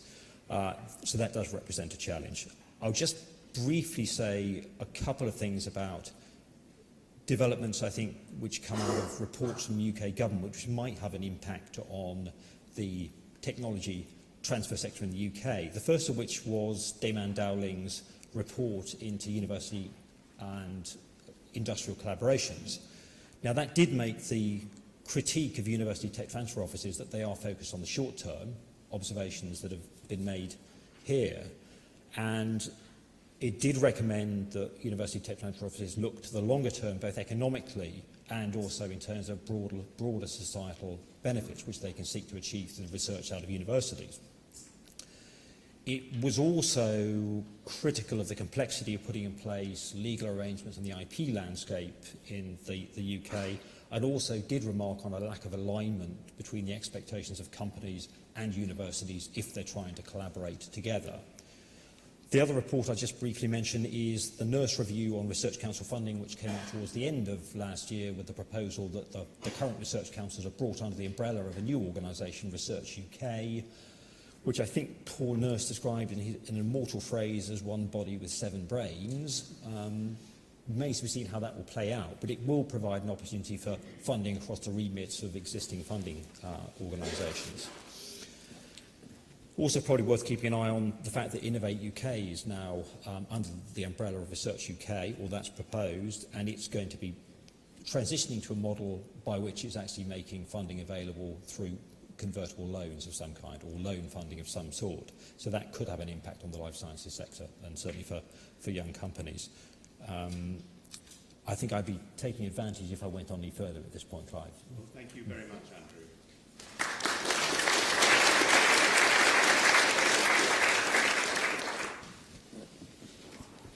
Okay, so I don't want to go too much into the complexities of tech transfer, but if you have a university, an academic group in a university, that they'll have normally some funding organisations outside the university, which might be someone like Cancer Research UK or NIH. It might be a big company, it might be GE or someone like that.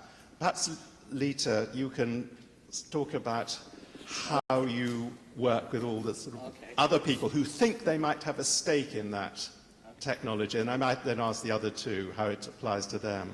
Well, first of all, we try, pray, whatever, that commercial funding grants be kept separate in Professor X's lab from his NIH whatever lab.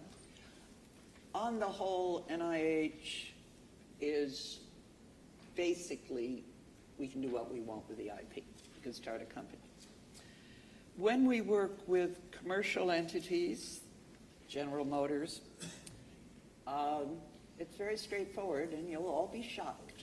We own the IP. Under no circumstances, so you think we're easy to deal with.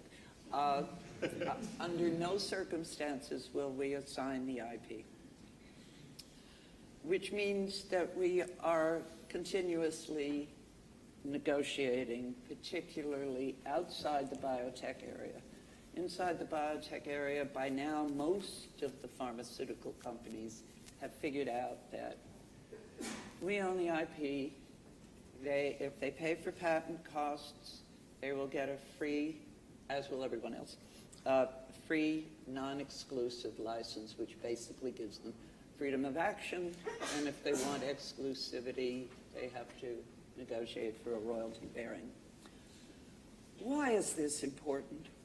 Primarily it's important because we want our technology developed. If with licenses, particularly exclusive licenses, we can insist that use it or lose it. If a company is just going to take it and sit on it, leave it free so that our people can form companies. This is the most important aspect of it, and one that we can't make exceptions, because you make one, you can never hold the line.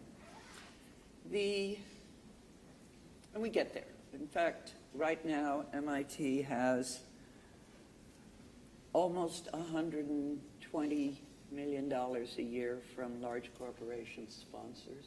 So eventually you get there if you can show that you can make it work for them. With charities, it becomes a lot more complicated. Some of them understand the issue. Some of them want to so overly control the issues, this is the disease foundations, that they assure what they want to happen won't happen. And that is, for example, they say, you can start a company, David can fund it, but if after 3 years we don't think they've made enough progress, we can take the license back, which thereby assures the people as smart as David won't fund the company.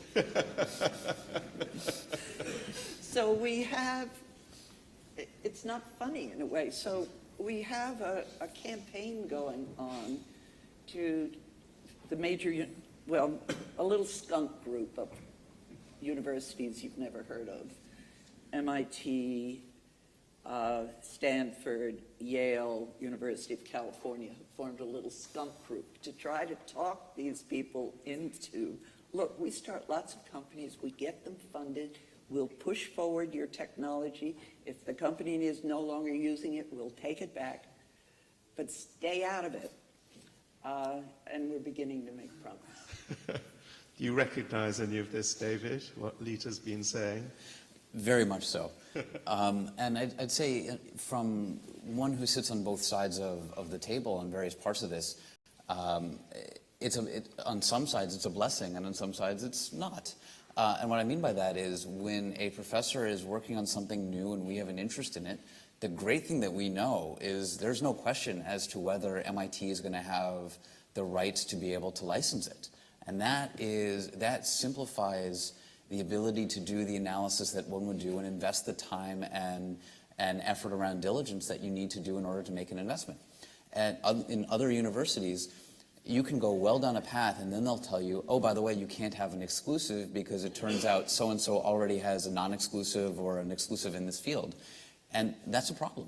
That creates challenges not only for that, but also for the future, because then you start wondering, well, do I actually want to engage in diligence before I know what rights I can actually have?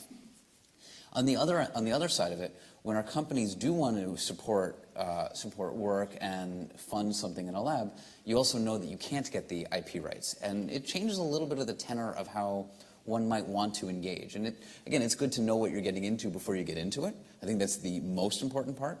There are certain cases where we'd love to be able to figure out a way to do something that's more collaborative.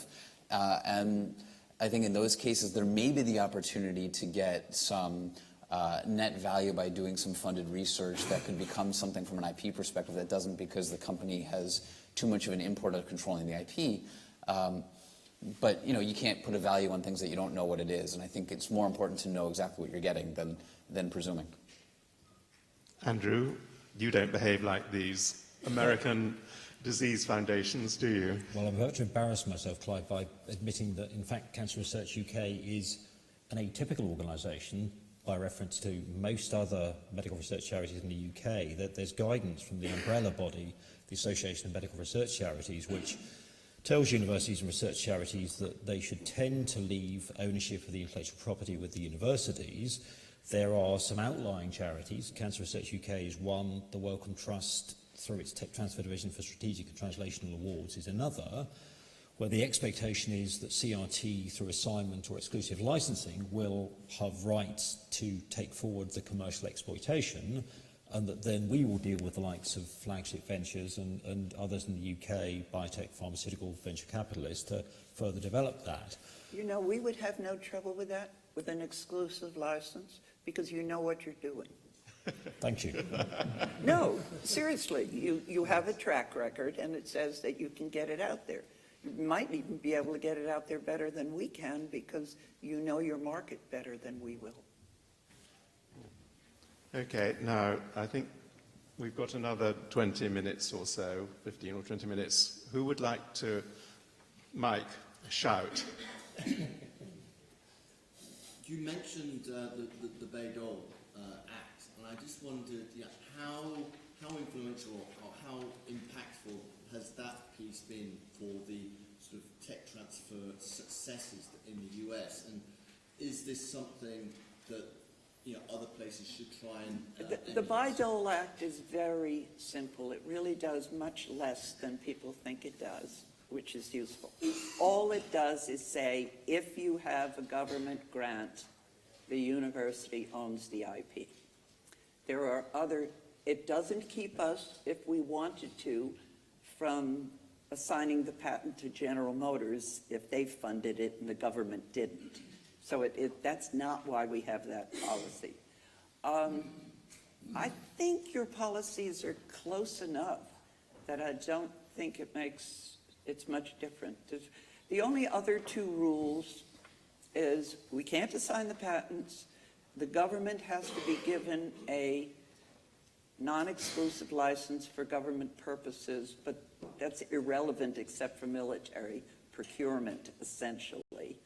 And what's interesting for the legislators here, if there are any, there is a margin right that the government, in theory, could take it back if the company weren't making enough progress.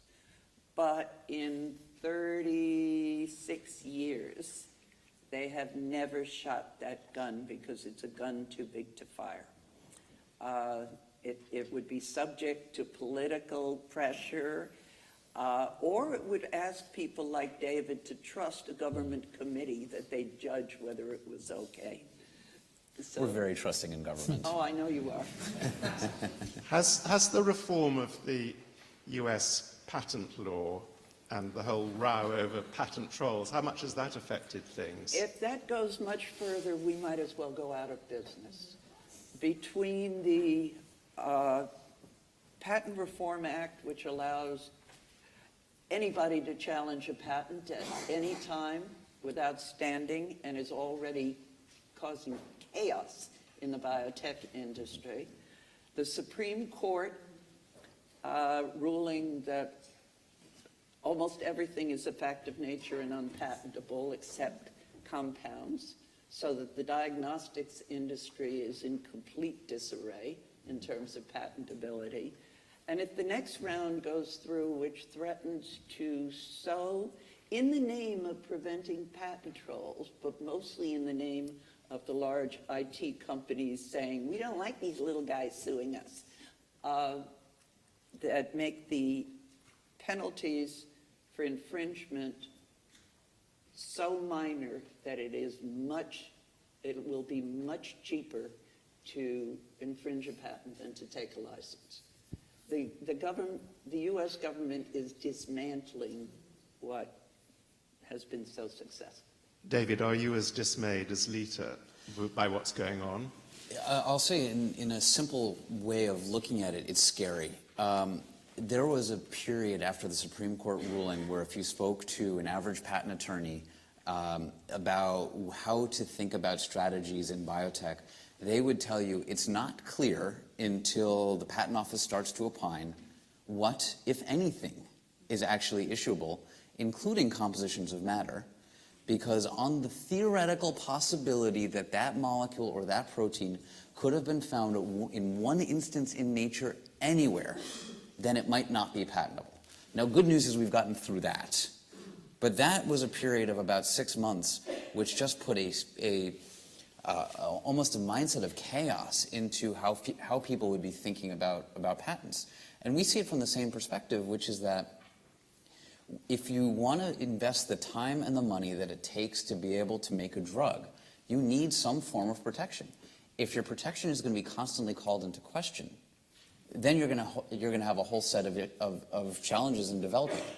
I will say the one caveat that's coming out of this is, and we'll have to see how the FDA and other regulatory bodies react to it, is there's a whole set of therapeutic classes that are emerging that have a complexity to them that make them a bit more susceptible to know-how and not having to be as openly disclosed in patents. And some of these, for example, include the emergent field around microbiome therapeutics, where there's a mixture of bacteria, more importantly than the mixture and the names of bacteria, because the people who have named bacteria are dealing with science that's a couple of decades before where the actual details of the science are, i.e. they name them by strains as opposed to the actual DNA sequences and the changes that occur from manufacturing. You can keep a lot of the proprietariness through know-how. Now that's an exception today, but the shift that will happen if we can't have things that are protected is that becomes the rule. On one hand, you can develop ethical therapeutics. On another hand, that smells like the pharma industry that we knew back when people brought around carts and gave you their random elixir of the day. Well, and the IPR thing for the biotech, what happens here now is that anyone can challenge your patent. And what's happening in the biotech industry is a big company will see a patent that may be dangerous to them later. They will challenge the patent. The expense of defending the patent at a time when you would never have sued the person, because you haven't got a product or whatever, is starting to be of such major things that the chairman of BIO called me, and he's really on the case. He called me because they've identified it as such a major problem. And we had an IPR not in biotech, but it was one where we were suing the people. They, instead of meeting us in court, they challenged via an IPR.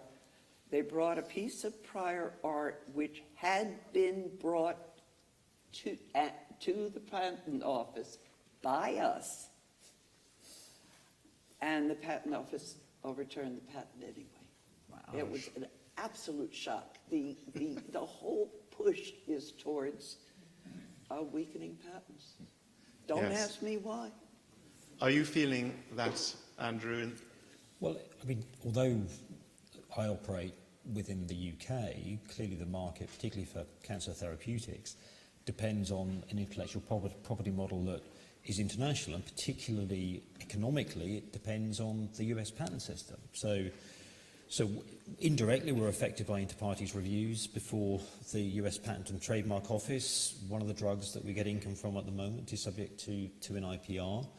I probably feel a bit more ambivalent when it comes to the Prometheus decision of the US Supreme Court. It has had a chilling effect in relation to some kind of investment thinking in the US, in the sense that it meant that some of the very expensive genetic testing kits that were out there, which Cancer Research UK felt was, an egregious use of intellectual property, then it's removed that challenge. I won't mention a certain company in Salt Lake City, right. But the law of unintended consequences has taken over. Gentleman there, you, and then there.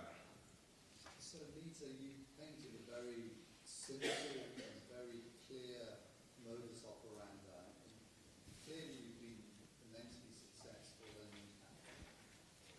if you were doing your job in the UK, would you do anything different? From what we're doing now, well, I'd first try to convince the upper administration that it wasn't about the money. And then I would try to convince somebody, in the case of the UK, probably the government, which would be impossible in the US, to provide enough support for patenting that we have to find ways, but you have tech transfer support in the UK. You just have to focus it right. and take the emphasis off, instant financial sustainability that you see in almost every grant that the UK gives. Now, I don't think I could do it my way here, which means because I'd be an employee doing not what my boss expected. Yes, sir. So, slight counterintuitive given the discussion about IP just now in the Prometheus decision. Over the last 5 years, the royalty monetization market in the US... The which? The royalty monetization market in the Yes. US has really matured. So, right. they're now pricing single digit on returns, which is very tough. Has that changed the way that any of you behave, I guess, especially from an NIT and a COUK perspective? That only works if you have a drug on the market. We don't have any. It's nice if you could monetize a royalty stream. It doesn't necessarily make sense in non-pharmaceuticals for a university that thinks in decades, because we're going to need the money later as much as we need it now. But in pharmaceuticals, where the risk is very high that it falls out of bed, it's binary. You're either earning millions and millions or you're earning nothing. Speak to Merck one day. You are offlaying your risk in monetizing your royalty stream. And Royalty Pharma and those big guys have compiled a large enough portfolio and done the statistics very well that the discount they have to take for the risk is not punitive. So the whole thing makes sense. I wish I had one. Andrew? Well, I suppose CRT has had experience of partial sale of a revenue stream from a drug on the market. The reason that we did that is we had a particular investment that we wanted to make in creating a drug discovery laboratory. It was only a partial sale, so we tried to retain some upside in relation to it. But I think for anyone who's got an asset that you can monetize in that way, it's certainly an attractive option to have. And some of the discount rates that are available now are far more attractive than the ones that I was being presented with back in the mid-2000s. So it's a good thing. Long may it remain that way. Yes, gentleman in brown there. Just speak up. I appreciate that it's Oxford University, but for mid-tier universities and the technology transfer offices there, because I come from Oxford Brookes, which is just up the road. But just to appreciate what the drive is for a technology transfer mid-tier thing is that the way that we recruit undergraduate students, it sounds silly, is by the Sunday Times ranking of the universities. And the way students pick their university is literally, apart from the top 5, is where do they sit in that ranking. And part of that ranking is influenced by the amount of research we do, the Research Excellence Framework Program. And therefore, we absolutely need to find income to actually push us up that ranking. We do not get large grants. We just don't have that capacity. And therefore, the income that we get from technology transfer is essential, not just maybe if but, it's essential for us to improve our research so we get up our rank and therefore get up to the Sunday Times ranking. And if we don't have that, we just slip down it, and you just have a look at what Well, you can make a consistent income from tech transfer that we generate, we've grown, we're the top 10 income earners in the UK. We have the highest, biggest consultancy units. Because we take consultancy is a different story. No, but I'm just saying the incomes are very, not just important, they're essential for all mid-tier universities. Just look what's happened to Coventry and Hertfordshire. They've just shot up through the ranks. Yes, I think that's true. I mean, I was wondering in that context whether the great squeeze on American state universities, the public universities, which I know, I think there's only one out of the top 10 US universities in these league tables that's a state university, and that's Berkeley. They're suffering some of the same squeeze. Is that showing up in what they do? It may show up in other things they do, but they don't know, none of us know how to make money consistently from technology licensing. Mostly what's happening is the universities are madly scrambling to get more support, research support from industry.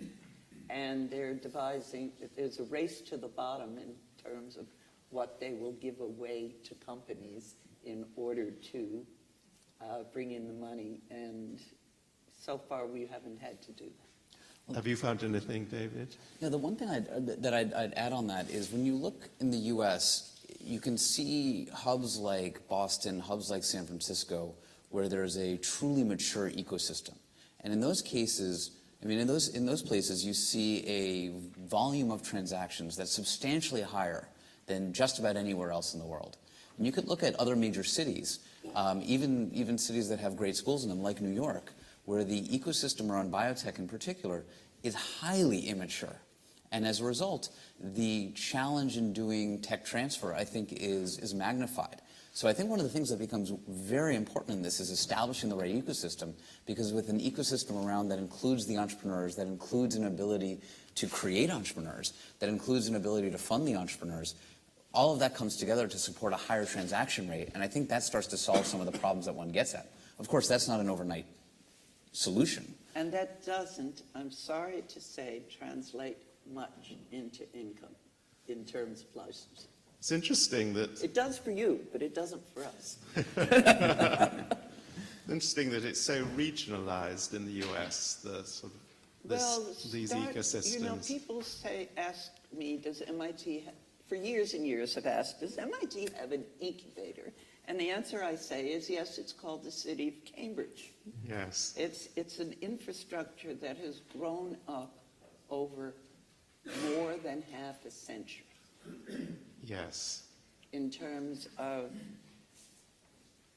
role models, so you know how to get a company started, venture capital, lawyers and real estate people who know how to deal with fly-by-night, maybe they'll be Google and maybe they'll be dead companies, and the scarcest resource anywhere, which is CEOs who know how to run and grow and manage companies towards results.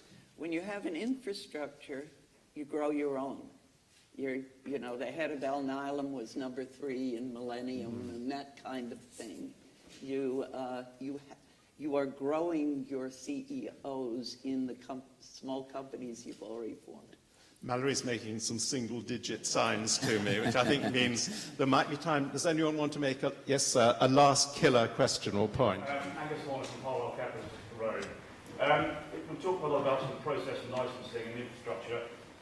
Actually digging out the interesting opportunities and then, as you describe it, sort of curating the teams and the companies themselves.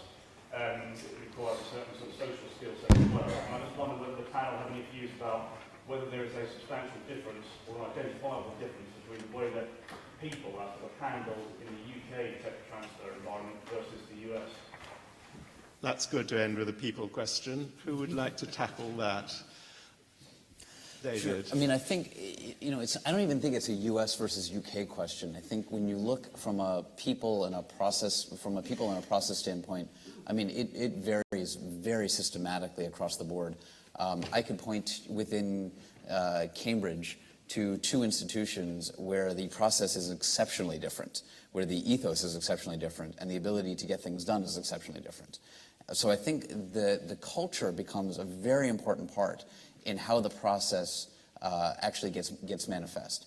And I could also turn it onto the other side of the table from where we sit. We also see that as the different institutions have a different culture and a different mindset and a different set of priorities, there's frankly a different way that you engage and you negotiate, because in certain cases there are certain things that are negotiable and certain things that aren't. Unfortunately, there isn't a hard and fast rule of US, UK, or one school or another. It's really on an institution or office by office basis. Yes. Andrew, do you? Well, I think it's a really interesting question. I'm not sure I disagree with anything that David has said. I'm not sure there is a a UK phenotype and a US phenotype that you could easily distinguish on the axis that you're trying to explore. I will say one thing about culture and staff. I'll say the obvious. Business is a different vocabulary and a different language from academia. And we have hired mostly people who, with good technical, very good technical backgrounds. They don't have to have PhDs, they just have to be very smart. And who have had 15 or more years in industry in non-bench positions. They all take salary cuts, but that's, so they're bilingual between academia and industry. And I think that helps because they have some idea of how industry makes decisions. And related to that, the more your faculty consult, not in the British sense of inside the university laboratories, but the American sense, which is go out and work a day a week or something in companies, the more you then have that bilingual ability to some extent in the academics themselves. Thank you. That's going to be the last word, Lisa. Thanks so much to you, to Andrew, and to David. I've loved it. And back to you, Mallory. Wow, thank you so much.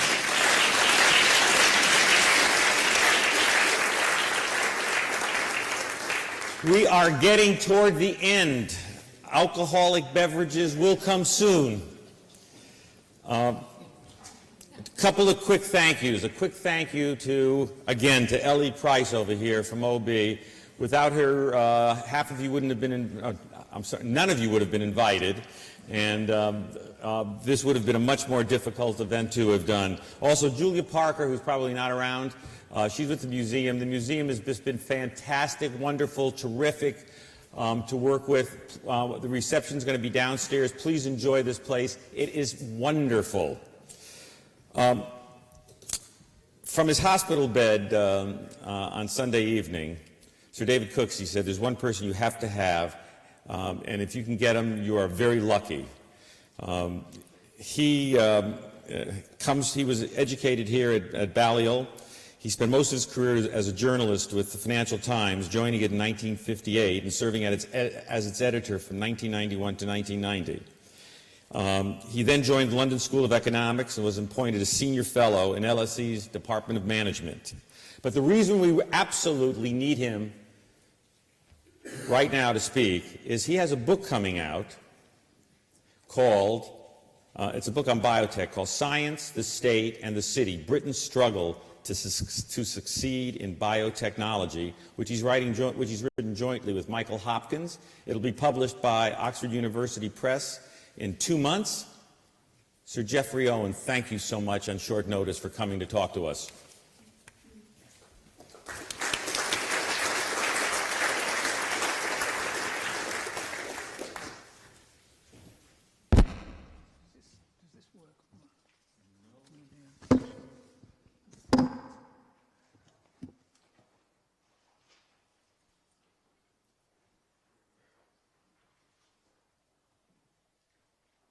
Thank you very much indeed for inviting me. Like Clive Cookson, I spent a lot of time on the Financial Times. He took a degree in chemistry. I took one in classics, so I'm totally unqualified to talk about biotech or pharma. However, together with my colleague, I spent most of the last couple of years trying to answer the question, why hasn't the UK biotech sector done better? Or, putting it slightly more broadly, why has it been so difficult for European countries, not just the UK and Japan for that matter, to keep pace with the US or to catch up or narrow the gap with the US in this sector? Now, two themes that we explore in the book are, one, was the sector, or has the sector been let down by the financial system? And this has come up in one or two of the earlier sessions. Is there a problem of short-termism that makes it difficult for biotech firms to access funds and so on? And the other question, which is the one I'm going to talk briefly about just now, is have successive governments in Britain in some sense let the biotech sector down or provided inadequate support, and that is this one of the reasons why the sector hasn't done as well as it should? I've been interested for a long time in the more general question of what governments can do to promote new industries. And there's a long debate among economists and policymakers about whether governments should concentrate on what are sometimes called horizontal policies, that's to say, trying to encourage innovation across the economy as a whole without selecting particular sectors, and vertical policies in which sectors which are thought to be of special importance are given special support.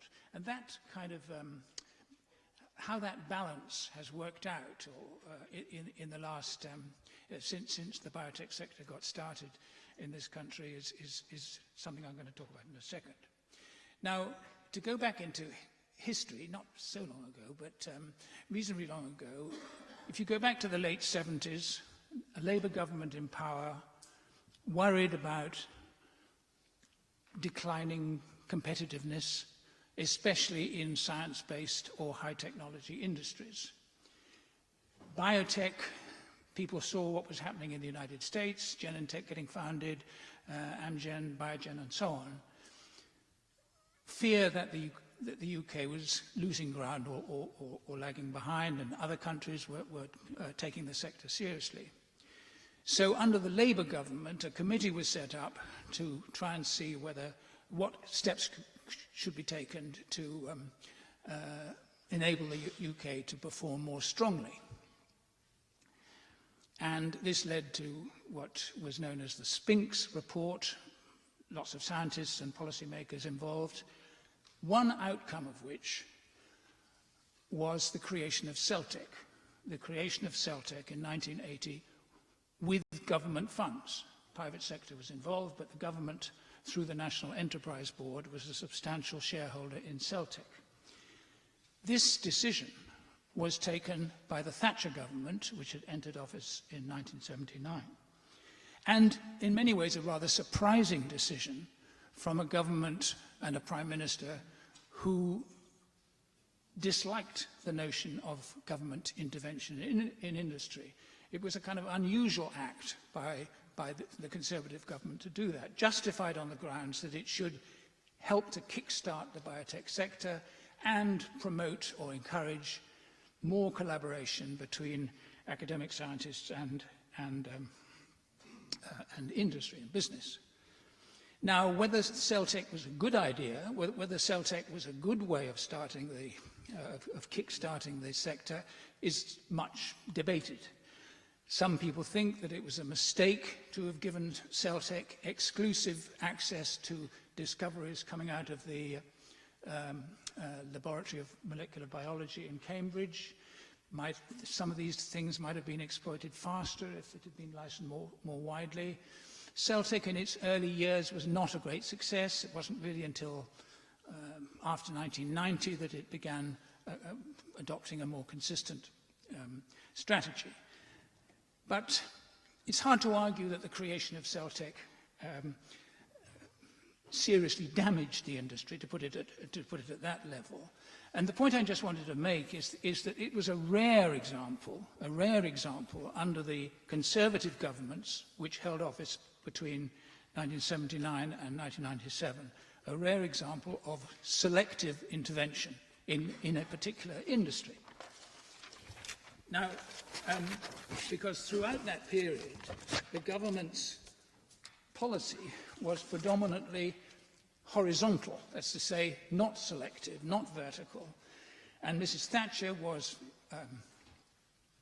preoccupied with promoting innovation, entrepreneurship, throughout the economy, making the UK more like the US in that respect, and generally eschewing national champions and so on that had been created under the previous Labour governments. So the main strands in policy during that period that affected biotech were consistent support for the science base, encouraging universities or giving universities the freedom to exploit their own intellectual property and license technology to spin-off firms or to other firms, and using the tax system to encourage venture capital and to encourage investors, private investors, to put money into early-stage firms, not just in biotech, but in firms of all industries. Important step was what became the Enterprise Investment Scheme, which was designed to encourage business angels to do that. So there wasn't very much focus on biotech-specific policies. There were changes in the organisation of the research councils, which gave biotechnology a higher profile. And there was a recognition in government that startups and early-stage biotech firms did face problems in accessing finance, and there was one or two small-scale schemes run out of the Department of Trade and Industry to try and solve those problems. Now, so it was overall, as I say, it was a non-discriminatory, non-selective policy trying to encourage all science-based industries. Did it work? Well, I think one could say, perhaps it's a slight exaggeration, but that in this case, Thatcherism worked. Now, this might come as a bit of a shock to people in this university for whom, as you may recall, Thatcher was a bit of a hate figure during her time in office. But I think a reasonable case could be made that in the mid-90s, shortly before the 1997 election, the biotech sector had got off to a reasonable start. Lots of new firms had been started, backed by a growing venture capital industry. Several of them had got listed on the stock market, either on the main market or on AIM. And the universities were beginning to get more active in spin-offs and commercialization. So you were beginning to get an environment which was obviously hardly comparable to the US, but was moving in that direction. So I think it's hard to say that in this first 15, 20-year period of the industry's existence, that the growth of biotech was seriously damaged by errors on the part of government or lack of support from government. Okay, so now we're in the late 90s, Labour government in power, and now we have the famous, too well-known setbacks among British biotech firms that had previously been regarded as very promising, well-known case of British biotech. I must say I was thinking when it was mentioned earlier that wouldn't it be nice if one could go to a biotech conference in which the collapse of British biotech was not mentioned. I think then we'd be moving forward to a new era. But anyway, what is clear, whether it was entirely British biotech's fault, well, clearly it's more wider than that. But the early 2000s saw a much more difficult financing environment for biotechs. Venture capitalists, many of them, switched to management buyouts and so on. Hard to launch IPOs in London, few on AIM, but hardly any on the main market. A very, very difficult period. And this was a matter of great concern to the Labour government that was then in power, which took a particular interest in science-based, knowledge-based industries, biotech, pharma as one of them. Now, in many ways, the Labour government continued what Thatcher had done, perhaps with a greater emphasis on science and technology, putting more money into the research councils, introducing R&D tax credits to promote business-financed research, looking for ways of getting the universities more active in spin-off. There was a partnership between MIT and Cambridge, which Lita was very much involved in, and new incentives were introduced to promote that university activity. And I think as the 2000s wore on, and particularly after the financial crisis of 2008-9, the thrust of policy shifted more towards what I described as vertical or selective policies. A recognition that globalization, in an era of globalization, we had to concentrate on industries that were likely to be able to compete against low-wage countries. And, of course, a very important consideration was the need to rebalance the economy away from what was thought to be over-reliance on financial services and move them more into manufacturing or services of a science-based or knowledge-based category. So towards the end of that period, towards the end of the Labour government, Peter Mandelson very much in the driving seat on this particular front, new initiatives were set up in order to assist the pharma biotech sector, not just biotech. New Office of Life Sciences formed under Lord Drayson, who had been a successful biotech entrepreneur. Lots of effort to make the NHS more innovation-friendly, more receptive to novel drugs. The patent box designed to help the pharmaceutical companies, and so on. So you had a kind of more active industrial policy aimed at a number of industries, of which pharma biotech was one. Industrial policy was back in fashion, and the new coalition government, which took office in 2010, continued that line. Vince Cable as the business secretary and David Willits, the Minister for Universities and Science, were of the view that government should do more than support basic science, that it should become more involved in helping firms in the product development stage through the famous Valley of Death and so on. So industrial policy towards pharma biotech was, as it were, intensified under that government, and one important element in that was the creation of the biomedical catalyst, which has been discussed in several sessions before. George Freeman, whom you heard earlier, was appointed Minister for the Life Sciences, reflecting the high priority which the government attached to the sector. And I'm not sure, but I think, Sir John may talk about this in a minute, I think that his policy has been broadly continued under the Conservative government, although one reads that the business secretary is not so fond of the idea of the concept of industrial strategy. He's perhaps more of a Thatcherite than some of his predecessors.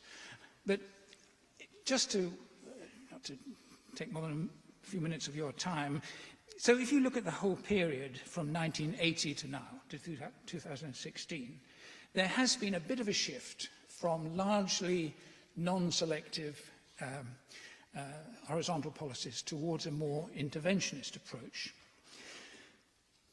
And I suppose the questions that one is left with is, what difference did it all make? What difference did government policy make, for good or ill, as far as the health of the industry is concerned? And are there any lessons that can be learnt from the past to guide government policy in the future? Well, I've mentioned the first 20 years, 1980 to end 90s, where I think, maybe it was exaggerated, but I think the biotech sector got off to a reasonably promising start, or seemed to have got off to a reasonably promising start. It's the period after 2000 and into the 2000s which poses much more difficult questions. Would we have done better over the last decade or so if government policy had been different? Has the shift to intervention, somewhat greater intervention, been helpful? Well, I think the problem with answering those sorts of questions is that policy changes in this kind of area take a very long time to play out. And it's hard to assess the impact that biomedical catalyst is generally welcomed by the industry, as several people have mentioned earlier today. But I think it would be hard to argue that the improvement in the fortunes of the UK biosector, which was apparent in 2014 and 2015, I'm thinking of more IPOs, more funding for unquoted firms, and so on. Hard to link that improvement directly to government policy. Probably more to do with the US investor, revival of US investor interest, putting to the UK. It wasn't just the UK that improved, it was other European countries as well. Now, I've spent quite a lot of time in the last couple of years interviewing people in the industry, asking what do they want from government. And I think two key themes have been, one, consistent support for the science base, and two, a stable, predictable business environment. Not too many lurches of policy one direction or the other. And I think some of them point to the Enterprise Investment Scheme, the EIS, as an example of consistency or stability. Created in its present form in 1993, it has pretty much been modified here and there, but basically the same structure has been maintained. So science-based stability, and then there is the issue of the NHS and as a market and the need to make the NHS more receptive to innovative medicines, and I know that's been a big preoccupation for George Freeman and his advisors on that front, and that obviously is a very important issue. But I think it is worth remembering how small the UK is as a percentage of the world pharmaceutical market or the world biologics market, however you define it. And the government has, if drug discovery firms want to be world players, they have to focus on the international market and on the US in particular, because of the domination of the US in this sector. And the government has no magic wand in which to create world-leading companies. It can improve the environment, which it is doing so. So I think the lesson, if there is one, is the need for consistency, patience, stability, creating a stable framework, no quick fixes. Thank you.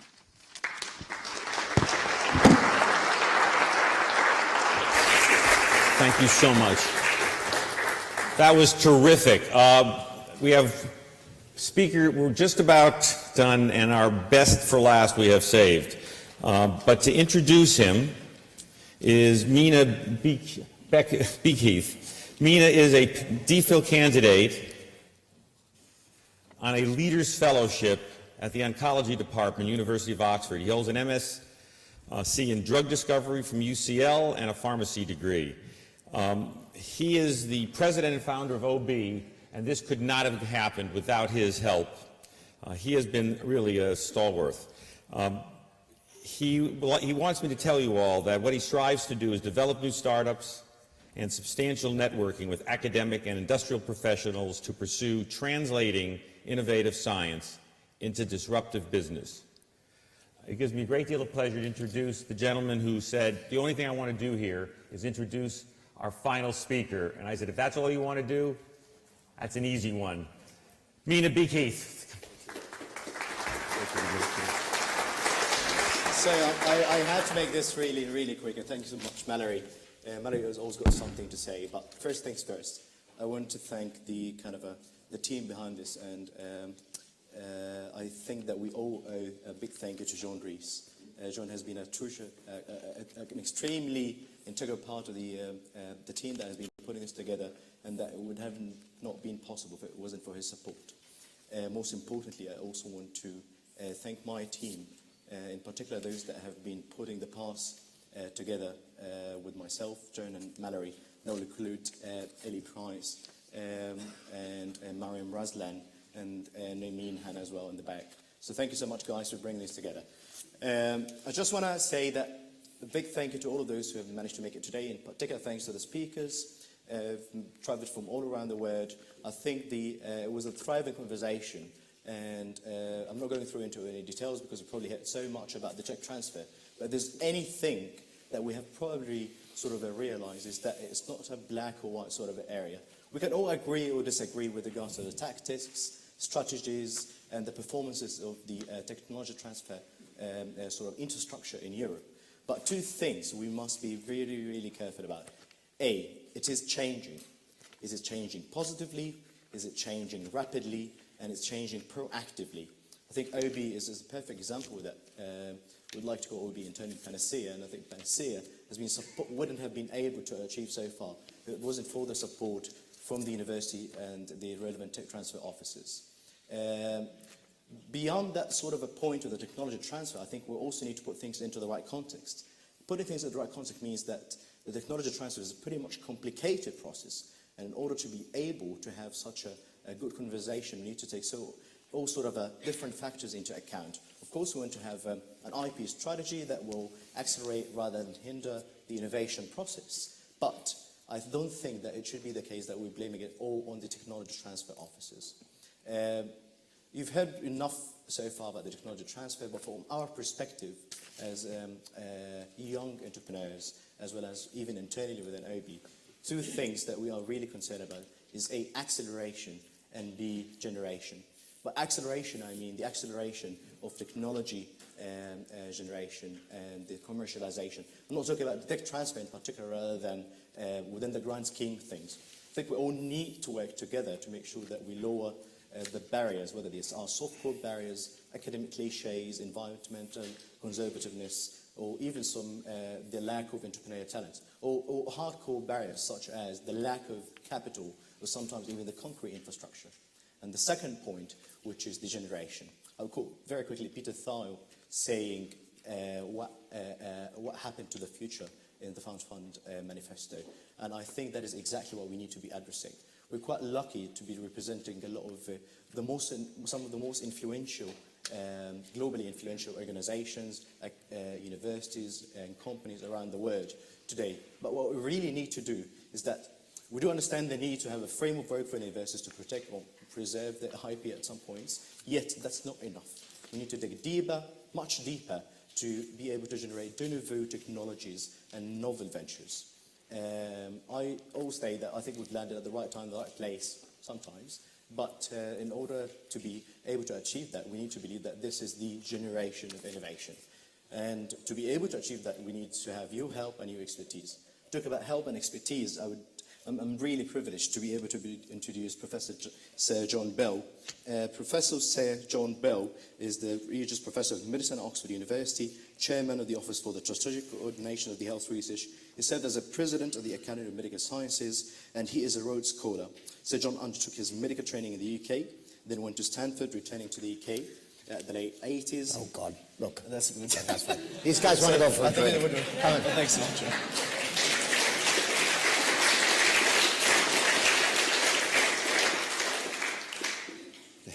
Terrific. Right. So, look, I've got the final slot here, and this is a difficult task to wrap up at the end of what obviously has been a terrific meeting. I thought, though, I would try and make one or two relatively straightforward points about what I think the UK can do to improve its performance in the biotech sector. And I'll start with this sort of headline, which is the bad news, and that is depending on where you start, 35 or 40 years of biotechnology in the UK, we have systematically led Europe in terms of the number of companies, the number of products under development, any metric you want to name. And yet, over that time period, I think it's fair to say we haven't created a single mid-size biopharmaceutical company. Now, we can argue about Celltech, but the truth is it was bought by UCB before it produced anything. BTG has actually emerged as an interesting player, but taken a very long time. But the truth is, it's a pretty dismal record, given the opportunities that we've had. So I think one of the real questions that we have to ask ourselves, what are the really fundamental reasons why that's the case? And we could talk a lot about whether government intervention has been good or bad. I think it's been a mix of those things over a long period of time. Some of the things they've done, I think, have helped. Some of them have hindered. But the truth is, we know that government intervention doesn't work because the Germans did the experiment. They poured a ton of money into their biotech sector and got nowhere. So that model of industrial strategy, I think, has been tested once, and once you've done the experiment once, there's not a lot of point of doing it again.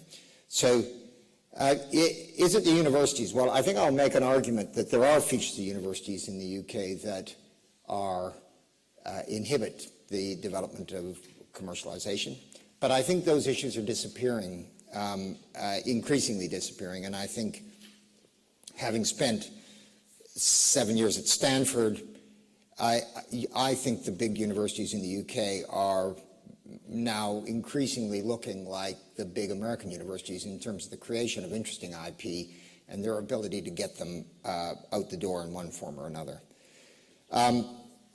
I'm going to argue today that A, it's better than you think it is, and I haven't heard all the talks today, but I hope someone's also said this, and that is, the truth is biotechnology and innovation in the UK today is pretty good, and by European standards, it's clearly the best, and by international standards, it's probably number 3 in the world. But the reason that we haven't really gone to the kind of levels of success of America are, in my view, the type of capital that's been available to grow companies over long periods of time. Let me just talk to you about the Golden Triangle. You know this is Oxford, Cambridge, and London. It's a spectacular place for medical research. It's got 4 universities in the top 20 globally, 5 medical schools in the top 20 globally, including number 1 and number 3, depending on what league table you want to use. It's got major research institutes, the Sanger, soon to open the Crick, and Harwell, just south of Oxford. And it's got, I think, really unique science infrastructure that you can only do in a system where you've got a single-payer healthcare system and sustained support for biomedical research. UK Biobank is now undoubtedly the best prospective cohort on the planet. It's also the best genetic research source on the planet. You could only really do that experiment here. In America, you've tried to do biobank about 4 times in my lifetime, and you haven't succeeded yet. And I doubt that the new precision medicine plan is going to deliver anything as good as biobank. Genomics England, 100,000 whole genomes in patients in the NHS, again, miles ahead of the competition. The Bioresource, a national biorepository for biological samples, again, you can only do it in a small country with a single healthcare system. Interestingly, when you count companies, this is hard because if you look on the web, you get very, very different answers. But if you take the whole of the southeast of England, there are several thousand biotech companies and life sciences companies in the southeast. The Cambridge cluster is very powerful.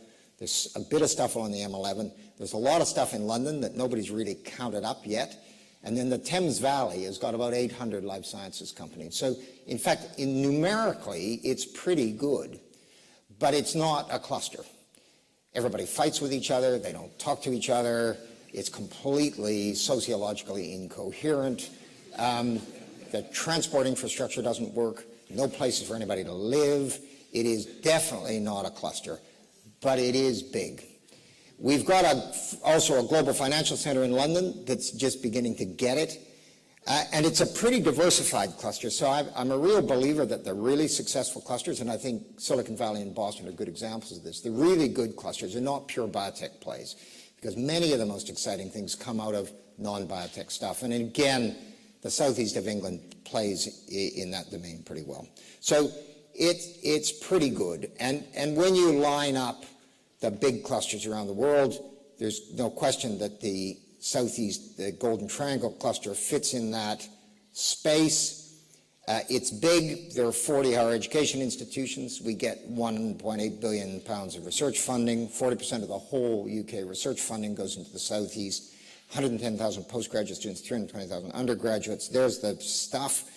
There's no question that the Golden Triangle plays at a pretty impressive level on a metric basis, but not on a cultural basis. And again, another slide, you don't really need to look at this except to say the obvious winners here are San Francisco and the Bay Area and Boston, but Cambridge, Oxford, and London are pretty close and certainly dominant in European terms.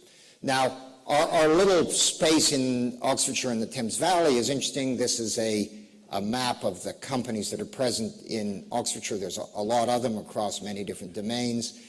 Like a lot of clusters, they sit within a relatively tight area, although I have to say it's more distributed than the Cambridge cluster, which is an extremely tightly organized cluster. And it's a wide diversity of different high-tech businesses. But I think this is the interesting map. So this is a map, and you can see that Oxford's out to the left, London down here, and Cambridge up there. This is a dinky little country. And in fact, you can see if you take Greater Boston and you plonk it on top, starting with Oxford on the left-hand side, you pretty much get to the outskirts of London. And if you take Silicon Valley and you go north-south, you pretty much get. So it's a bit like the two clusters sitting side by side. It is, I know if you came up here by car, you'll think it's a long way from London to Oxford, but the truth is it isn't. And if you travel very late at night, as I often do, it takes me 35 to 40 minutes to get from London to my home. And of course, it's well served by railways. The biggest single problem that we've got, of course, is the getting from Oxford to Cambridge. And those of you, the academics in the audience who've tried to get from Oxford to Cambridge will know it takes sort of 3 to 3.5 hours. And that's on a good day. So one of the plans that the government currently has in play is to open a new railway line, which will go from Oxford to Cambridge. It'll take about an hour. It's called, George Freeman calls it the Innovation Line, but that's definitely on the track, and that'll actually create the triangle, which basically means you can get to any 2 points in the triangle as quickly as you can from the top of Silicon Valley to the bottom of Silicon Valley. And to be clear, anybody who thinks the traffic in Silicon Valley is light hasn't been to Silicon Valley recently. So, you can sit on 101 for a very long period of time. So, we all have the same sort of issues, and we all have issues with housing prices and all that kind of stuff. So, and also the academic institutions also fight with each other like crazy. So there's no love lost between UCSF and Stanford, for example. So we all have, I think, similar features. What I'd though like to talk about is this, because this is what we haven't achieved in the UK, and that's the creation of these types of companies. And actually, we could talk about how great it is to have big pharma companies. The truth is, there are issues in big pharma, but there are not issues in mid-sized companies, and they have certain characteristics. They tend, on the whole, to be focused on single therapeutic areas. They tend to be co-located on single sites, so they can talk to each other rather than flying around the world. And on the whole, they have great pipelines of highly innovative medicines. And I think this is what we should be aspiring to, because I think that's what really has created an awful lot of the innovation in this sector over the past 20 years. And all four of these companies are terrific in their own domains: Genentech in the cancer space, Novo in the metabolic space, Celgene in cancer and inflammation, and of course Gilead in the viral space. These are really good examples. Now, if we had one of those, we should be really, really happy, and I think that should be an aspiration. But it's also worth remembering how long it takes to build a mid-sized company, and I've put in sort of rough terms the timelines. Celgene is almost as old as I am, for God's sake. It's been around for years. Those of you who follow it, and let me tell you, it was not terrific for a very, very, very long time. But it's a pretty interesting company now. Novo Nordisk, again, been around a long time, but particularly steady and impressive growth over the past decade. Gilead's been around for yonks. And of course, Genentech had started up shortly before I arrived at Stanford and really hit the highlights with Herceptin in 1998. These are pretty interesting companies, but they are interesting companies that have taken a long time to grow. So if we have ambitions to create mid-sized companies, we've got to take time. And these are a few of the local companies that have reached the something close to the $1 billion mark. That's a sort of a metric that people use to compare them. We've got a few, but the truth is we haven't really created any companies that sell things and make products, and that's ultimately the definitive step. So this is the ecosystem that works. You've got universities, they research and collaborate with pharma, venture capital spins out SMEs, you exit, you do IPOs, and then you end up with mid-sized biotechs. So that's the kind of thing that you would kind of like to have. The trouble is that the red features are the bits that don't work. The universities don't work very well. Venture capital is very short-term and lousy. Research collaborations with industry doesn't work on the whole. Pharma's falling over, and we don't have any mid-sized biotechs, and you can't do IPOs. So as a starting place, it ain't so terrific. And one of the, of course, big reasons that this has been this long period of time, and this is a key point, and that is the misalignment of capital sources with the length of time it takes to build real companies means that you can't do it unless you have long-term capital. And, you know, lots of my friends are venture capitalists. I'm sure there's a ton of you out in the audience. But the truth is, 7-year funds don't play, because this is a 15-year project. So if you really want to do this, you've got to find sources of capital that will take you through a 15-year time frame. And that's one of the big problems. In North America, venture capitalists have deep enough pockets that they can run over that period of time. And I can show you some good examples of that. But in Europe, they don't. And that's, I think, probably, if I had to say anything, the single biggest problem. Let me tell you some personal stories, which actually I think highlight that point. The guy on this side of the slide is one of the most talented graduate students we've had here. He's a New Zealander. His name's Garth Cooper. When I got back from Stanford in 1988, he came to me and he said, I've sequenced the peptide that creates the amyloid in beta cells in the pancreas that all type 2 diabetic patients have in the pancreas when they develop the disease. There's a very important message for those of you chasing amyloid in the brains of Alzheimer's patients, because the observation that there's amyloid there does not mean that it has anything to do with the causation of the disease. And this was a very good example of that. However, when he walked in my office, we didn't know that. And he said, I'm not going to get a grant. What am I going to do? I said, set up a company. He said, I don't have any idea to do that. I called this guy on the left, who many of you American guys will know, Ted. He was a friend from Stanford. He's based in San Diego. I said, Ted, are you interested in this? And he said, what's this guy Cooper doing tomorrow? I said, I don't know. And he said, put him on a plane, send him to San Diego. So that's where this company Amylin was created. It's very simply the story. It's a great story because it went on to be a company that was ultimately sold to BMS for $2.5 or $3 billion. And they created all kinds of value over a long period of time. That's not really the point. And it was not, and they didn't create it in the UK. And the reason was they tried to, and they couldn't, because they couldn't find the sources of capital. They couldn't even find a place to put it in 1988. But this is the story, and I think it's a perfect story because it's a 20-year journey from 1987 to 2007. It takes 20 years, and in this case, it was funded by Ted and his mates, all venture capitalists, for 20 years. It got delisted from NASDAQ. It crashed so badly at one point, and they refinanced the whole darn thing from scratch. So unless you've got those long-term sources of capital, it's going to be really hard to make mid-sized companies.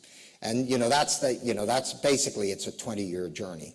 And unless you've got alignments of capital, it doesn't work. Now, this is another story, which is a local story, and it's a current story, but I think it tells the same story. And the guy on the left is Bent Jacobson. He was a postdoc in my lab, one of the best postdocs I'd ever had, working on recombinant expression of T-cell receptors. The guy on the right-hand side, on your right, is James Noble, who was a local entrepreneur who came out, incidentally, sorry to say this again, British biotech.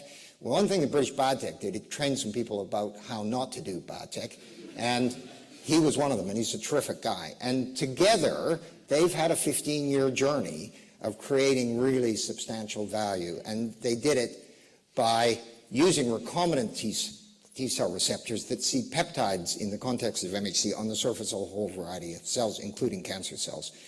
And the story began with the usual university spin-out, hard time raising money from venture capitalists in. As soon as they get in the door, they start looking how they're going to get out. So they sold the company 5 years in. So the company died. And these guys, with some angel investors, bought the company back out from where it had been sold some 2 or 3 years later. It was a German biotech company who didn't know what to do with the technology, and they bought it back out. And they've successfully created, I think, a terrific platform of immuno-oncology. So this is in the immuno-oncology space. It's also got a play in, it's also got a really interesting play in inflammatory and infectious diseases. But the exciting thing about this is that it doesn't rely on mutated peptides or checkpoint control, but in fact it sees tumor-specific antigens on the cell surface. Everybody's got one of these slides, but this is an Adaptimmune slide before and after. This therapy really works, and it works on solid tumors, for those of you who invested in CAR T cells. This works on solid tumors, and it sees all kinds of different peptides, not just two. So it's a really terrific technology. That started 2001. It's taken up to now to do it. It's required many, many rounds of support, largely from a group of angel investors who have put a very large amount of money. Both companies are valued at more than $1 billion, and Immunocore will get a product, we hope, on the market in 2017-18, all going well. So that maybe they might make it. Immunocore is still a private company, so I'm quite optimistic that it will get over the finish line. So what's really needed? Well, we need long-term risk capital. It's a really important thing. The Americans have got it because they've got these fantastic venture capital firms that have deep, deep, deep pockets, and they just don't exist as such in Europe. We've now got some. Oxford Science Innovation, you heard Alex Snow earlier today, terrific plan. I think a really powerful long-term investment strategy. Neil Woodford's fund, which is also based in Oxford, his Patient Capital Fund, which is £890 million, is a real source of money. And other companies like Malin, which again have got a very long-term strategy to their investment. The continental Europeans do this with family and foundation ownership. Now, we're a bit snooty about that because we say, well, families don't know how to run companies, so we don't encourage it. But the truth is, if you look at all the great successes, or many of the great successes in European biotechnology, they've had family or foundation support. Novo Foundation, it's only there because they have a foundation. Lundbeck, Altana, Janssen, UCB, Roche, that's the story. So there's an interesting question about whether we need to be a bit less snooty about this and provide the necessary incentives. We need more early phase investment, and we've had some significant progress here in that space as well. It's very early stage stuff. There's not much of it around, and we need more of it. I'm a real believer in adjacent innovation, placing this close to our major academic centers. We need better commercial science infrastructure. We're always short of a science park space all the way through the Southeast, and we need a much better business network. So I think the case I'd like to make is that we're now starting to see sources of long-term capital, and I think that's going to make a huge difference.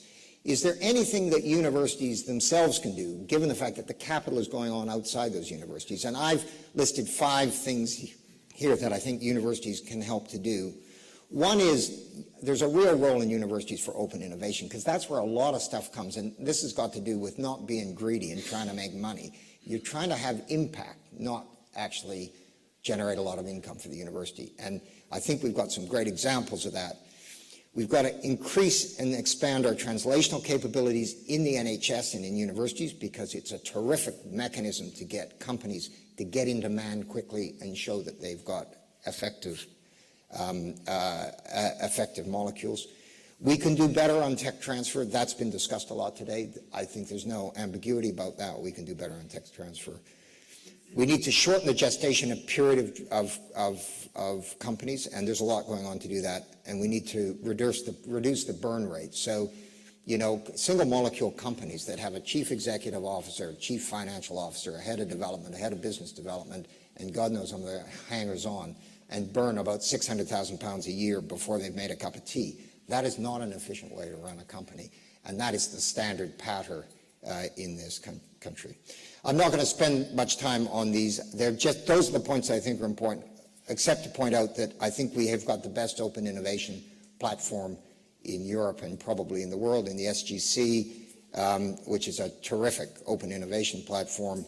We've started to develop much better translational capacities. The NHS has got £1 billion it puts into this every year, and that's starting to happen. The tech transfer issues you've talked about today, but the model is, I think, changing, and there has to be this focus, the point's been made, on our impact rather than our income, because ultimately we'll be judged on impact. I think we can shorten gestation periods, biomedical catalyst you talked about, but there are other ways of doing that, including doing more stuff in universities before you spin out companies. You've got to reduce their burn rates and share both management and facilities. And this is our local solution to that, which is the local bioescalator. So I'm going to stop there because I think you guys have all had enough, and so have I.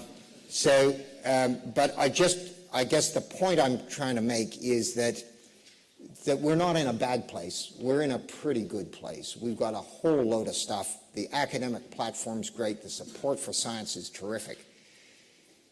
But there are a few things we need to do to try and get this right. And I think one is to stop thinking about these companies as being a 3 to 5 year play. They are 15 to 20-year plays. And if we think about it in those terms, we back our management and we get long-term capital, we will create mid-sized companies because the platform is so terrific here. And they'll go on to be great generators of economic growth for the UK. So I'll stop there. Thank you very much.